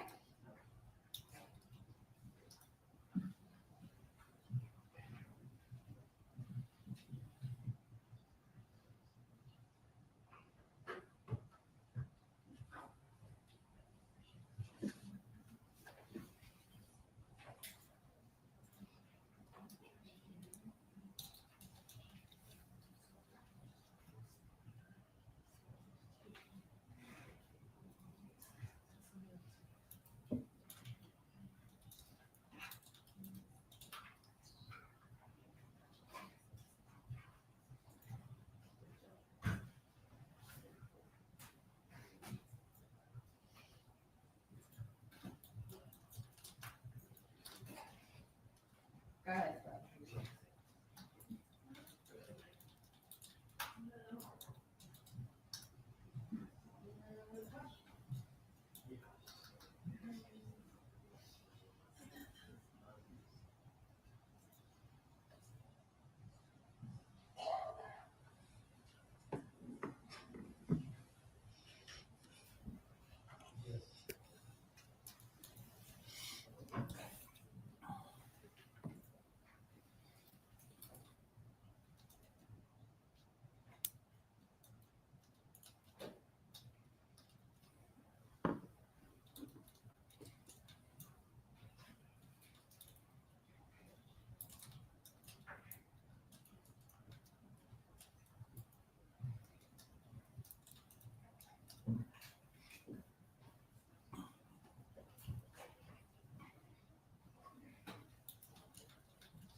You remain seated for right now. Please check if the jurors are ready.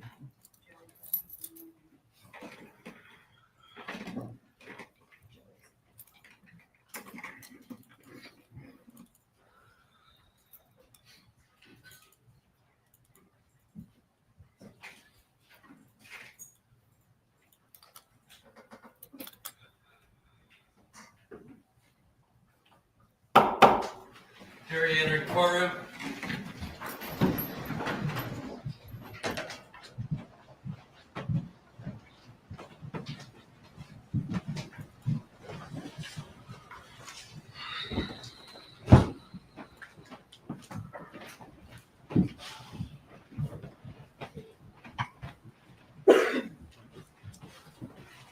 Maryellen, please remain standing. Everyone else can be seated.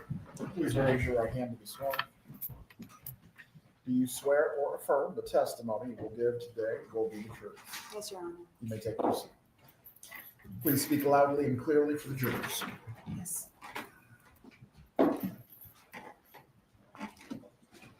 Please say your name and spell your name. Katherine Magbanua, KATHERINE MAGBANUA. Ms. Magbanua, are you in custody? Yes, ma'am. Are you serving a sentence? Yes, ma'am. For what?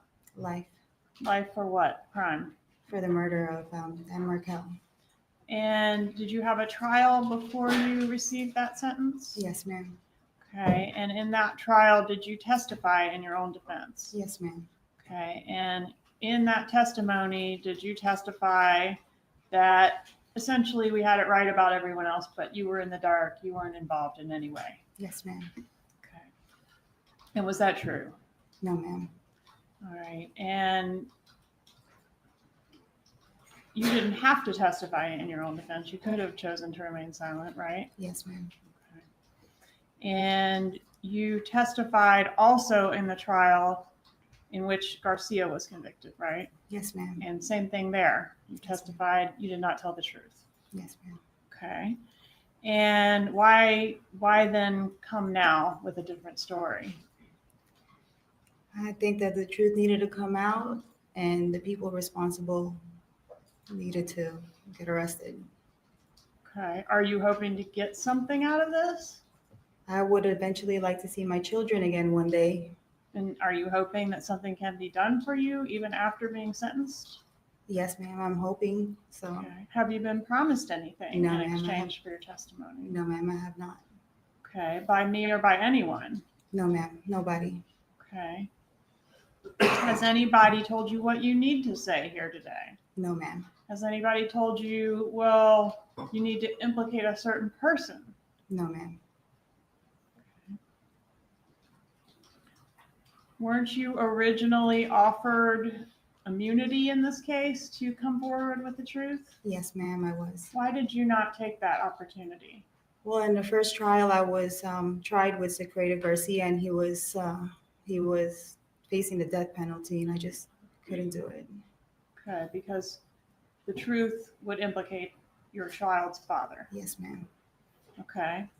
What about the second time? I've been living a lie this whole time, and it was just so hard to come out with the truth that I kept fighting. Did anybody threaten you or harm you to prevent you from coming forward with the truth? No, ma'am. Were you ever promised anything by anyone to, if you'll just remain silent, we'll pay for your kids' education or anything like that? No, ma'am. Were you involved in the death of Dan Markel? Yes, ma'am. Did we have it right? Were you the middleman between the shooter and Charlie Adelson? Yes, ma'am. Who solicited you to become involved in this? Charlie. Who was he to you at that time? We were dating at that time. When did you start dating Charlie Adelson? We started dating around 2013 when I was working for Sophie Dental. Okay. Do you know what month? No, ma'am. Okay. And when did you stop dating him? Probably towards the beginning of 2015. Was there a period of time where it kind of wasn't clear whether you were still with Charlie or dating Garcia? Yes, ma'am. Right. And Garcia is your child's father, right? Yes. And what's your history with him? How long were you together? I've been with Sigfredo Garcia since I was about 18 years old. All right. So a lot of history there. Yes, ma'am. Fair to say that you're on again, off again quite a few times throughout your history together. Yes, ma'am. And during one of those off times, is that when you started seeing Charlie Adelson? Yes, ma'am. All right. And then toward the end of Charlie Adelson, there was a little bit of overlap with the two men. Yes, ma'am. And that sort of is in the middle of the time frame that we're talking about here today, right? Yes, ma'am. When did Charlie Adelson first bring this idea up to you that I'm looking for someone to harm my brother-in-law? This was around October. What stuck out in my head was on Halloween on October 31st. Okay. And what year was that? That was 2013. Okay. And so on Halloween, what is your memory of what y'all were doing that night that you're able to remember that happened that night? Well, we were out in Lincoln Road. It was like a kind of like a block party in Lincoln Road. And then when we were getting ready to get into our cars, he jumped into my car and he basically suggested that, do I know anybody that can harm someone? Okay. And were those the words you used, harm? Yes, ma'am. Okay. And did you know somebody that could harm someone? Yes, ma'am. At that time, I mean, Sigfredo was the first person that kind of popped in my head. Okay, I want to approach and show you an exhibit. This is States 36. Do you recognize this photograph? Yes, ma'am. Is it a fair and accurate photograph of you and Charlie Adelson when you all were dating? Yes, ma'am. Move into evidence, States 36, Your Honor. Any objection? States 36 is admitted. Good night.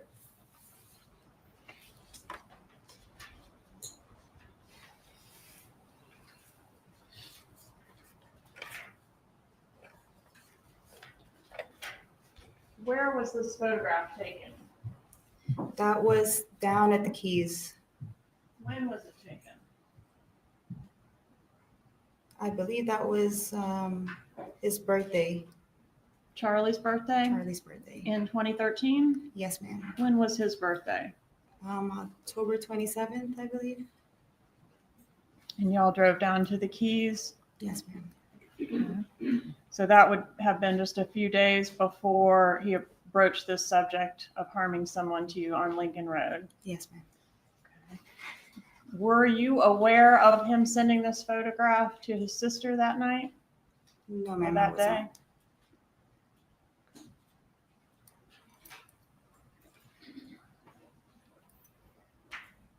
Why would he think that you knew somebody that could harm someone? Why would Charlie think? Yeah. I don't know. I guess I've spoken about Sigfredo, just kind of the situations that we were having, and So he knew a little bit problems. about your ex's criminal history? I might have mentioned something along the way. Yes.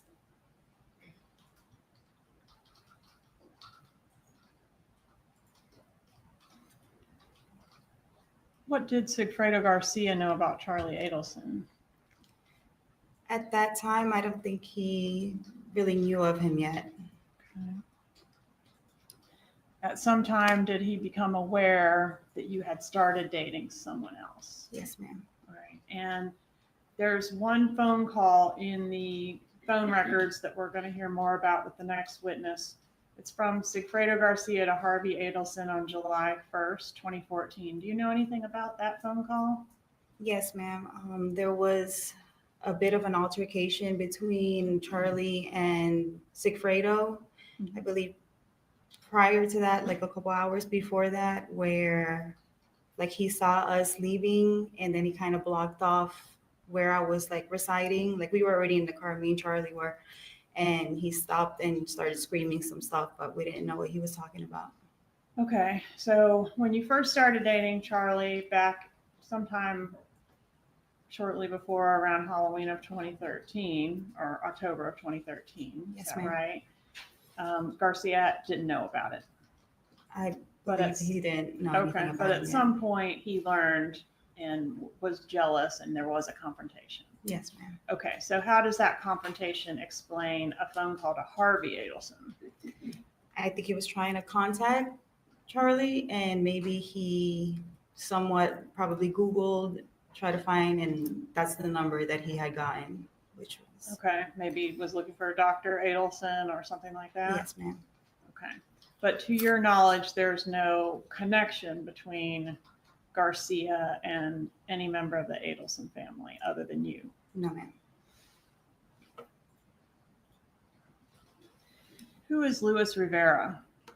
Sigfredo Garcia's friend. Okay. And how long have you known him?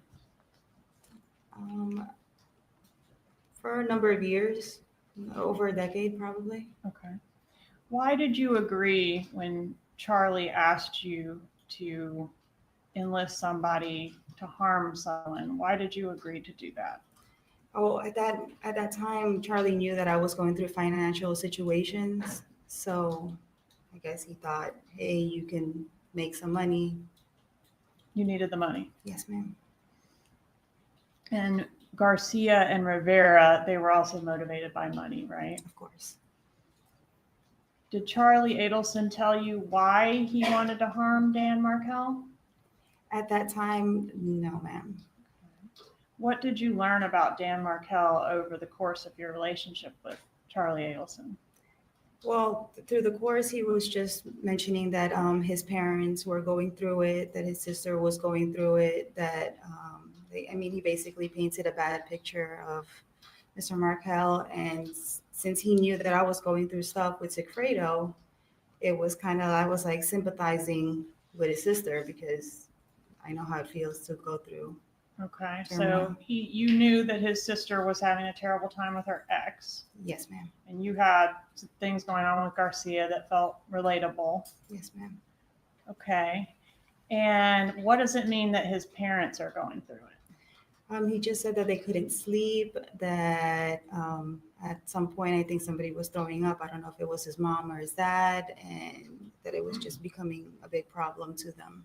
Okay, and the big problem was Dan Markel. Yes, ma'am.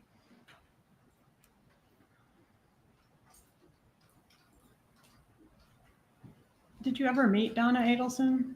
Yes, ma'am. When did you meet her? From my recollection, it was from the dental office.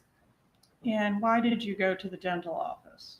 I needed some cavities and teeth whitening done. Is that the only time you ever met Donna Adelson? From my recollection, yes, ma'am. All right. And did she know you were dating her son when she met you? Yes, ma'am. Okay. Were things cordial between you at that meeting? Yes, ma'am. Did you discuss anything beyond greetings and pleasantries? No, ma'am. After the initial approach of you at Lincoln Road on Halloween, was there any more discussion with Charlie Adelson about this potential job? Throughout, the couple weeks whenever I had a chance to hang out with him, he would mention here and there. How often were you seeing each other during this time frame? Probably, I had children, so I always, if I could get out and I can find a babysitter, I'd go over to his house or we'd have dinner, hang out. Okay, would that be like once a week, 3 times a week, once a month? About 2 times a week. 2 times a week. And would you stay over or would you just go for dinner? Sometimes I would stay over, yes, ma'am. And you're saying when you would go over there and hang out with him, sometimes there would be further conversation about this potential job where you're going to be paid to hire someone or enlist someone to harm Dan Markel. Yes, ma'am. Okay. And did you learn any more details about what needed to be done? No, ma'am. You never gave me any details. And so he would just continue to say the same things? Yes, ma'am. Go ahead. Sorry. He would just tell me that they were going through hard times. Okay, so the conversations typically were, my family is really suffering under this situation. Yes, ma'am. Sustained, did not answer the question, please rephrase. In these conversations, are you asked, like, have you secured anyone? Are you asked further questions about who's going to be doing it? No, ma'am. Did you tell him, like, yes, I can do it? Yes, I just agreed to it. Okay. That I had somebody.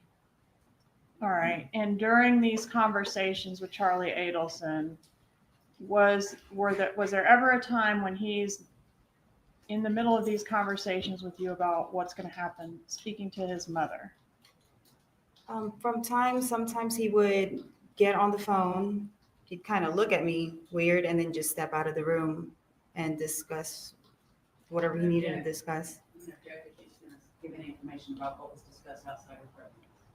Overruled, she is talking about what took place, not the substance of the conversation, so you may continue. All right, so he would step out, have a conversation with his mother, and then come back. Yes, ma'am. Okay, and then you would resume the conversation about. Yeah, he would just kind of go off again, saying that this needed to be taken care of and what his family was going through. All right, how many times did this particular situation happen where you were discussing what would eventually become the murder and his mother was interjected in that way that you just described? How many times did I think he stepped out and speak to him? A number of times. More than twice? Yes, ma'am. More than 5 times? Yes, ma'am. So this was like a regular part of the way this worked whenever this conversation came up? Yes, he would ma'am. consult his mother and come back and speak to you? Yes, ma'am. Did he ever relay to you, my mom says whatever? He never specifically said what he spoke to his mom about. No. Okay. But did you understand that getting the job done would relieve the stress on Charlie Adelson and his family? Yes, ma'am. Overruled. Did you understand that getting the job done would relieve the stress on Charlie Adelson and his family? Yes, ma'am. Okay. At some point, did you learn this isn't going to be just harming, like, I don't know, maybe punch him in the face or something? It's going to be a murder. Yes, ma'am. All right. And do you know specifically when you learned that? There was an envelope that Charlie had given me one day that I went over to his house, and he told me not to open it and that he had worn gloves to close it. And that was basically it. And that I was the understanding of to pass it on to whoever I knew could take care of it. Okay. And when it's pass it on to whoever you knew, the name Sigfredo Garcia is used or is not used? No, it was never used. Okay. And is that, when we're talking about this conspiracy in general terms, are you in general trying to insulate the co-conspirator on this side of you from the one over here? Yes, ma'am. I was basically in the middle. So you don't talk about Charlie to Sigfredo and you don't talk about Sigfredo to Charlie? No, ma'am. But they both knew that it was to them, yes. Okay. He said he wore gloves when he put whatever he put in the envelope. Yes, ma'am. All right. And so he told you, don't open it, don't touch what's in there. Yes, ma'am. All right. And what kind of envelope was it? It was a manila envelope. Was there any writing on the envelope or anything on the outside? No, ma'am. It was blank. All right. So the envelope goes into your diaper bag, yes? Yes, ma'am. And do you take it and Sigfredo gets it from you? Yes. Well, eventually when I came home, because I usually have that diaper bag, that's like my little weekend bag.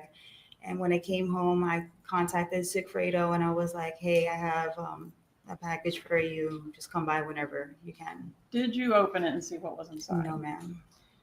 Okay. Did Charlie Adelson say anything to you about where he printed the documents that were contained inside? He did mention that he would never, he's like, oh, I didn't print this in my, the office that he had in his home. probably printed in one of the offices that he worked at. Because he would frequent a bunch of different offices, Yes, right? ma'am. All right, so you gave this package to Garcia, and did he open it in your presence? No, ma'am. He literally took it and left out the door. All right, and had you talked to him beforehand about, hey, I'm gonna give you some instructions about a job? No, there was no conversation about it. Basically, just I have that package, and then he took it. But how and did he left. know what the package was? Had you talked to him at all about, hey, I got a job for you? Oh, yes, ma'am. Like I told him that, that I have potential person that needed to, get harmed or beat up from my understanding at that time. Mm-hmm. And then he was like, okay. Okay.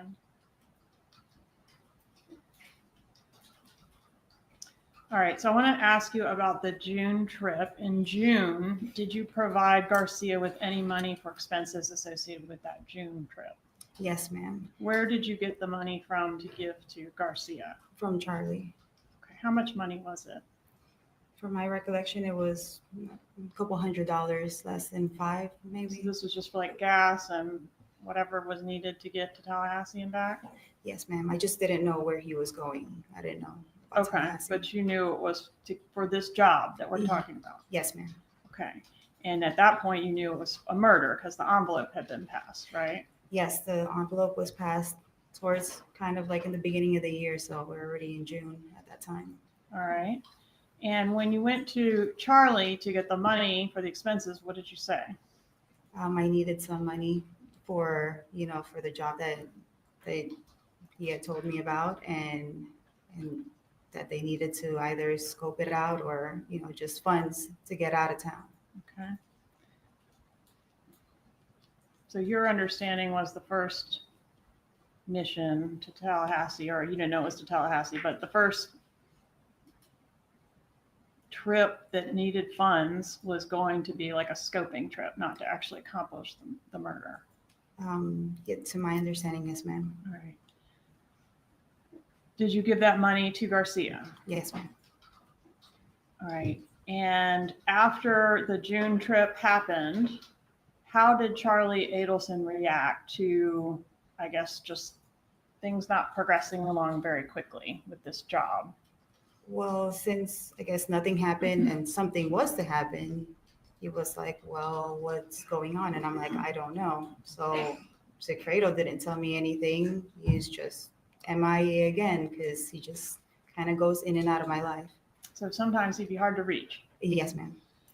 And were you worried that like maybe he'd taken this few $100s and now he's gone course. off the grid and I can't really give any information to Charlie about what's happening? Yes, ma'am. Okay. Were you getting any pressure put on you to get the job done? Yes, ma'am, from Charlie. And did that increase over time? Like between, I specifically want to know about between the June trip and the ultimate murder trip. Yes, ma'am. He was a little bit more adamant and persistent. Well, Katie, why hasn't anything been happening? What's going on? And were you then in turn putting some pressure on Garcia to get it done, make it happen? Yes, ma'am. Did you relay the message to the killers that the victim was going to be going out of town the day after he ultimately was killed? No, ma'am. I Did had you no know? knowledge. You didn't know anything about Dan Markel's travel schedule? No, ma'am. Do you know whether his travel schedule was contained in the documents inside that manila envelope? I would think a lot of information was there because for some reason, Sigfredo knew information and Charlie knew information, and that's why the whole confusion was on me. And it's Okay, but you don't know what was in there. You didn't look at it, and you didn't relay that message about the travel. No, ma'am. I had no knowledge of it. All right. I wanted to show you a text that was sent between the June trip and the murder trip.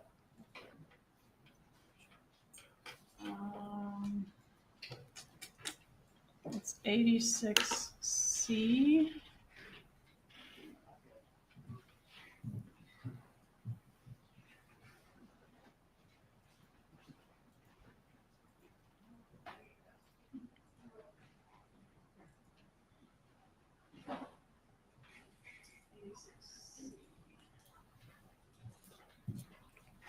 There's a text message where you are asking Charlie Adelson to put you on the payroll. Basically, you need to be able to show that you're working. Do you remember sending that text message? To Charlie? Yes. I believe so, if you can show me. I will. Okay. Was there a reason that you wanted to be part of, at least part of your payment for this to be through the payroll at Adelson Institute? Well, I was going through like insurance purposes for my son, so I needed to be put on payroll so that I can show that I was making a certain amount of money. Okay, but it couldn't be too much money, right? Yeah, it couldn't be too much money.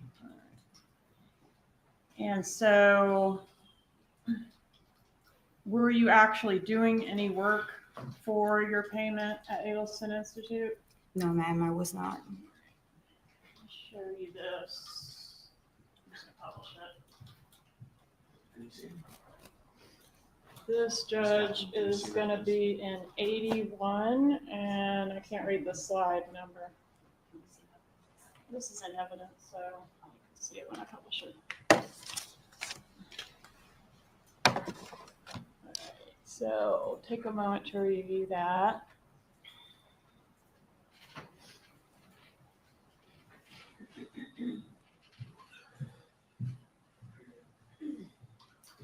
Yes, ma'am.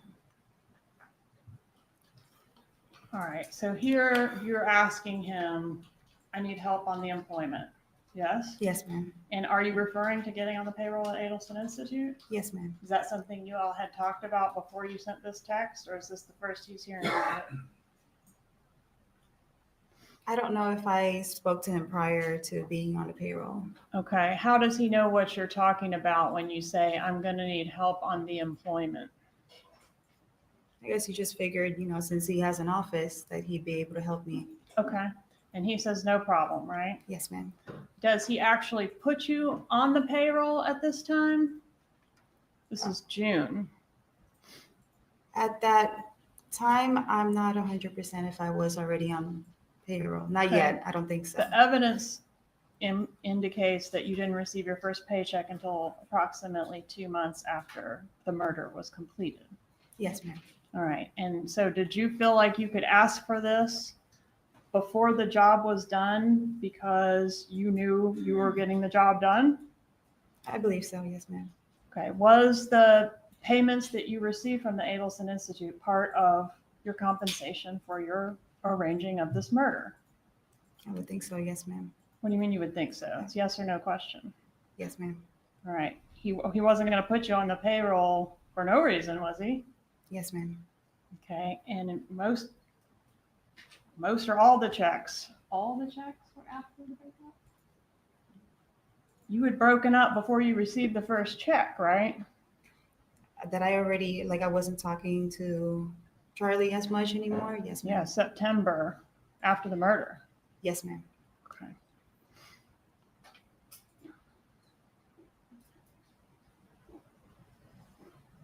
Had you ever met Wendi Adelson? Yes, ma'am, I have. When did you meet her? I had dinner with her one time in Yardbird and another time at the beach. Yardbird, is that a restaurant? Yes, ma'am. Is that the occasion where Wendi was with her boyfriend, Jeff Lacasse? Yes, ma'am. Was that the first time you ever met Wendi? I believe so. Yes, ma'am. Okay. And then did you meet her again? Yes, I met her in the beach around, I think, Father's That's the Day. photo that we've seen, State's Exhibit 35, publishing. Is that the second time you met Wendi Adelson? Yes, ma'am. Okay. Did you ever discuss the murder with Wendi Adelson? No, ma'am. I Did you not. ever discuss Dan Markel's schedule with her? No, ma'am. So the only person you talked about it with at all was Charlie and Garcia. Yes, ma'am.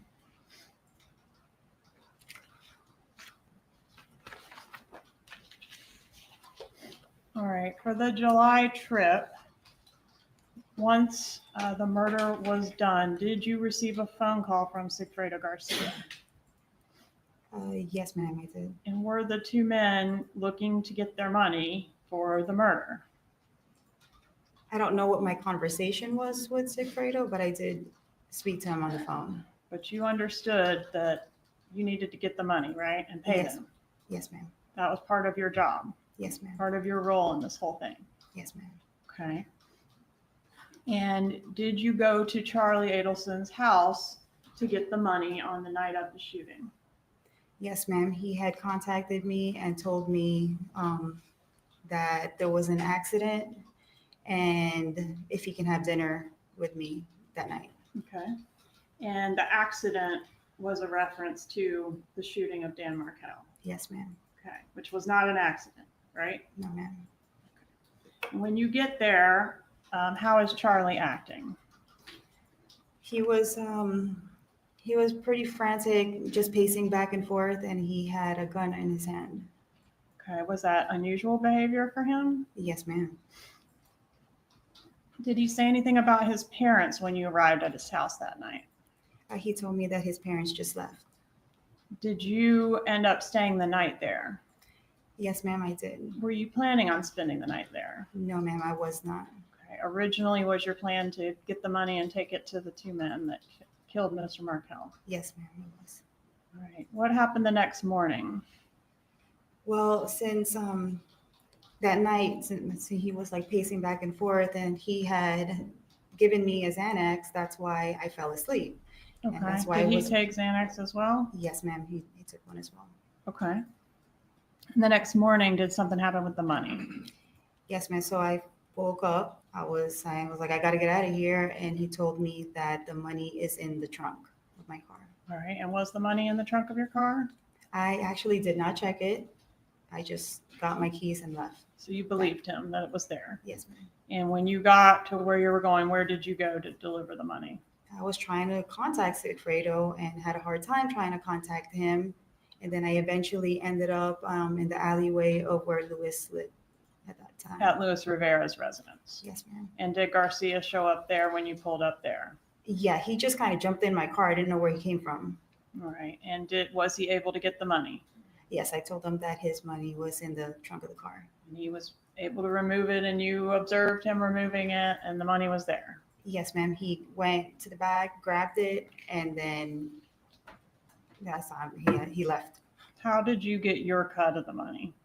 I don't know if it was later on that night that he came back to my apartment or the following day, and then he put it in the closet. How was your cut of the money packaged?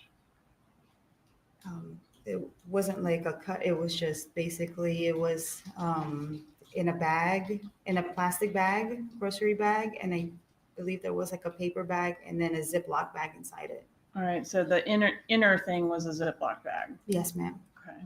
When you opened the Ziploc bag, did you notice that the money was stapled together? Yes, ma'am, it was. It was, okay. Did you notice something else unusual about the money?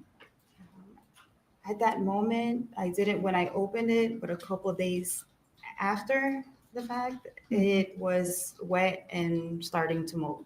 The money itself was damp to the touch? Yes, ma'am. Right, and did you ever mention that back to Charlie Adelson? I'm pretty sure I contacted him and told him why is the money wet. What do you mean pretty sure? You did or you didn't? That I did. Okay, and when you contacted him and said the money's wet, or you just mentioned to him the money's wet, did he have a response? Yes, ma'am. He told me, Go told ahead. me that that his mom washed the money. That you physically washed the money? Yes, ma'am. All right, so you got a chunk of cash that day or a couple days later. You're not sure which. Yes, ma'am. All right. And you also got these paychecks that we've talked about, right? Yes, ma'am. Did over the ensuing time, from the time of the murder up until the time of the what we've referred to as the bump, are you familiar with that law Yes, ma'am. enforcement operation? Okay. In that time frame, did you get some other gifts and things from Charlie? Between that time? Yes. Plane tickets, things like that? No, ma'am. Okay, so you deny getting any type of gift or favor from Charlie Adelson other than the cash that you got? I don't know if like specifically any type of favors, if I was going through, I was having problems with the car that I had Yes. purchased Yep. from him. So he would get that fixed and he would pay for it. Okay, and before that, he helped with Mazda repairs. Yes, ma'am. Okay. All right. You started getting paychecks in September after the murder, which continued through May of 2016. Is that right? Yes, ma'am. And how would you receive the paychecks? Charlie would give it to me. All right. And you admit that you weren't doing anything to earn that money No, ma'am. I was other than contributing to this murder. Yes, ma'am. All right. And the paychecks, would they come one at a time or multiples at a time? It would be multiple. Okay. Do you know why the paychecks stopped when they stopped? At that time, Sigfredo got arrested. So they got spooked. Yes. Who signed the paychecks? I'm sorry, one moment. Anyway.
May I continue? Who signed your paychecks from the Adelson Institute? Donna Adelson. How many paychecks did you receive? I can't recall. Does 44 sound right? Can't recall. If we assume 44, how many of them were signed by Donna Adelson? All of them. How many were signed by Charlie Adelson? None. Did Mr. Adelson, when he handed you the checks, give you any instructions on how they were to be deposited? Just don't deposit it all at one time, like space it out. All right, and did you always follow his directions on the deposits? Not always, no, ma'am. Okay, sometimes you would cash one before the pay period ended, right? Yes, ma'am. All right, and we've talked about the bump. Did you meet with Charlie Adelson after the bump? Yes, ma'am. Who called that meeting, him or you? I believe he contacted me. All right, and did you sit in the car with Mr. Adelson for a few minutes before going into the restaurant? Yes, ma'am. What happened when you were in the car with him? Well, I got inside the car. He came outside of my job and basically asked, probably where we're gonna eat. And he turned up the volume in his car and kind of just leaned towards me and was just telling me that, that his mom got approached. Okay. And did you continue to hear more from him about his mom being approached once you entered the restaurant? Yes, ma'am. Okay, and at the time you did not know that law enforcement was intercepting those conversations, did you? No, ma'am, I did not. Did you have any concerns that he might be trying to set you up during that meeting? No, ma'am. Did you feel that, or did he do anything to make you think he had suspicions that you might be trying to set him up? Yes, ma'am. And what were those? Just the way he was going through scenarios in his head. He might have, because he mentioned Fato's name and he had a piece of paper that he looked at and then kind of talked to me about, but I didn't know what he was looking at. Who's Tato? Tato is Luis Rivera. Okay, so did he say Luis Rivera or he said Tato? He said Tato. Okay. And so did that concern you that he knew that name? Yes, it did. I just thought he was confusing it with Tuto because Tuto is Sigfredo Garcia's nickname. Okay. And what the setup was from the law enforcement was that this person was posing as an associate of Luis Rivera, right? Yes, ma'am. Okay. And when Charlie tells you this information, are you thinking it could be an associate of Luis Rivera? Maybe Rivera did tell someone, and Yes. maybe this is somehow connected to Rivera. Yes, ma'am. All right. Did you tell Charlie that? Did I tell Charlie that? Did you tell Charlie, well, actually, the guy that went with Garcia to kill Dan Markel is Luis Rivera, and he goes by Tato? Did you say anything like that? No, ma'am. I just told him that Tato was incarcerated, but I never knew at that time that Tato was with Sigfredo, or that he. Right, but you're not, I guess, are you giving Charlie Adelson all the information that you have about this? No, ma'am. Okay, so you're going to handle it on your side of the conspiracy yourself, right? Yes, ma'am. So he's enlisting you to go do something. What is it you're supposed to do? To contact the phone number. Phone number on the piece of paper that was handed to his mother. Yes, ma'am. Okay. And figure out who it is and resolve it. What's going on? He didn't know if it was somebody trying to extort him or try to blackmail him, or he didn't know if it was the FBI. Okay. And he's saying one of two scenarios. One of two scenarios. Are those the two scenarios? Yes, ma'am. It's either the FBI or it is actually someone who's gotten some information about what we did. Yes, ma'am. Have you reviewed the transcript that was prepared of that restaurant recording? Yes, ma'am. And is that transcript fair and accurate? Does it accurately transcribe the conversation that was had in there? Yes, ma'am.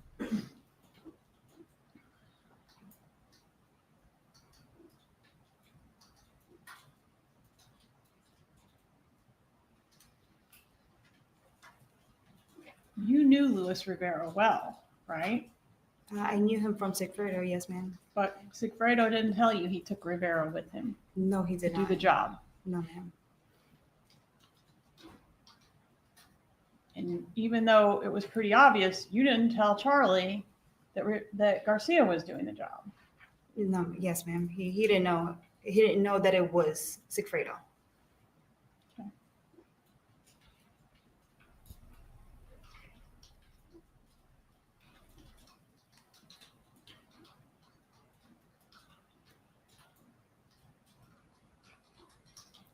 Charlie never explicitly told you this murder is going to benefit my mother, or this murder is to benefit my sister. No, ma'am, he did not. So stay and please rephrase your questions. Kathy. Did Charlie Adelson ever tell you this murder is to benefit my mother? No, ma'am. Did Charlie Adelson ever tell you this murder is to benefit my sister? No, ma'am. But you knew that, didn't you? Yes, ma'am. He did tell you that his mom was at the house right before you arrived, the night of the murder. Yes, ma'am. He did tell you that his mother washed the money. Yes, ma'am. Money that was payment for the murder. Yes, ma'am. Did you speak in code on that wire? On the wiretaps, yes, ma'am. Okay.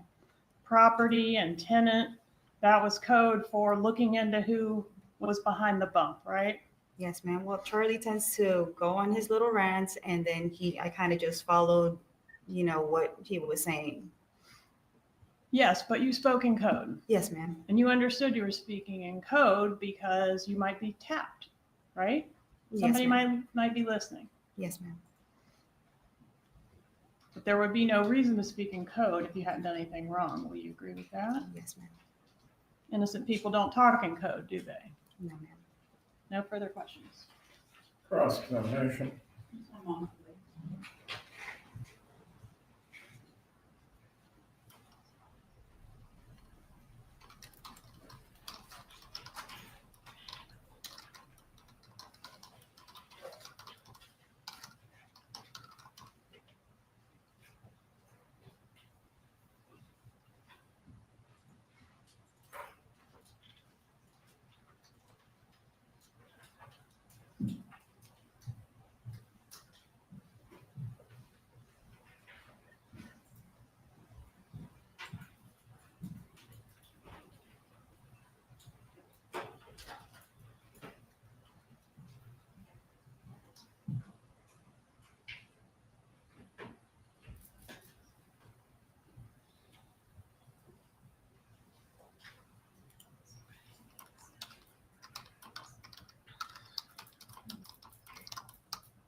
Good afternoon, ma'am. Good afternoon.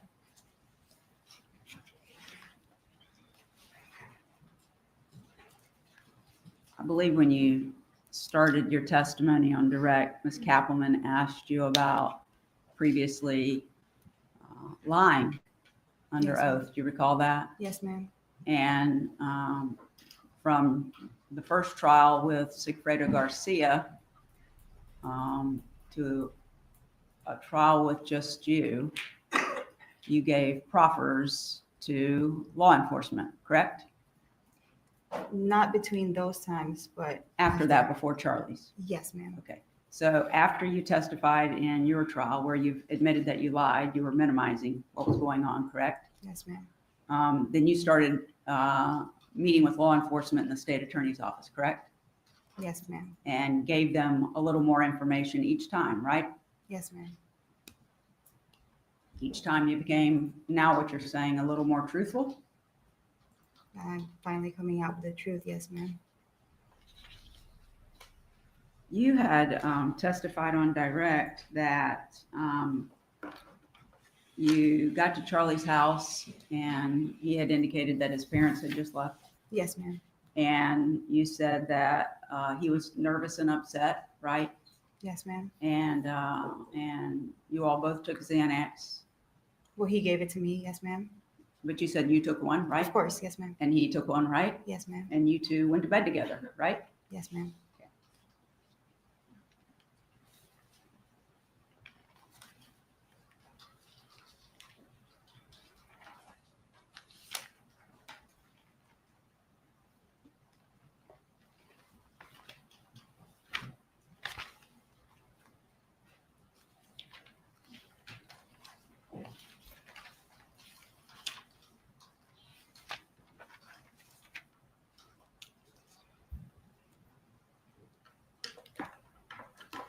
So what you're telling the jury is you met Charlie Adelson and started a dating relationship, right? Yes, ma'am. You weren't exclusive at that time, were you? No, ma'am. Charlie dated a lot of women, didn't he?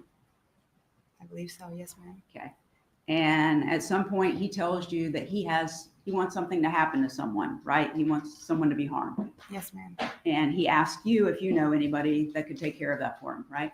Yes, ma'am. And so then you contact Sigfredo Garcia, who's the father of your children, correct? Yes, ma'am. And you and he are having a rocky relationship, right?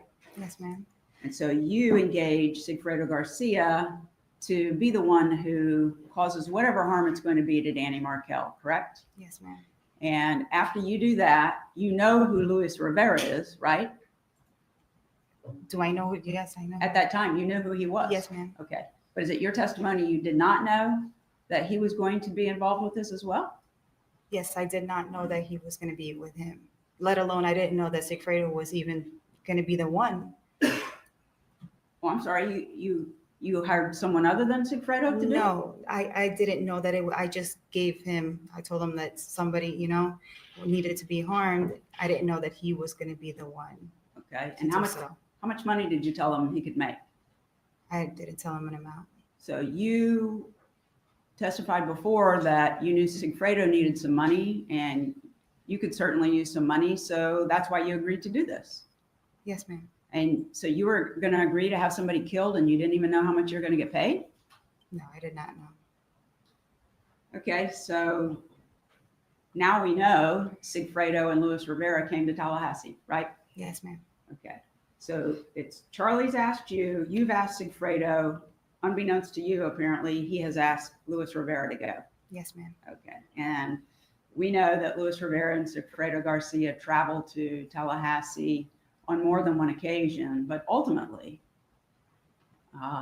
they follow and track down Danny Markel. And when he pulls into his garage, Sigfredo Garcia gets out and shoots him in the head and kills him, right? From what it shows in my trial, yes, ma'am. Okay. And then they come back to South Florida, Sigfredo and Luis Rivera, right? Yes, ma'am. Okay. And you go to Charlie's house, you pass out with the Xanax, you get up the next morning and he says there's money in the trunk. Yes, ma'am. At that point, you're claiming you didn't know how much money it was. Yeah, I did not know how And much. as of then, you still hadn't discussed any dollar value for having someone killed. No, ma'am, that was probably on the paper that I had handed to Sigfredo, the one that he got out of my diaper bag. Yeah, I don't want you to speculate because you don't know, do you? No, I never opened the envelope. But your testimony is you arranged a homicide and didn't even know what the pay was going to be. Yes, ma'am. Okay. So the next morning, Charlie says the money's in your trunk and you get up and leave, right? Yes, ma'am. And you go to Sigfredo, right? Yes, ma'am. And he knows you're going to be bringing him money, right? Yes, ma'am. And he hops in your car and you tell him you got the money. Yes, ma'am. And so your testimony is then he goes into your trunk. Yes, ma'am. And he takes the bag out of the diaper bag. No, it was not a diaper bag. It was the plastic bag that Charlie put in my trunk. No, the money was inside your diaper bag is what you testified to before. No, ma'am, I did not. Oh, where'd you put it? The money? Yeah. Was in the trunk of my car. Okay. All right. I must have misunderstood your testimony. I thought you said it was in the The diaper envelope was inside the diaper bag. bag. Envelope was inside the diaper bag. Yes, ma'am. That's what you delivered to Sigfredo. That's the envelope that Sigfredo picked up from my apartment. Yes, ma'am. That Charlie had given to you. Yes, ma'am. That you say you didn't know what the contents were. Yes, ma'am. Okay. So moving forward, now Danny has been killed and Sigfredo gets in your trunk and gets the bag, right? It gets the money. Yes, ma'am. Well, it's in a bag or not? Yes, in the plastic bag. Okay. All right. So he gets the bag. And at this point, you say you haven't even seen the money. Yes, ma'am. I did not. Okay. And then a day or two later, he comes back to you and gives you, I guess, what is going to be your share, correct? Yes, ma'am. And at this point, you still don't know Luis Rivera is involved? At that point, no, ma'am. You still didn't know? No, ma'am. Okay. So you said that Mr. Garcia puts the money into your closet? Yes, ma'am. Okay. And a few days later, you actually go into the closet? I don't know if it was the same day that, that he put the money there, but a couple of days later when I had opened the bag, that's when I felt the moisture of the money. So you didn't touch the money the first day? I don't recall if I did or if I didn't. Okay. So I'm talking about the first day that Charlie gives it to you. You didn't touch it that day? Oh, no, I did not. Okay. And you didn't touch it the next day. That's when you gave it to Sigfredo. Yes, because he just grabbed it from the trunk of my car. Okay. And a couple of days later, he brings you your share and puts it in your closet. A day or two. It might have been the same day or the day after. He put it in the closet. And then at some point you open the bag. Yes, ma'am. And inside the bag you find, it's not very thick, but you find stacks of money that's stapled together, correct? What's not very thick? 10 $1 bill or 10 $100 bills stapled together. That's not very thick, is it? It was just in stacks of whatever amount it was. I didn't count it. It was stapled together, right? Yes, ma'am. Okay. So how much did you get for arranging Danny Markel to be killed from Charlie's request to passing that on to Sigfredo Garcia? How much money did you get? I never counted how much money was even in the bag. As you sit here today, you're telling this jury you never know what your cut was. You No, can't ma'am. tell them. No, ma'am, I never counted it. You spent some of it, didn't you? I believe so. Through And you, time, yes. and you deposited some of it into your bank account, Yes, ma'am. but you don't know how much yours was. No, ma'am. But you do admit that Charlie gave you a check after that from Adelson Institute, right? He gave you payroll checks from Yes, Adelson ma'am. Institute, right? Yes, ma'am. Charlie gave those to you. No, it was, Charlie handed me the checks. Yes, ma'am. Exactly. Yes, Okay. And you testified that you met Ms. Donna Adelson on one occasion, right? From what I recall, yes, from the dental office when I went to get work done. She greeted you when you came for your appointment, basically. Yes, ma'am. Okay. And you had your appointment and you paid for the services, right? Yes, ma'am. Okay. And there's been testimony that Charlie, after that date,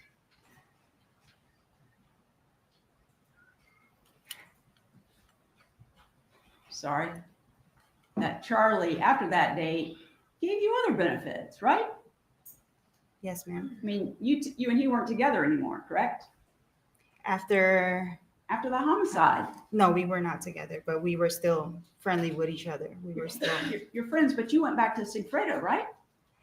There was a time where I was between Sigfredo and still intimate with Charlie as well.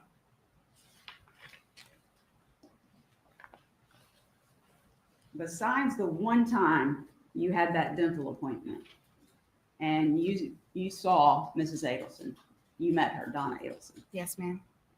After that, you never talked to her again, did you? Not that I can recall. I don't think I've. You didn't speak on the phone to each other? No, ma'am. You didn't text each other? No, ma'am. You didn't email each other? No, ma'am. You didn't have any other communication of any kind? No, ma'am. You didn't meet with her in person? There's only a time that I saw her, but I didn't meet with her. Right, exactly. And when you're having these discussions with Charlie Adelson, I'm talking about you and your knowledge. When you're having these discussions with Charlie and then having discussions with Sigfredo, she's not involved in those conversations with you, is she? No, ma'am, she's not.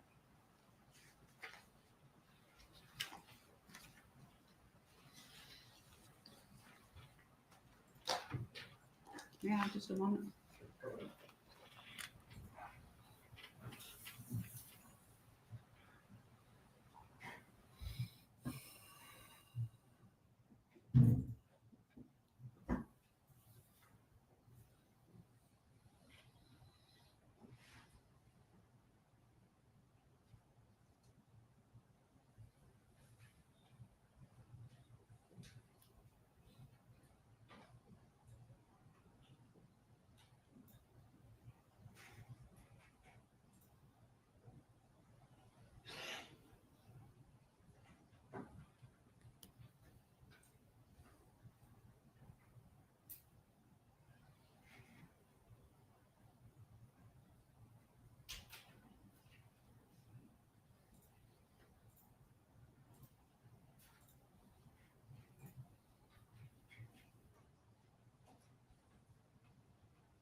Nothing further.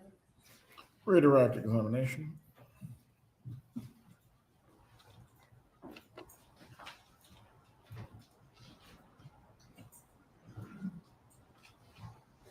Publishing states 55.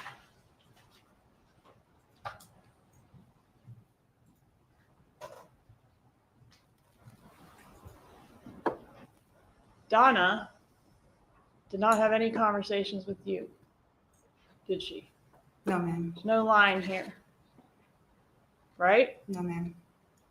Donna had conversations with Charlie. Yes, ma'am. Charlie. I'm gonna object. She wasn't participating in those conversations.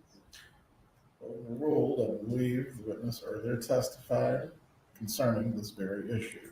You may continue your examination. Donna had conversations with Charlie, right? Yes, ma'am. Charlie had conversations with you. Yes, ma'am. Charlie was the go-between between you and Donna, wasn't he? Yes, ma'am. The same way you were the go-between between Charlie and Garcia. Yes, ma'am. No further questions. You may step down. Will the witness be recalled? You remain under the subpoena, Ms. Magbanua.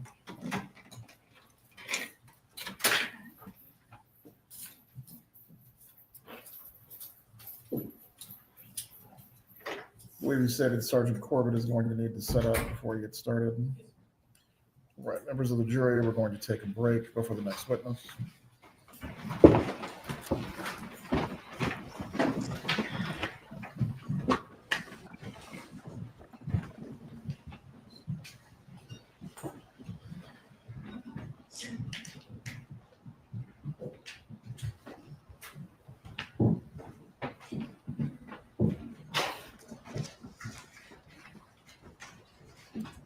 Everyone can be seated.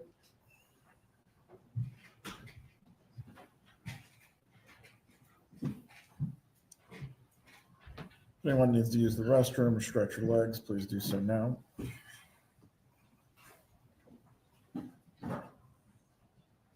Wow, that was an incredibly ineffective cross. And Jackie Fulford's not a bad cross examiner, I think. And she's not great, but she's the best that Donna has.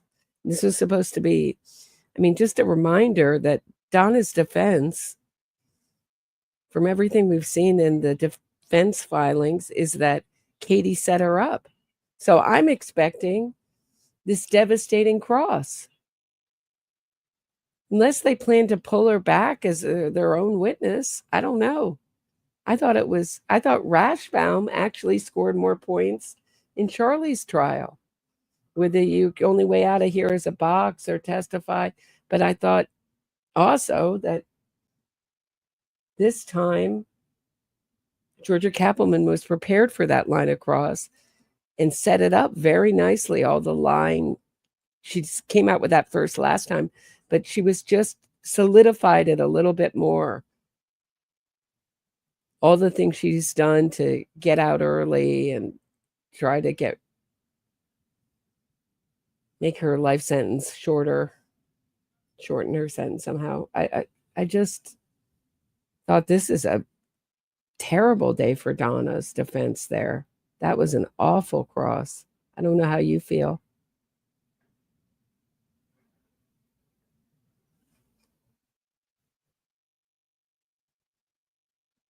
There isn't much to work with, but this is supposed to be their defense is that Katie set Donna up, or unless they've abandoned that now with the snitches coming forward.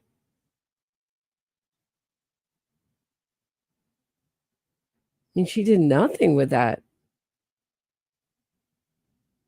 I mean, not even the old, like, well, were you lying now? But you're under oath. They took the same oath, and not even that old hackney defense trick. They didn't even come out with that.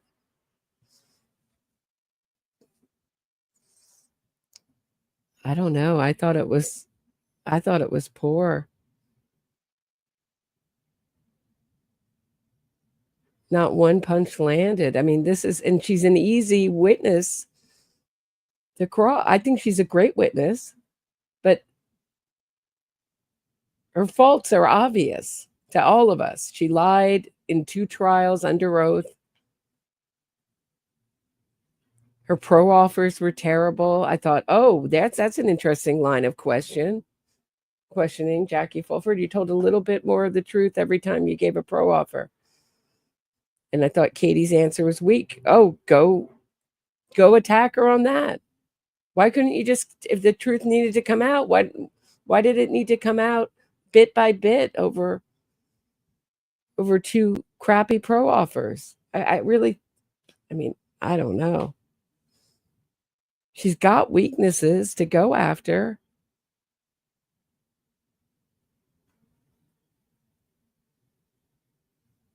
I'm not sure it has been shut down. I think Donna might get kicked out of her own trial.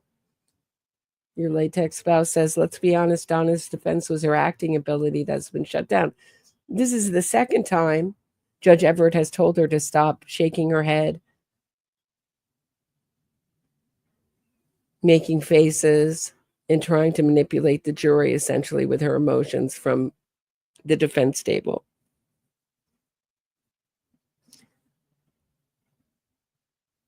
She might get kicked out of her own trial. And because her reaction was like, what? I didn't do anything.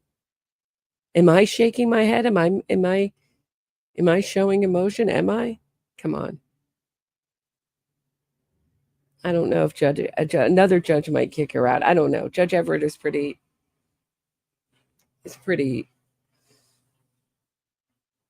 kinder than other judges, but she may get kicked out of her own trial by the end.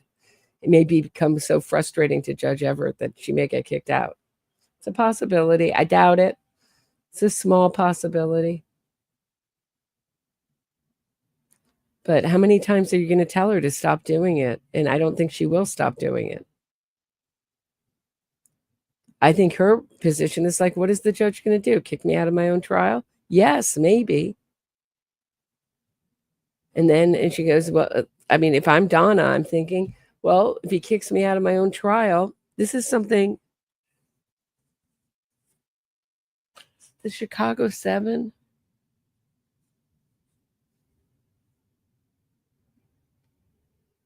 Something that they did. They set up one of their defendants.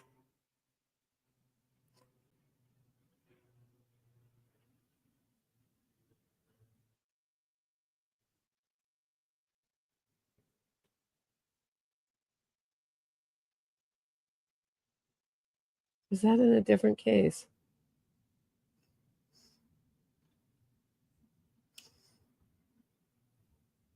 Yeah. Yeah, in the Chicago 7 trial, sorry, I'm just reading about it. All of the defendants and nearly all of their attorneys were cited for contempt of court by Judge Hoffman. They tried to do that, tried to disrupt the court, because defendants have a right to face their accusers at their own trial. What are you going to do? Be so disruptive? Then you have something for appeal. So if I'm Donna and I have all these facts against me, the best thing she can do is to keep doing it. And have Judge Everett, what is he going to do? Toss her out? Make her wear a mask? I don't know what. Apparently, I'm losing my voice again. She's entirely too entitled. She thinks that her mere existence is defense enough, Roberta. Yeah, but what is she going to do? She loves to go beyond the rules. I mean, if you remember when she was in Leon County, she read the whole rule book, Leon County rule book, front to cover, front to back, cover to cover, whatever you want to call it. So she knows where the loopholes are and how to break the rules. She loves breaking the law. She loves getting her way. She loves winning, beating the system.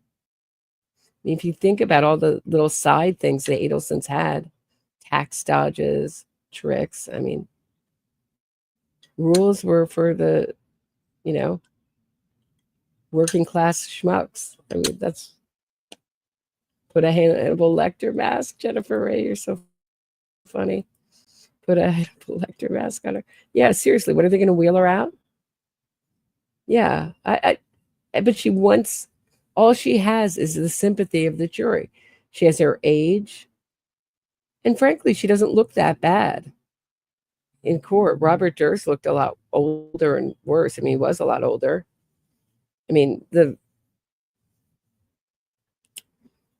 hearing thing, it doesn't scream age. It just looks like someone wearing headphones. You know what I mean? It doesn't scream age to the jury the way she wanted it to.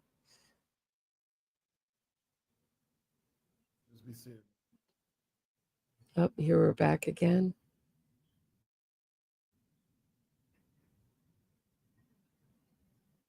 He was near death, JP. Great trial. John Lewin, the prosecutor, friend of the show, his daughter is going to law school. It's funny. He told me that I should take the bar in California because it's the easy bar to pass. And I was just looking, they rate it the hardest bar in all of America to pass. So funny.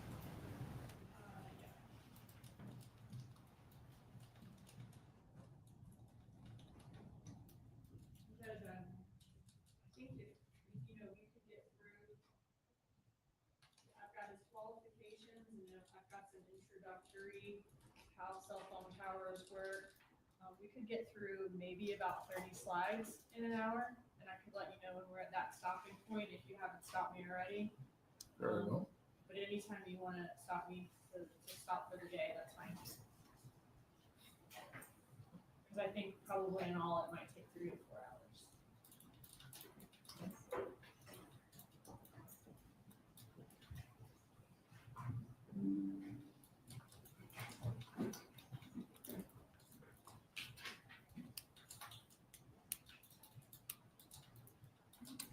All right, is everyone good to go? Yes, sir. Defense and I spoke I'll move a summary into evidence with Sergeant Corbett, and I'll say, subject to the court's ruling. And then that way, we can make sure that everything that is in the summary tomorrow, or that goes into evidence, is subject to the court's ruling, as opposed to having to do that this minute. Is that okay? That's fine. That is the conversation Ms. Duda and I had, and I agree with that. It makes sense time-wise. Please bring in the jurors.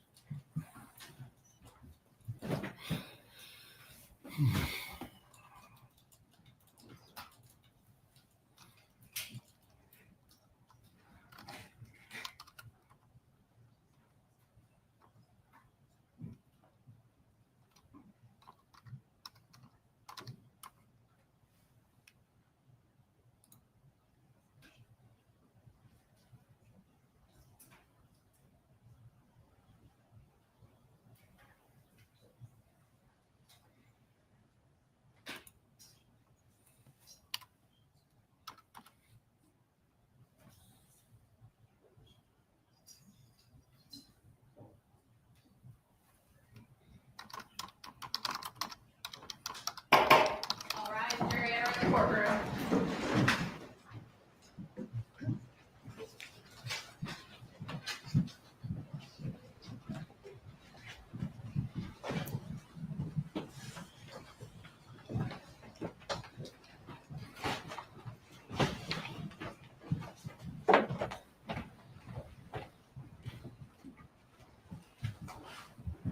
Everyone can be seated. State, please call your next witness. Sergeant Corbett.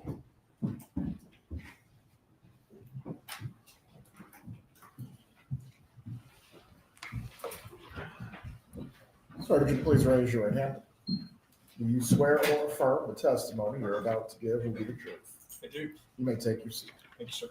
Please speak loudly and clearly. You may examine when you're ready. Will you introduce yourself to the jury and spell your name for the court reporter, please? Certainly. Good afternoon. My name is Christopher Corbett, and that's Corbitt, and I'm a sergeant with the City of Tallahassee Police Department. And how long have you worked with TPD? 29 years and 11 months. And what unit are you in at TPD? I currently supervise the Technical Operations Unit. Can you tell me a little bit about your training and experience in order to supervise the Technical Operations Unit? Certainly. I have just under 2,000 hours of general technical training, which would cover sort of all realms of law enforcement technology, camera installations, audio, video monitoring, forensics, all kinds of, again, all the ways that we use technology to assist in criminal investigations. I have just over 1,000 hours of that is dedicated to communication record analysis or cell phone analysis. And that includes the obtaining, analysis, mapping, all the things that we do with communication records specifically to assist in criminal investigations. Okay, and have you also taught in the field of digital forensics? I do. I teach communication record analysis to law enforcement officers, other law enforcement agencies, prosecutors associations, other groups. Yes. And how long have you been supervisor of that unit? Since 2012. How many hours of specialized training in historical communication records analysis do you have? Just over 1,000. And what is historical communication record analysis? Communication or historical communication record analysis would be kind of a general term for the use of communication records. And when I talk about communication records, I mean primarily cell phone records, records that we get from the carriers. They may be forensic records or reports that we get when we're able to do a forensic analysis of a phone, when we have the actual device and can download data. But we take all that information and we analyze it really in whatever way the investigator or the investigation needs. Oftentimes that's location analysis. We're trying to put handsets, are they consistent or could they have been at the scene of a crime? Could they have been somewhere else? Where might other evidence be? So a lot of that work has to do with the locations of the handsets. Sometimes it's communications, who communicated with who, when, how often. those kind of things to help establish relationships. There's really a number of ways that we can use those records and the analysis of those records, again, to assist in the criminal investigations. And have you ever testified in court in the field of historical communication records analysis where you've given an expert opinion? I have, yes. About how many times? 123. And those are all my questions as to his qualifications, Judge. Defense wish to voir dire the witness. There you are. Is there a challenge to his ability to provide an opinion in the field of historical communication record analysis? There you are. Members of the jury, while this witness testifies today, he will be permitted to provide you with an opinion in the area of historical communication record analysis. You may continue. So in your position at TPD, you mentioned that part of your everyday duties is going to be pulling cell phone records from cell phone companies. Is that right? That's correct. And are those records called call detail records? That's sort of a general term that we give to a broad range of records. Call detail records, we generally talk about specific call logs and maybe voice or text. We have other types of reports, subscriber information, other types of location reports that are more specific, but generally, yes, we call that whole group of records call detail records. Are those types of records ones that are kept in the normal course of business of phone companies? They are, yes. And are they kept by an automated system that would have knowledge of those or of those calls and text communications? Yes. Are you familiar with how to read and interpret the records? I am, yes. And in this case, did you review phone records for State's Exhibit 91, call detail records of Luis Rivera, 92, call detail records of Sigfredo Garcia, 93, call detail records of Wendi Adelson, 94, call detail records of Donna Adelson, 95, Charlie Adelson's call detail records, 96, Harvey Adelson's call detail records, and 97, Katherine Magbanua's call detail records, and finally 98, Dan Markel's call detail records? Yes. Okay. And did all those call detail records come with a certification from each phone carrier certifying that those are authentic records of that carrier? They did, yes. Just 1 second.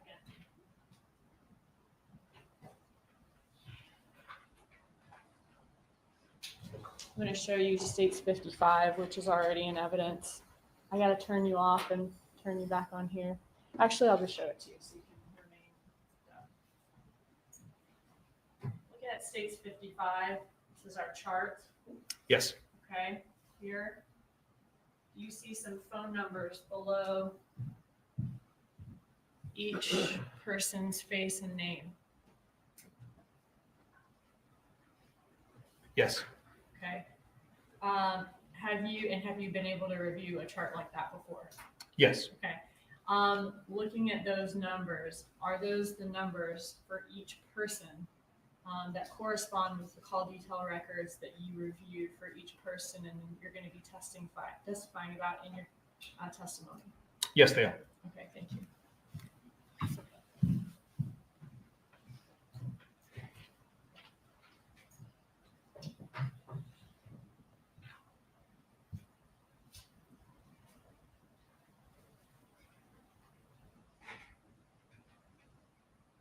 At this time, Your Honor, I would move into evidence States Exhibit 91 through 98, certified business records. Any objection? There you are. States 91 through 98 are admitted. Thank you. In addition to all of those call detail records we just went through, did you also review traffic tickets that were received in the summer of 2014 by Sigfredo Garcia and Luis Rivera? I did, yes. Did you also review car rental agreements, 2 from Comfort Rental in Miami and 1 from Save Gas Rental in Miami? I did, yes. Did you also review surveillance video from Premier Gym, as well as from Spirion, which is a GPS company that is the company that has the GPSs on the rental car? Yes, to be clear, the premiere was video, the GPS was latitude, longitude coordinates. Thank you. Sorry about that. And did you base your opinions in this case? Oh, and did you also receive, in addition to all those things, Cellbrights and returns from subpoenas from email addresses as well? Yes, so there were forensic analysis conducted of several handsets and yes, an iCloud or multiple iCloud accounts. Okay, that gave you access to emails as well. And separate actual email legal demand returns. Okay. Did you base your opinions in this case on all of those records that we just discussed? Yes. Now, are many of those records voluminous? I'm talking hundreds, even thousands of pages. Yes, they are. Did you prepare, instead of having to go through each page for the jury during this presentation, did you prepare a summary in order to show the jury what the phone company's records say in correlation with the other evidence in this case about the subjects, in this case, phone activity and locations? Yes. And will you be relying on that summary for your testimony here today? I will, yes.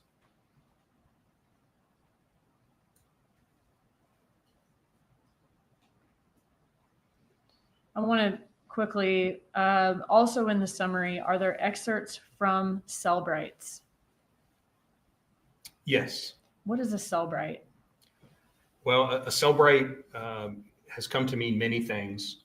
When we do forensic examinations of computers or phones, we use a variety of different forensic tools. One of the more common ones that we use is a product from Cellbright, and often the most common report format. So once we do that forensic analysis, then it generates a report for us that allows us to visualize all of that information, location information, text message content, emails. And so that report is generally called a Cellbright report. Okay.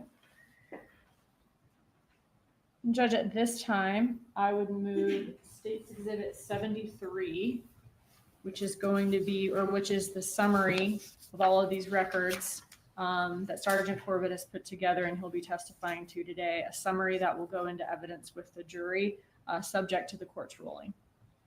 Very well. Any objection? Subject to the court's ruling. 73 is admitted. You may continue. Okay. Now, did you also create a PowerPoint of this summary to use on the projector here in court during your testimony? Yes, actually, that's a representation of the PowerPoint. Okay. And some of the items that are in the PowerPoint that are already in evidence, emails and that sort of thing, they won't be in the summary, but we will go over those in your PowerPoint, correct? That's my understanding, yes. Okay.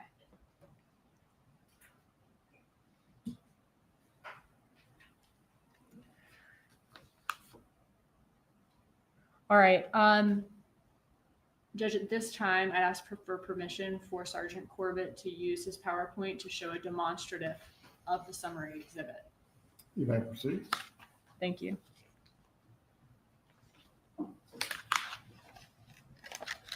You'll need to unmute. Oh, I'm sorry. Okay.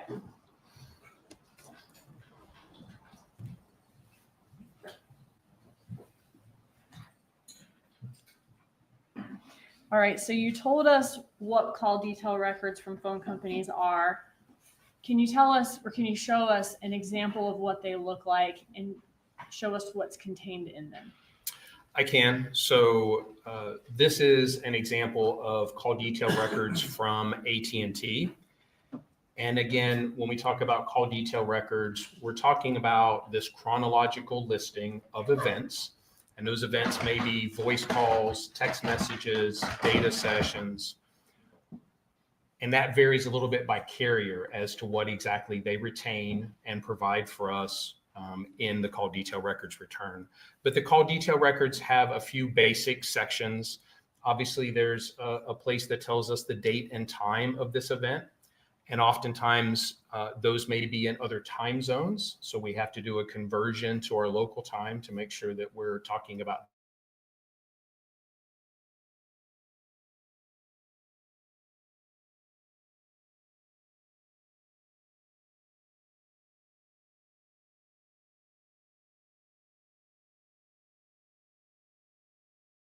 here we see, again, the phone numbers being communicated with. If it's voice calls, we see a duration or how long that phone call lasted. And we can tell sort of if these are incoming or outgoing calls based on which phone number is doing the originating or terminating. So from this section of the records, we look at, again, calling patterns, calling frequencies, those things. There's a few other pieces of information there, but the other one that we frequently look at is here, which is the location information. And for these particular records, they provide us both a numerical identifier for the location of that cell site, and they also provide a latitude and longitude. And again, this is the location of the cell site or cell tower that the handset was communicating with for that particular event. This is not a location for the phone, but again, rather the tower that it's communicating with. And can you quickly kind of explain more about how you determine a location from that information to be able to know what the location is of a cell phone at a certain time? Sure. So very simply, we'll take the location of the cell site and we will plot that on a map.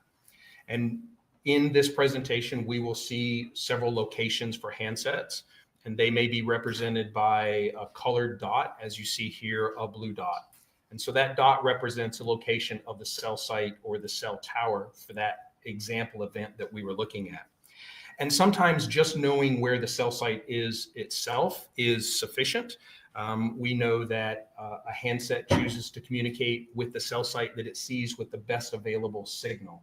And that's usually the one that it's closest to, although there are numbers of factors that affect what cell tower or cell site a handset might choose to communicate with. So sometimes just knowing where the cell tower is enough. But we also know that most of our cell sites are broken down into multiple sides or sectors. It means they have antennas that are facing different directions. And the cell carrier, the company, most often provides us not only with the location of the cell site, but also the side or the sector that the handset was communicating with. So here we would generally expect that one sector covers about halfway to the next sector. You can see some dashed lines that are drawn here, and that would be the approximate transition areas around the cell site. So in theory, if you were to get in your car and drive circles around a cell site, you would transition from sector to sector as you went round and round. And from that, again, we would expect certain locations relative to certain sectors to be serviced by that part of the cell site, which we can kind of see here. When we display those or we see those, here, this particular cell site that was, or sector that was used for this event was at 215 degrees. And that's the cardinal direction, like 360 degrees. So this is at 215, a little past due south, a little to the west. And you can see that that is illustrated here by the large blue arrow. So when we're representing a cell site and sector that the handset was using, we will use a large colored arrow so we know that's the particular sector that was being communicated with. And when we do our analysis, again, we understand that that sector goes approximately halfway around to the other sectors. And so when we do our location analysis, we would include or exclude certain locations. And we would say that locations that are in close proximity and on the right side of the cell site and sector are possible locations for the handset, and then other locations might not be. Can you say exactly or precisely where on this map a certain cell phone is? No. Okay, but you would be able to tell us what cell site that cell phone is communicating with if it has location data, and the sector of the cell site, the particular sector that it's communicating with. Yeah, so one of the basic things is we can only make a determination about where a handset was when we have a record or an event. And while different companies and different handsets and different technologies create different amounts of records, We can only, again, make a determination when we have a record. And then, yes, we will know the location of that cell site, the orientation of the sector in most cases. And historical location analysis is about inclusion and exclusion. And we look at a location and we say, yes, this address is included in the service area, based on our opinion, is included in the service area of this particular cell site and sector, or no, a handset at the location you gave me would not be serviced by this particular cell site and sector. So we include and exclude locations. We do not say exactly where a handset was. And is your way of saying that, you say whether a certain location is consistent or inconsistent? Yes. Okay.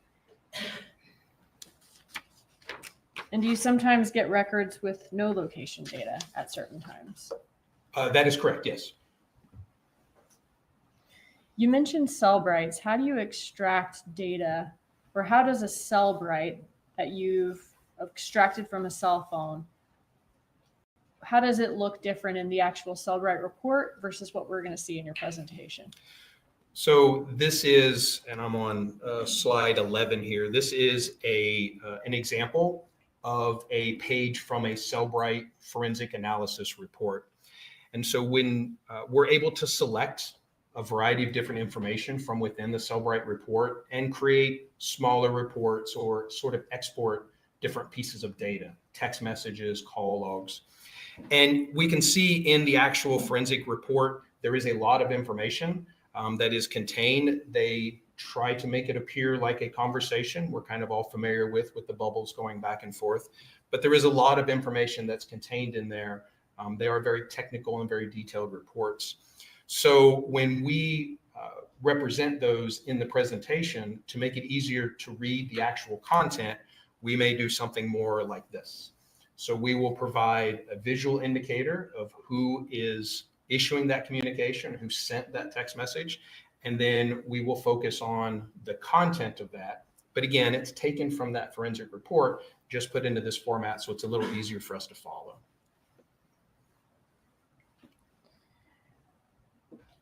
Can you walk us through Dan Markel's location on the morning that he was murdered? Yes. So we do know, and I'm on slide 14 now, we do know that the morning of the homicide, he was at home at his residence on Trescott Drive. He did drop his children off at Creative Preschool. He went to Premier Health and Fitness and then returned to his home on Trescott Drive. And did TPD believe that whoever shot Dan Markel was at these same locations that he was at that morning? We did believe that him being under surveillance was a definite possibility. Okay. And was there a Prius that was identified based on surveillance images following him that morning? There was, from the Premier Health and Fitness. Okay. How did TPD try to identify who was in the Prius from the phone records perspective? So one of the first things that we did is what we call a tower dump. And that is just a request of the carriers to provide us all of the transactions that occurred through cell sites that may service a particular location for a very particular or specific time frame. So if we know that Mr. Markel was around his house at a certain time, then we can request all the phones that were around his house. And if we know he was at Creative Preschool at a certain time, then we could request all of the cell phones that may be in the area of Creative Preschool at the same time he was. Same for Premier Health and Fitness. And then we would hope that the only cell phones that would be in those exact locations at those exact times would either be Mr. Markel or whoever was following him. So that's kind of the purpose of the tower dump. And which companies had cell sites in the areas of those locations? We had AT&T, T-Mobile, Sprint, and Verizon, our major carriers at that time. All right, so were search warrants sent to all those carriers for all of the records for the numbers who were using cell sites servicing each of those locations? Yes. And did you receive a lot of records in return? Yes, we did. Okay, just a moment. I want to ask you specifically about States Exhibit 101, which is going to be the T-Mobile tower dump records, States Exhibit 102, the AT&T tower dump records, States Exhibit 103, the Verizon tower dump records, and States 104, the Sprint tower dump records. When you received those for all 4 carriers, did they contain a certification certifying that they are authentic records from each of those companies? Yes. Okay, and did you review those records and rely on those records in your determining your results or your opinions in this case? Yes.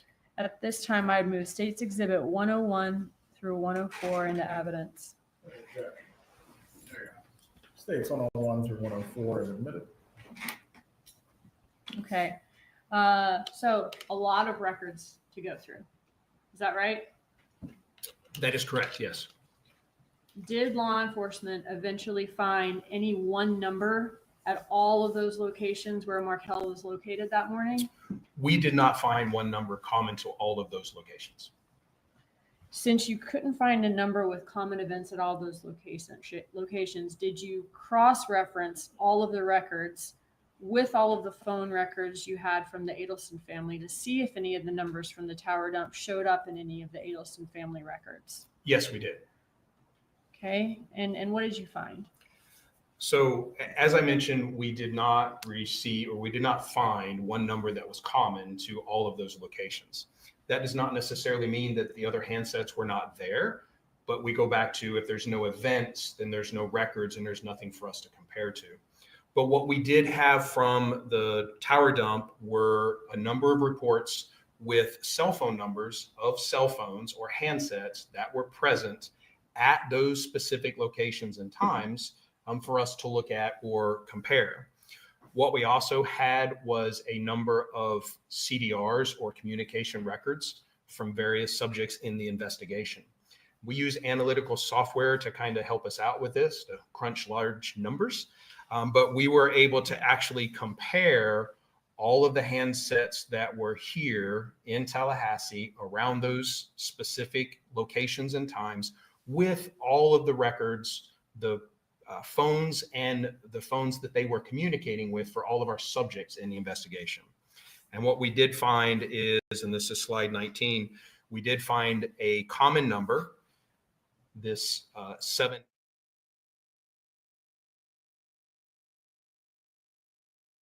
That was a phone number that was present here in Tallahassee around the Premier Health and Fitness that was also in the call detail records for one of the subjects of the investigation.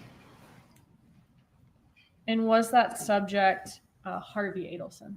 It was, yes. And is this Harvey Adelson? It is, yes. Okay, and this is an example of his call detail records? That is correct. Okay, so Harvey Adelson is the husband of Donna Adelson, father of Charlie Adelson and Wendi Adelson? Correct. All right, can you give us more information about this call that you found? So what we see, and this is just an excerpt, I'm on slide 20, from Mr. Adelson's, Harvey Adelson's call detail records for July 1st of 2014. And we see that 786 number I just spoke about. And this is a good example of some of the things we see with call detail records. It looks like 3 calls or 3 entries here, but this is actually just one event. And in the records, we also see the kind of the routing or the way they call, like this one that was routed to voicemail, how it kind of traverses through the network. But these are 3 lines, or it looks like 3 events, but this is just one incoming phone call from that 786 number. And again, that was on July 1st of 2014 at 5:20 p.m. Okay, so here we have this one call on July 1st, 2014. What was the duration of this one call? The duration is listed as 37 seconds.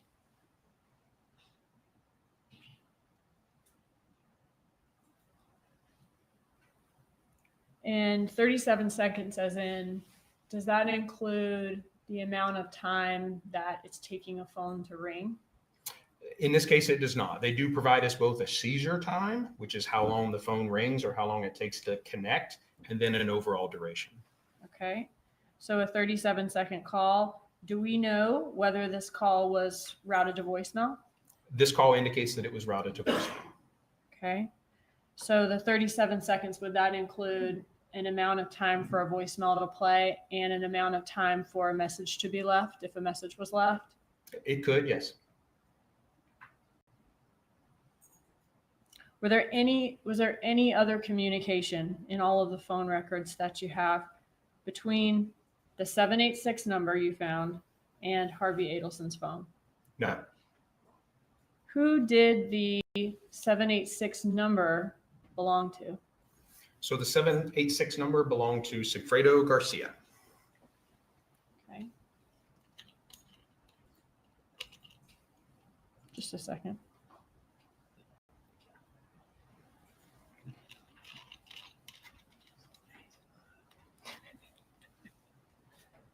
Okay. In Sigfredo Garcia, were you able to do a frequency report for his phone records? Yes. What is a frequency report? So I'm here on slide 22, and this is an example of a frequency report. And a frequency report is just going back to that analytical software that we talked about. It can tell us, or it can rank the most frequently contacted numbers for any particular target number. So it is able to rank for us in kind of from most to least frequently contacted, all of the unique numbers that Mr. Garcia's phone communicated with. Now, in a frequency report like this, it would include incoming calls, outgoing calls, text messages. Unless we go in and limit the things that we're asking for, it would include all sorts of events, even some of those routing events that we saw on Mr. Adelson's records. So we don't really look at this as an exact number. We don't say, and we see here that in Mr. Garcia's frequency report, his most frequently contacted number is a number that ends in 13.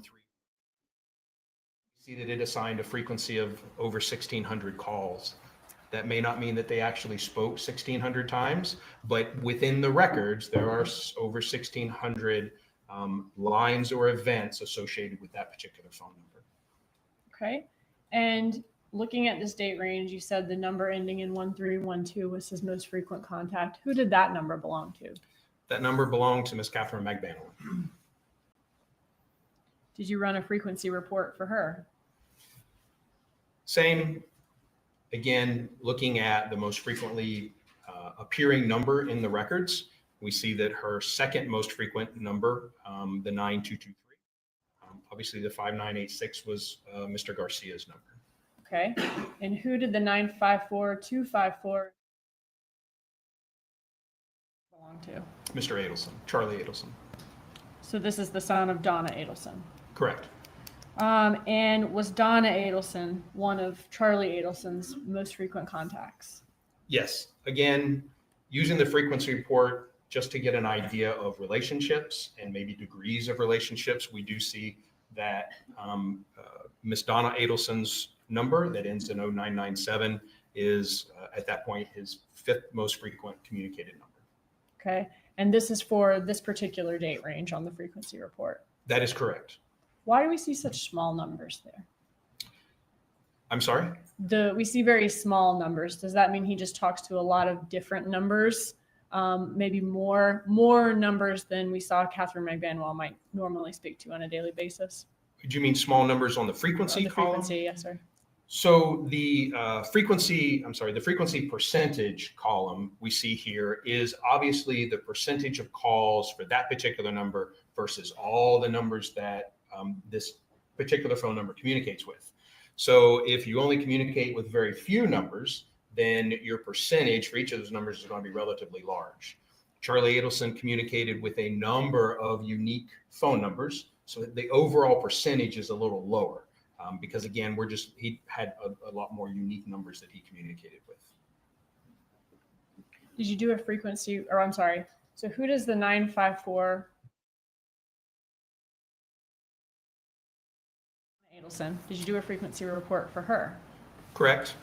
And we see here, this is slide 28. We see that the 9223 of Mr. Charlie Adelson for this date range is her most frequently contacted number.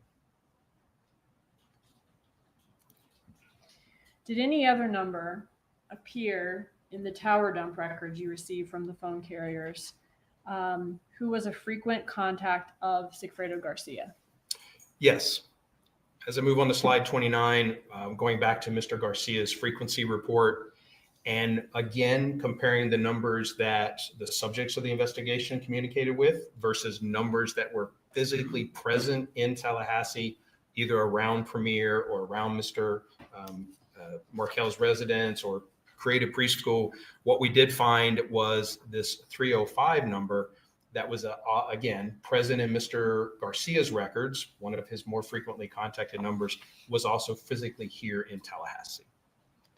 And who did that number belong to? That number belonged to Mr. Luis Rivera.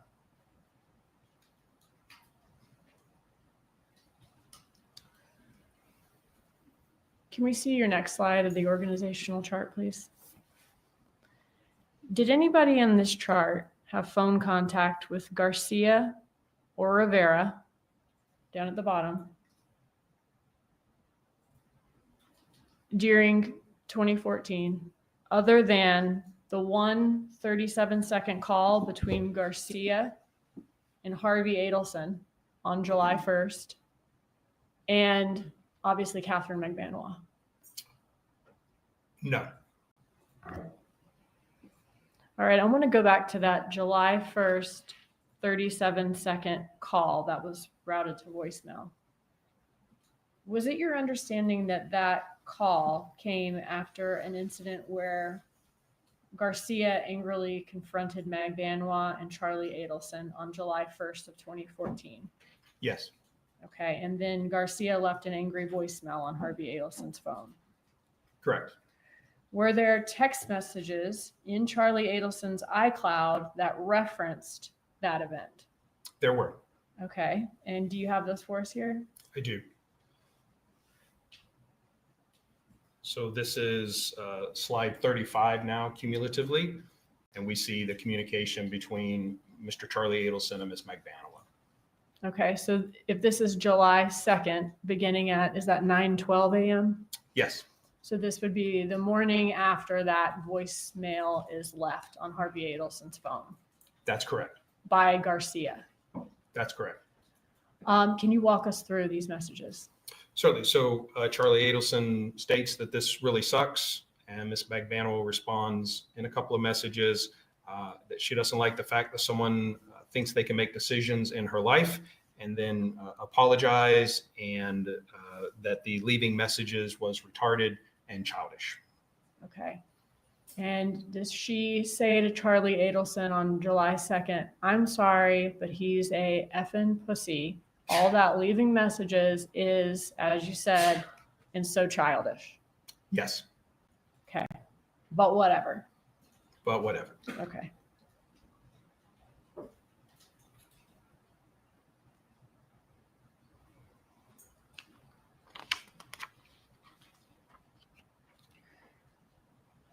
All right. Can we go back to our chart? I want to ask you a little bit about the communication and emails between these parties. Did law enforcement look at the communication and emails between these parties to see if anyone seemed to have a motive to kill Dan Markel? They did, yes. Okay. I want to go through just a couple of these. I think we may have 5 or 6 in here, and I want to start chronologically, if we could, from the beginning of 2013, moving up to the murder, as far as the written communication moving up to the murder. And then I'll ask you more about the locations of the parties for the trips to Tallahassee after that. Okay. Okay, so if I could first turn your attention to March 6th of 2013. Is this an email from Donna Adelson and then the email associated with her is donnaharvey@gmail.com? That's correct. Okay. And when we're looking at some of these emails, does sometimes the name that it appears that the email is from, is sometimes that name different, even though it's from the same email address, donnaharvey@gmail.com? Yes. How does that happen? It can happen in a few different ways. That display name is what we call it. is a kind of a separate piece of information that is attached to your email address. And in this case, the email is Gmail. It provides the email service. And you can go into your Gmail account and change your display name or change the name that you want to come up when you send email to someone else. Also, if you're using different email clients and you're checking your Gmail, maybe through your iPhone native mail application, you can also set a different name in there. So either changing it within Gmail or changing it within the email client that you're using, especially if you're using multiple different devices, it's possible to have different display names for that same email address. Throughout the emails that we see in the records from donnaharvey@gmail.com, is the display name sometimes Donna Adelson, as we see here? It is, yes. Is it sometimes Donna Sue? Yes. Is it sometimes Donna and Harvey? Yes. And is it sometimes Harvey Adelson? Yes. Okay, so is this an email from Donna Adelson to Wendi? Yes. Okay, and it is also a way of determining who sent the email, who signed off on the email at the end. Yes, certainly the signature or content of the email itself. Okay, looking at this specific email, in this email, does Donna Adelson call Dan Markel a name? She does, yes. And what does she call him?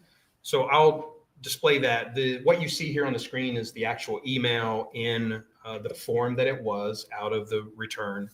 And then when we emphasize certain areas, I have enlarged those and made the font bigger. I did not change things like boldness or italics or punctuation, just made it larger and changed the color to red to emphasize the sections that we're speaking of.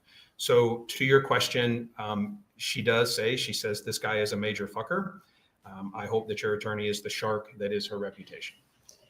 And then in this email, looking down 2 paragraphs below, does it say Gary told Dad yesterday? It does, yes. So in this communication, Dad is referred to in the third person. Correct. Okay.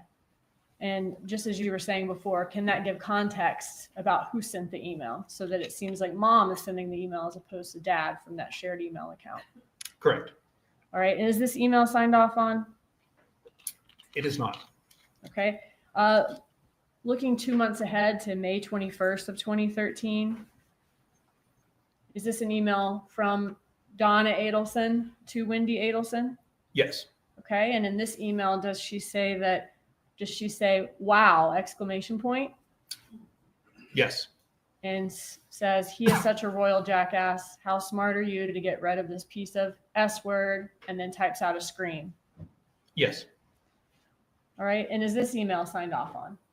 It is with I love you, Mom. Were there also emails that showed Donna Adelson's strong interest in Wendi and her sons being able to relocate to Miami? Yes.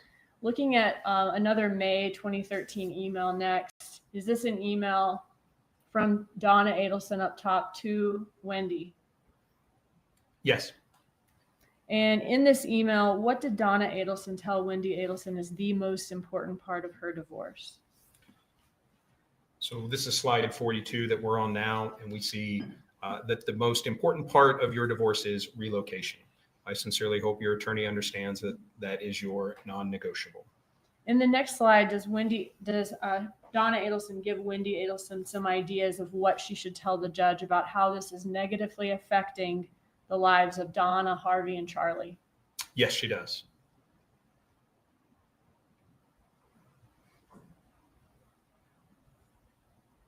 And this is the mother and father's practice she's referencing here? Yes. Okay, and what do we have next? So the next section, again, Is it all- speaks. Go ahead. You go ahead. Speaks of the loss of income across the entire family. Encourages her to say that because my older brother, also a dentist, purchased the practice from my father, it isn't fair to him to have decreasing monthly income statements from the practice due to my parents spending so much time here in Tallahassee. And at the email, does Donna Adelson say, why does she say she can't write anymore?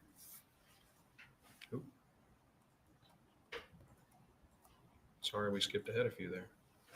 So slide 45, she indicates that she's too angry to write anymore and signs off, "Love you, Mom."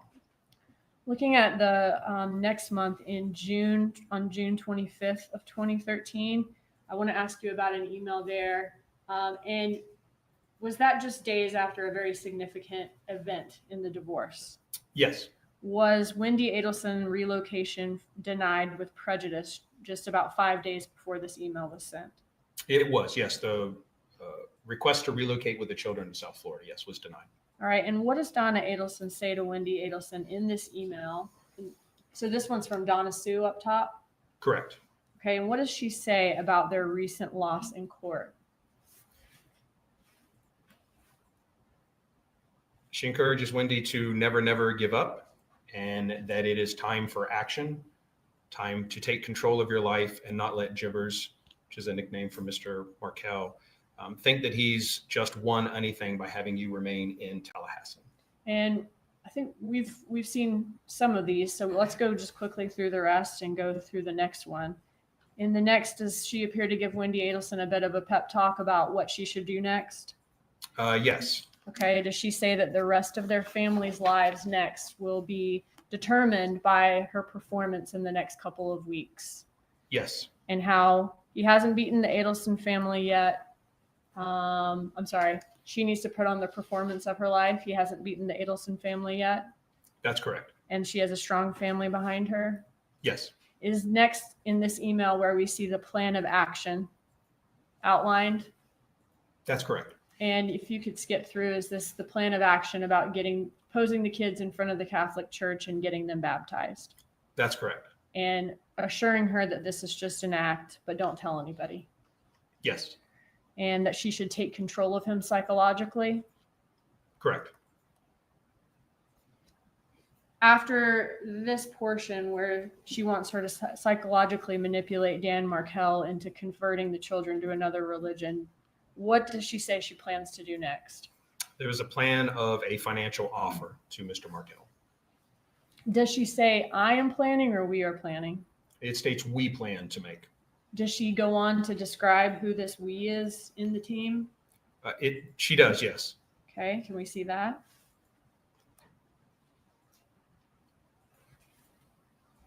And does she then detail how she, Harvey, and Charlie's lives have been affected by Wendi not being able to relocate? Correct.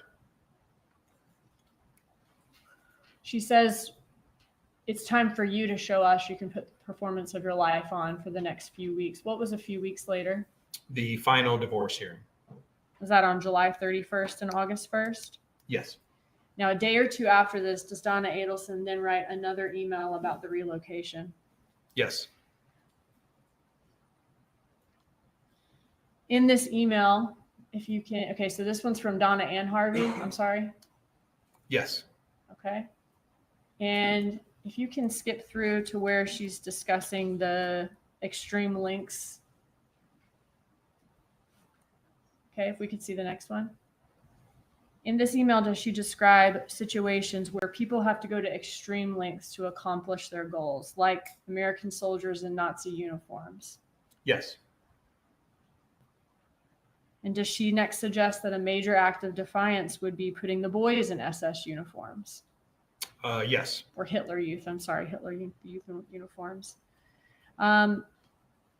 Next in this email, does she tell Wendi Adelson to stand up? It's all part of an act and we are willing to help you. She does, yes.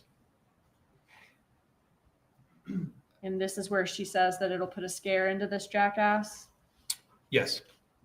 Next, does Donna Adelson say in all capitals that Wendi needs to see the big picture? She does, yes. Okay. So you didn't add those. Those were just in there. That's correct. And that her life in Tallahassee is not a pretty picture? Correct. And then finally in this email, does she give details of the financial offer again, the $1 million email? Yes. And does she say that, again, that we are planning, me, her, Charlie, and Harvey, and they want her to help too, Wendi Adelson? That's correct. And finally, does she say that they are a team and they cannot do this without her help? She does. All right. And then how does this email signed off? Written with hope and love, Mom and Dad. All right. Okay. This is the final email I'm going to show you today, or at all in your presentation. October 12th of 2013. So we've fast forwarded a couple of months now. Looking at this email, what can you tell us about the email chain here as far as who sent the first email, who sent the second email, and who sent the final email? So what we see here, again, emphasizing kind of on the content about what's being sent. But if we look at the email chain, we can see originally this is an email from Mr. Markel to Wendi Adelson, where Wendi Adelson has forwarded it to the Donna Harvey Gmail account. And then the Donna Sue has forwarded it to Charlie Adelson. So in Dan Markel's email sent October 10th, the subject is general principles. That's correct. And in that email, does he reference that he wants a right of first refusal, an RFR? That's correct. What does that mean in this situation, according to him?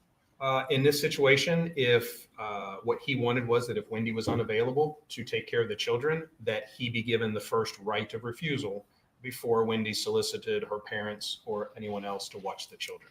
Okay, and then Wendi forwarded that on to the Donna Harvey at Gmail? That's correct. And then did Donna Sue then forward that email on to Charlie Adelson? Yes. And what did Donna Sue say to Charlie Adelson about the contents of everything that she'd forwarded to him? That Mr. Markel was absolutely crazy and impossible, emphasized. So this effer is sending this to your sister on a regular basis. He is absolutely crazy. She defines RFR and she says impossible in all caps and exclamation points. Yes. All right, so the date of this email, is this October 12th of 2013? Yes. So she's sending this to Charlie Adelson, this information about how impossible Dan Markel's being, what he's doing to Charlie Adelson's sister, about 2 weeks before Halloween of 2013? Yes, a little 2.5 weeks. Okay. Judge, I've got a few text messages next, and then we're going to go into all of the location information. So I could go probably another 15 to 20 minutes and get through the text, or we could stop now, whatever the court prefers. Just finish with the text. Yes, sir.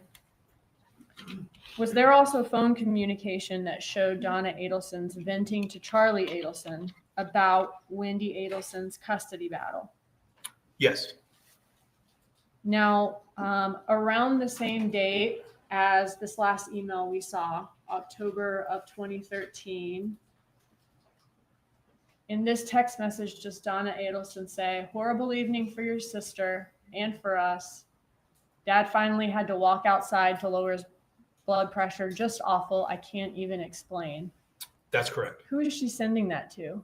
To Charlie Adelson. And what does he say? So this is slide 66. As we continue into slide 67 with the rest, she indicates, Donna Adelson indicates that she's on the way back to Wendi's house with only one of the children. And Charlie responds, "I bet, let's talk this week." Okay, so she doesn't go into any more detail here, but she's describing how stressed Wendi is, and that's causing Dad a lot of stress, and it's just awful for her too. That's correct. And this would have been at that same time, or around the same time as the last email, about 2 weeks before Halloween. Correct. All right, so let's go to October 30th of 2013, so the day before Halloween of 2013. Here is does Donna Adelson say that she just got a text from Wendi casually mentioning that she's moving ahead with the purchase of a house that she liked. I guess she wants to do it before a certain date when she goes to England. And what does Charlie Adelson say? That she had never told me. She never told me, meaning Wendi had not told her. How does the conversation go after that? Is Charlie for this or against this? Against it. He's asking Donna Adelson why Wendi would do it, and ask, of course, if Mr. Markel has given permission, all of those things. Okay, and what's next? Is he afraid that Dan Markel will hold this against Wendi Adelson? Like basically like, well, now you've purchased a home here He would, yes. and use it as leverage. Correct. What's next? And he says he'll try her again, but basically Wendi never gets back to him, basically. Correct. All right, what's next? So we see, again, this is October 30th. We're on slide 72 now, that Charlie Adelson sends a message to Wendi stating that he would call her in 10 minutes. Okay, what's next? He, again, later responds that he must talk to her to please call him. And she responds that she's in court. She can call after 4. Going through the text, does it seem like eventually they talk? Yes. Okay. Can you? Okay, so they're still setting up a time to talk. Everything's okay. What's next? Does he then report back to Donna Adelson? Yes. So we're on slide 75 here, October 31st. Charlie is speaking to Donna, texting with Donna, stating that he had spoke to Wendi and it thinks that he had made some headway and hopes they're having a good time on vacation in Israel. Okay, so the phone call between Wendi and Charlie would have happened before this message to mom or to Donna Adelson. That's correct. Okay, and how does she respond? Oh, I'm sorry. So then does Charlie check back in with Wendi? He does, yes. Okay, and tell us about that conversation. He asked how she's feeling and gives her some general advice and tells her that he loves her. And does that advice involve renting things as opposed to buying them? That's correct. Okay, and says, I love you. He does. What's next? Does Donna then check back in with Charlie? Yes. So this is slide 78, again, still October 31st. And Donna Adelson is communicating with Charlie Adelson. And what does Charlie say next? Spoke to Wendi for 20 minutes last night. She texted me today that she pulled the plug on the house. Smiley face with a lot of smiles. Yes. And that's at Halloween on 5:19 p.m.? Yes. All right. And how does Donna Adelson respond to this news? She says, wow, Charlie, thank you again. How did you accomplish that? You are a miracle worker. Tell us. Okay. So she's saying, thank you again. And she calls him a miracle worker. Yes. And then does Charlie lay out the reasons or how he was able to get Wendi to do this? He does. Which was kind of the same things he was pointing out to his mom earlier. That's correct. And says Dan would hold it against her and it would be the second dumbest mistake of her life. Correct. Without specifically saying what the first is, I guess. Correct. What's next? He's telling her how long it took to talk to Wendi about it.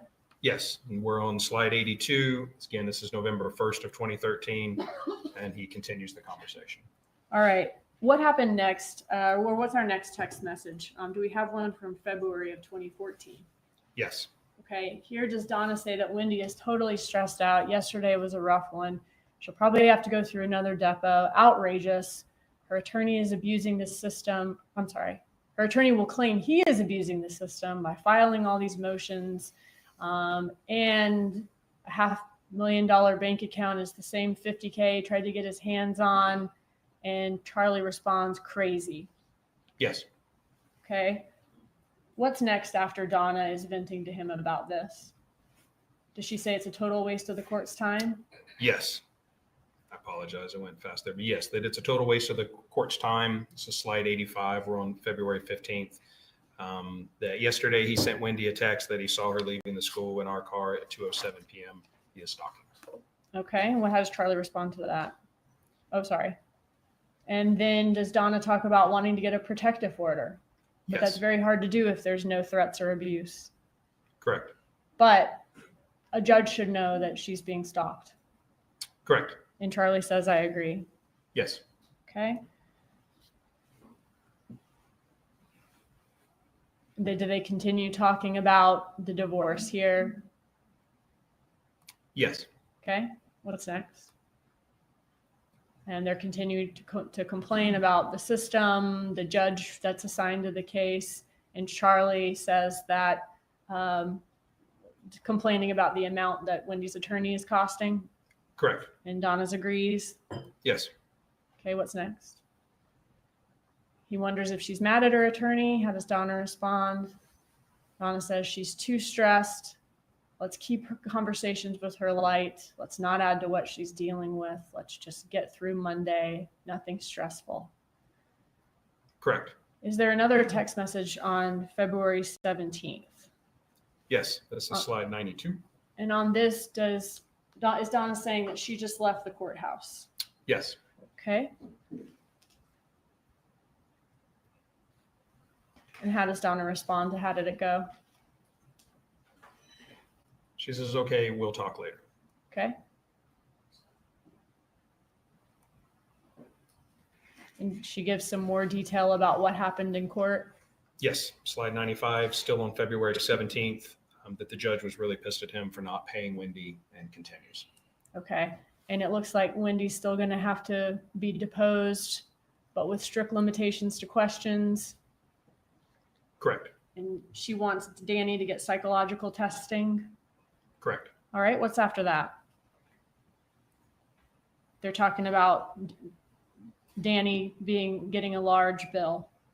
Yes. Okay. What's next? So February 19th. Is this more talk about the divorce proceedings? Yes. I won't make you read this whole email. I'm getting tired too. But basically in this email is Donna complaining about Dan Markel coming to the soccer game of the boys and wanting to play with them. Yes. And she calls him an F word here. Yes. A couple of things. And basically saying he's allowed to attend the children's activity when it's Wendi time, but that's it. He can't be spending more time with them than just attending. Correct. Okay. What's next?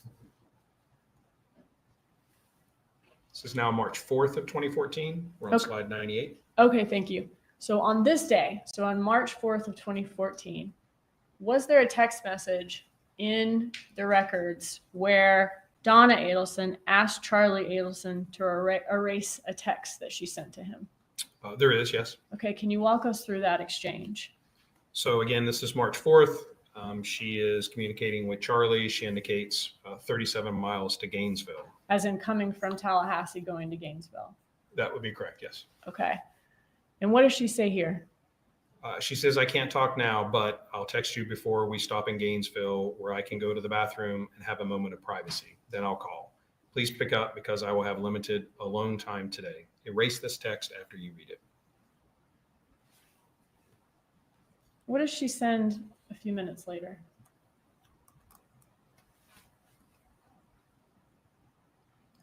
She says, we'll stop in about 5 minutes and I can speak to you privately about Dad's birthday gift when I'm out of the car. I have some good ideas. What was the time difference between those two texts? This text was at 10:42 a.m. and this is at 11:08 a.m. Okay. So 20 minutes before, she's texting saying, we'll have a private conversation and erase this after you read it. Then she sends a text 20 minutes later saying, I can speak to you privately, and says what it's about, Dad's birthday gift. Correct. Does she tell him to delete that text where she said the subject of the private conversation? There's no request to delete that text. And how does Charlie respond? He says, great. And then is there some communication after that where they're setting up this phone call? Yes. Okay, can you show us that?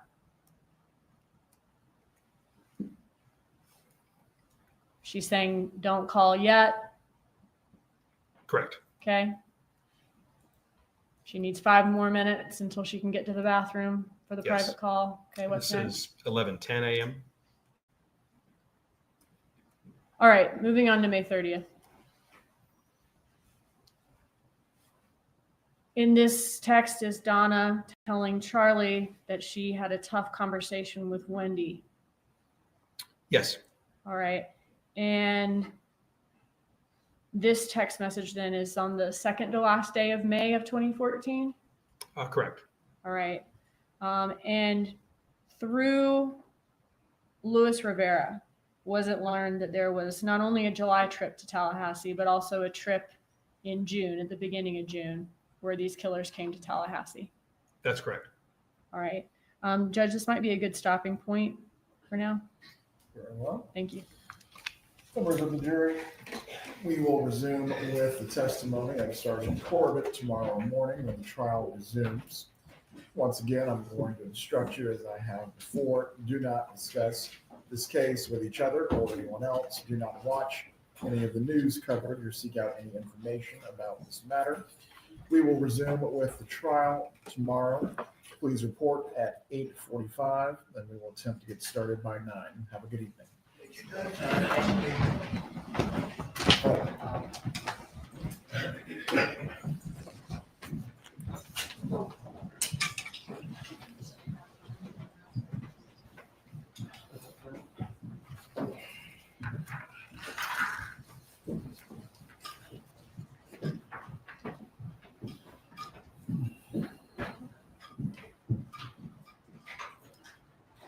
Everyone can be seated. Go ahead. Is there anything that we need to address before the examinations continue tomorrow morning? Judge, just have not had a chance to go through in full what my experts sent me, the changes. I might want to address it in the morning. I just haven't had a chance to go through it yet. We have this evening at this point. Thank you. Any other matters that we need to address? We'll be in recess. Please report by 8:40 tomorrow, and we'll wait the jurors to resume. Sorry, Your Honor, you said 8:40? 8:40. Thank you, Your Honor. Good night, sir. Doesn't matter. I didn't agree.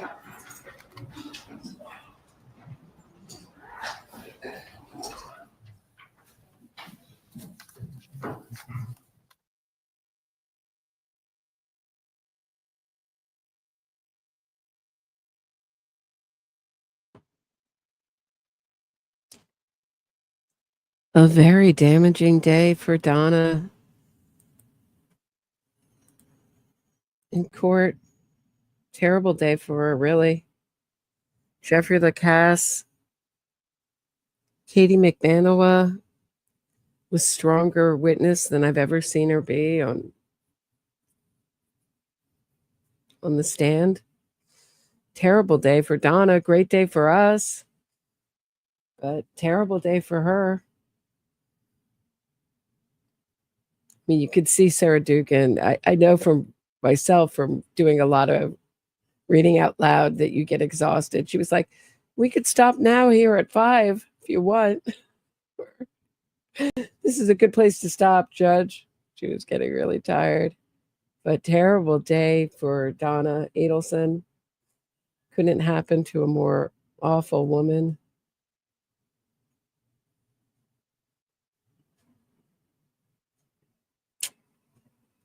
Yeah, I mean, I'll be very shocked if, you never know which way the jury's going to go, but I'd be shocked if she doesn't get convicted. I mean, how many people have to come in and say she did it, essentially?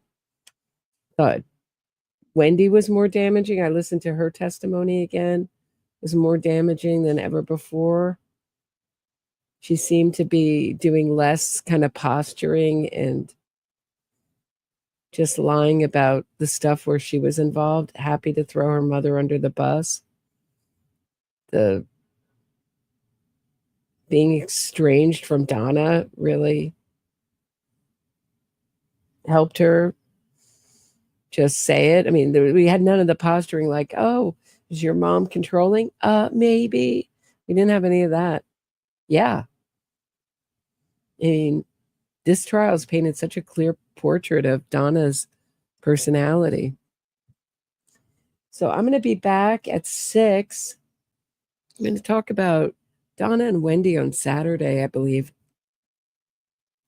We're going to go through that testimony on Saturday. It's a lot to talk about there. But today I'm going to talk about Jeffrey Lacasse's testimony.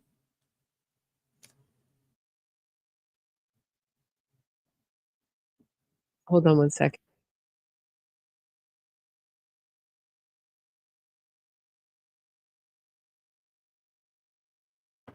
Oh, they just switched to the Cardi B assault trial.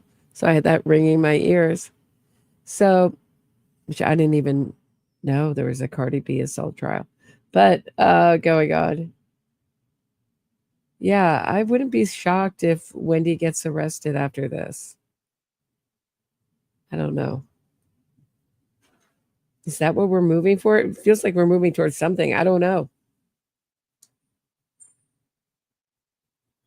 Is this the last trial, or is there going to be one more? I don't think Harvey's going down. I'd be shocked if Harvey gets arrested. I mean, they like to have this overwhelming evidence. But it seems like the evidence against Wendi has been building up and building up and building up. I've never thought Harvey's going to go down. I think he's going to be without a family. I think that's his punishment. He was less involved in this. He was involved, but less, to a lesser degree.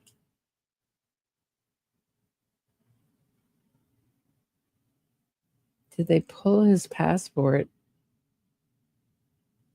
I believe he could still travel. No, I think he could have gone on without Donna to Vietnam. They weren't arresting him. They were just arresting Donna. There was nothing stopping Harvey from saying, which Donna may have done if it had been Harvey, saying, "See ya, honey. I'll be in Vietnam. I'm getting out of here while I can."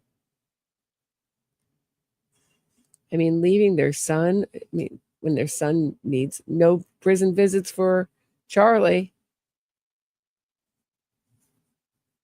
And certainly Harvey didn't come to Charlie's trial because Donna was scared, I think, to come into Tallahassee. I think Harvey would have if Donna would have come. But they both decided to stay away.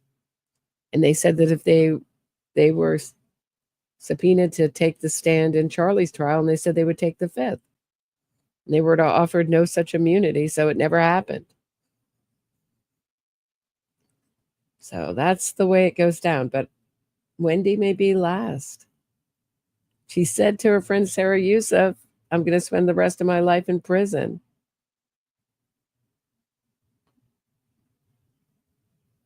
But boy, was that whole thing about that job that Robert Adelson is such a key to this whole story that really has been missing and really ghosted out of this whole story. It makes so much more sense now because I kept saying, how did this whole family decide that murder was the best route to go with all these possibilities? Why they could bribe Dan Markel and they never went through with that bribe.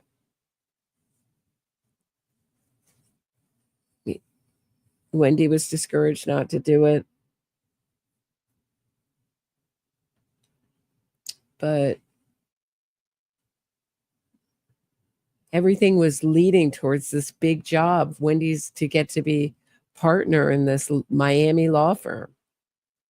And now that makes sense why this relocation, it was more than just about the grandkids. It's like the smallest element to Wendi. It's that job. My daughter cannot be in a little stop on the way to civilization, Tallahassee, Bumble, F Tallahassee. She's got to be in fancy Miami, this $1 million job. And the irony is once she was free to take it, they didn't want her anymore. They were like, "Sorry, we don't want a partner in our law firm to be dragged out of the firm in handcuffs. We have to make sure you're cleared as a murderer in this case. We're not sure, we're really unsure to hire you because of what happened to your ex-husband. Seems awfully strange when you're having these relocation problems taking this job. Now you can take it because there's been this sudden murder." It's not that we have problems working next to a murderer. It's just we don't want the PR of one of our partners being dragged out of the firm in handcuffs. Yeah, kind of amazing. Makes so much more sense now, the whole murder and why they thought, well, Wendi will never have a chance to be anything. Her whole life she was being groomed to be someone in the Adelson's eyes, which is someone with a lot of cachet, social cachet, and money. And the irony is she's never really achieved that. She's never achieved the promise of her early years. Magnum cum laude at Brandeis, top of her class, high school class, et cetera, et cetera. Really groomed to succeed. Clerking for a judge. Yeah, no. Now she's just like working for people who are friends of the family who can hire her. That's my understanding. Who she has ins with or connections with. Because what stranger would hire her? Once you look her up on the internet, there's like 7,000 YouTube videos on her. How she had the father of her children murdered. Not great PR for your firm. And some people may not want to work with murderers. I know it's old-fashioned. I may be the only one who's turned off by murderers. Left. Certainly in true crime, one of the few people who are turned off by murderers. But we'll see. We'll see how it goes with Wendi. I will be talking about Jeffrey Lacasse tonight at 6. Join me. Interesting testimony. Let's talk about it at 6. See you there. Thanks for watching with me. Thanks to everyone who supported the stream. These streams are totally listener supported. If you want to support the podcast, links are in the description of this and every episode. You can buy me a coffee, send me a Venmo, become a Patreon member, and get access to content you don't get anywhere else. Also, your name in these closing credits. All right. See you at 6.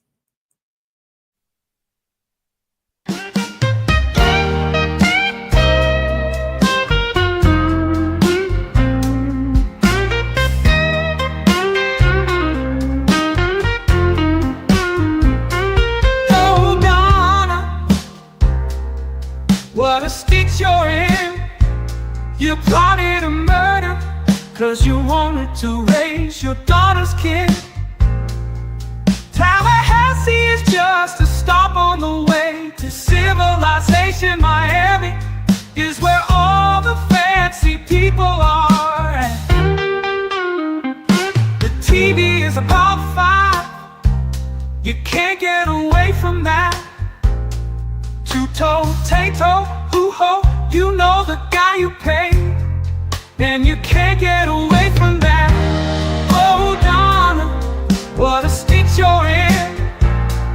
You thought jail was just for the little people, but now you're so blankets with the locked up crew. You're a grandmother-in-law down, and your one-way ride to freedom you blew.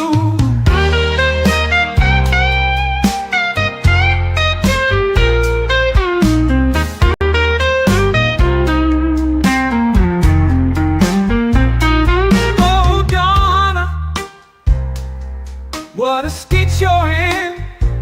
Your family are exiled from the social circles you swam in. We all know you never made that banana bread or offered to babysit for Dan, but you'll soon be making license plates and thinking about what could have been.